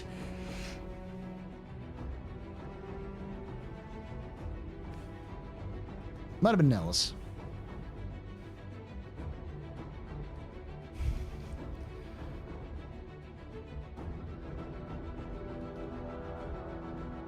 I remember we were driving through the outside of it, and it was just nothing.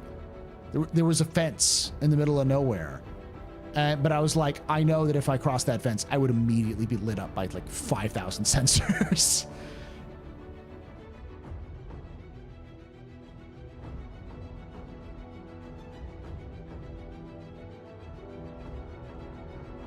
So for those of you, especially who haven't been near a military base or been in the United States, our military bases are fucking big. They're like the size of small cities, usually with nothing in them. But I remember seeing like nothing and then like cars driving down like side roads in the base. And I'm like, there's got to be like a bunker nearby here for like munitions or some sort of warehouse nearby.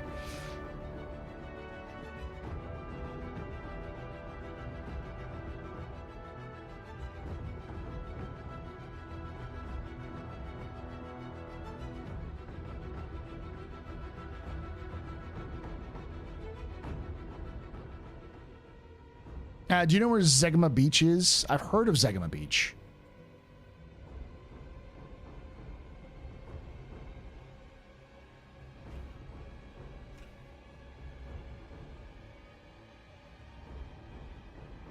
It's a Starship Troopers reference, isn't it?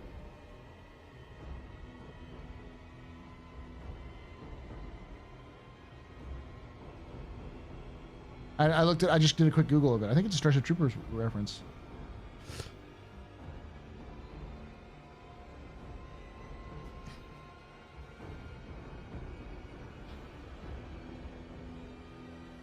It's in the Outer Rings.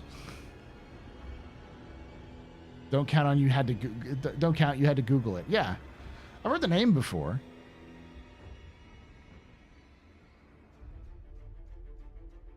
There's an entire Roughnecks season that's dedicated to it.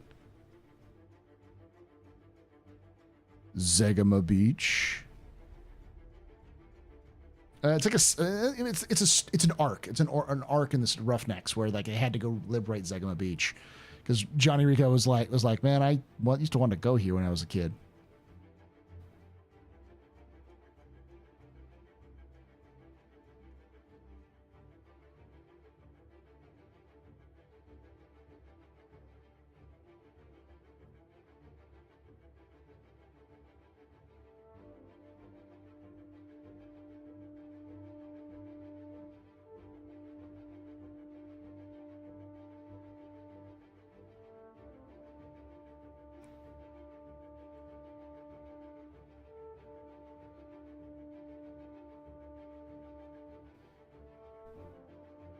Listen, before I go, I will say, I don't care how old you are. If you have never sat down and watched the entirety of Mainframe Entertainment's library of work, you are 100% denying yourself some of the best storytelling of the 90s and early 2000s. The CGI is bad. It is awful. but you get used to it after a while. It becomes almost like an art style rather than being an attempt at realism. And as you watch Mainframe's work continue, man, oh, they get so good. They get so good with such a small budget.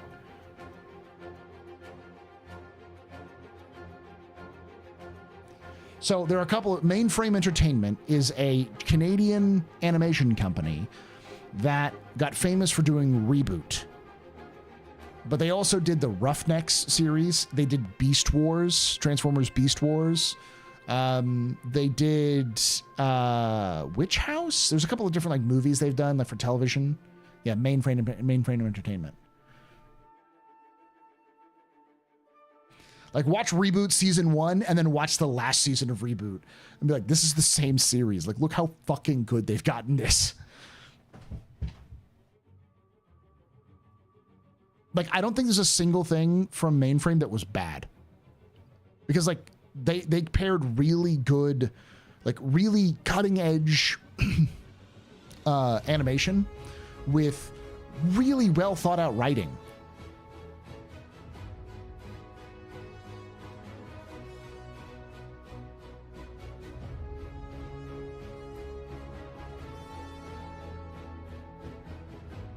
Like, this is going to sound really fucked up, but one of the things that really inspired me as in terms of like story, like kind of surprised me in storytelling.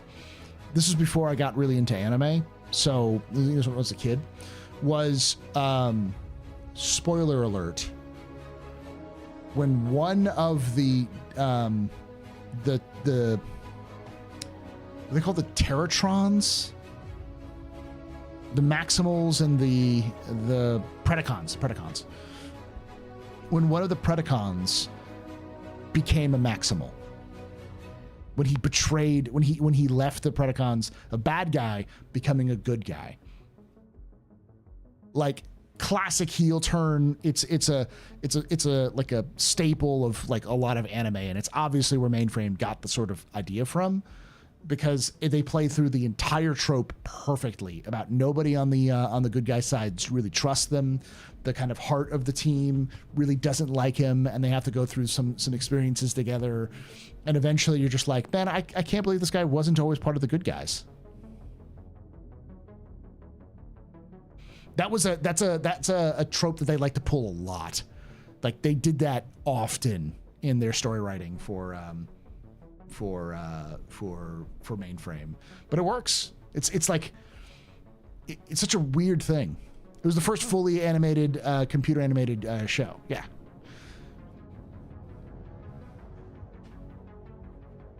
And then they then Netflix got a hold of it, and we don't talk about Reboot after that.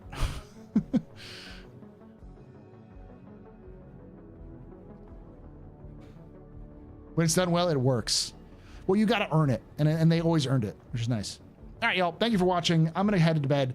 We'll be back tomorrow with Space Marine. All right, let me do it properly. Hopefully, you can hear the voice here.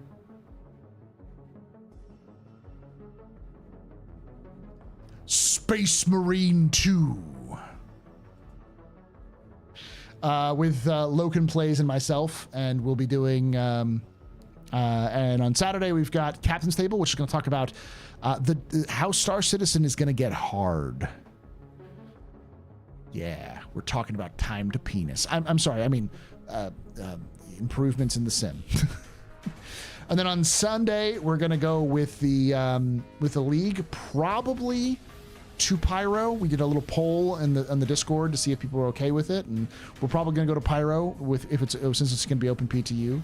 So we'll be doing a League expedition in Pyro, so it'll be interesting. The voice is cool, but no effect. It didn't have an effect. Let me make sure. I think my mic is wrong here. Properties. Yeah, it's wrong here. Hello? Okay. Space Marine 2. Did that effect work?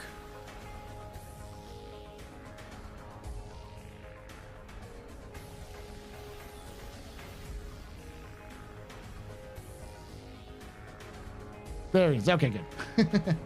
Anywho, and then we're going to do our lore look series, lore look live stream, the L cubed streams on Monday with the Astro Historian and here on the Captain's Table on the AstroPub Live, not the AstroPub Live, AstroPub on Twitch, where we're going to go through the Star Citizens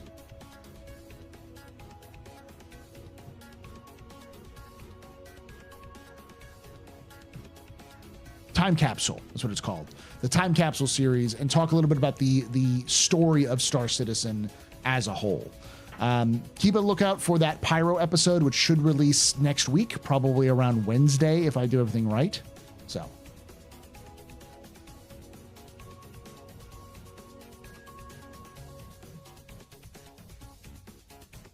Yes, I know, Fishy. Which is why we're going to do it again. I like the discussion we had about it, but it wasn't really a structured discussion. So talking about Star Citizen's difficulty, where does it stem from? The changes as they're coming, is it going to be too much? Is Star Citizen forcing players to do multi-crew? Is this going to be harmful to Star Citizen? That kind of thing. So, yeah. Mainframe didn't do Roughnecks? I thought they did Roughnecks.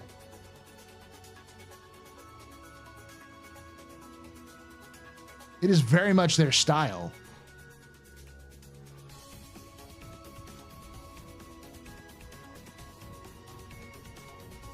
They did Reboot, Beast Wars, Shadow Raiders, Weirdos, Beast Wars, Transformers, Beast Machines, Action Man, Heavy Gear, Max Steel, Spider-Man, Zix.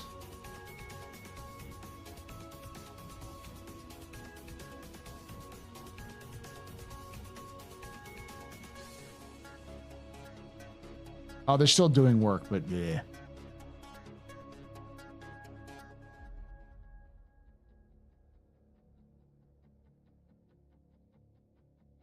Scary Godmother, that's what I was remembering.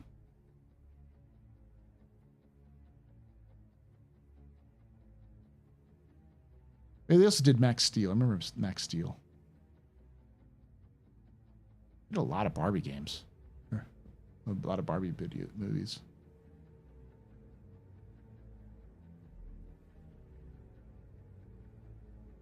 Anyway, thank you for hanging out. Thank you for watching. And like I say every time, hope to see you someday in the black. We'll go watch Roughnecks 2.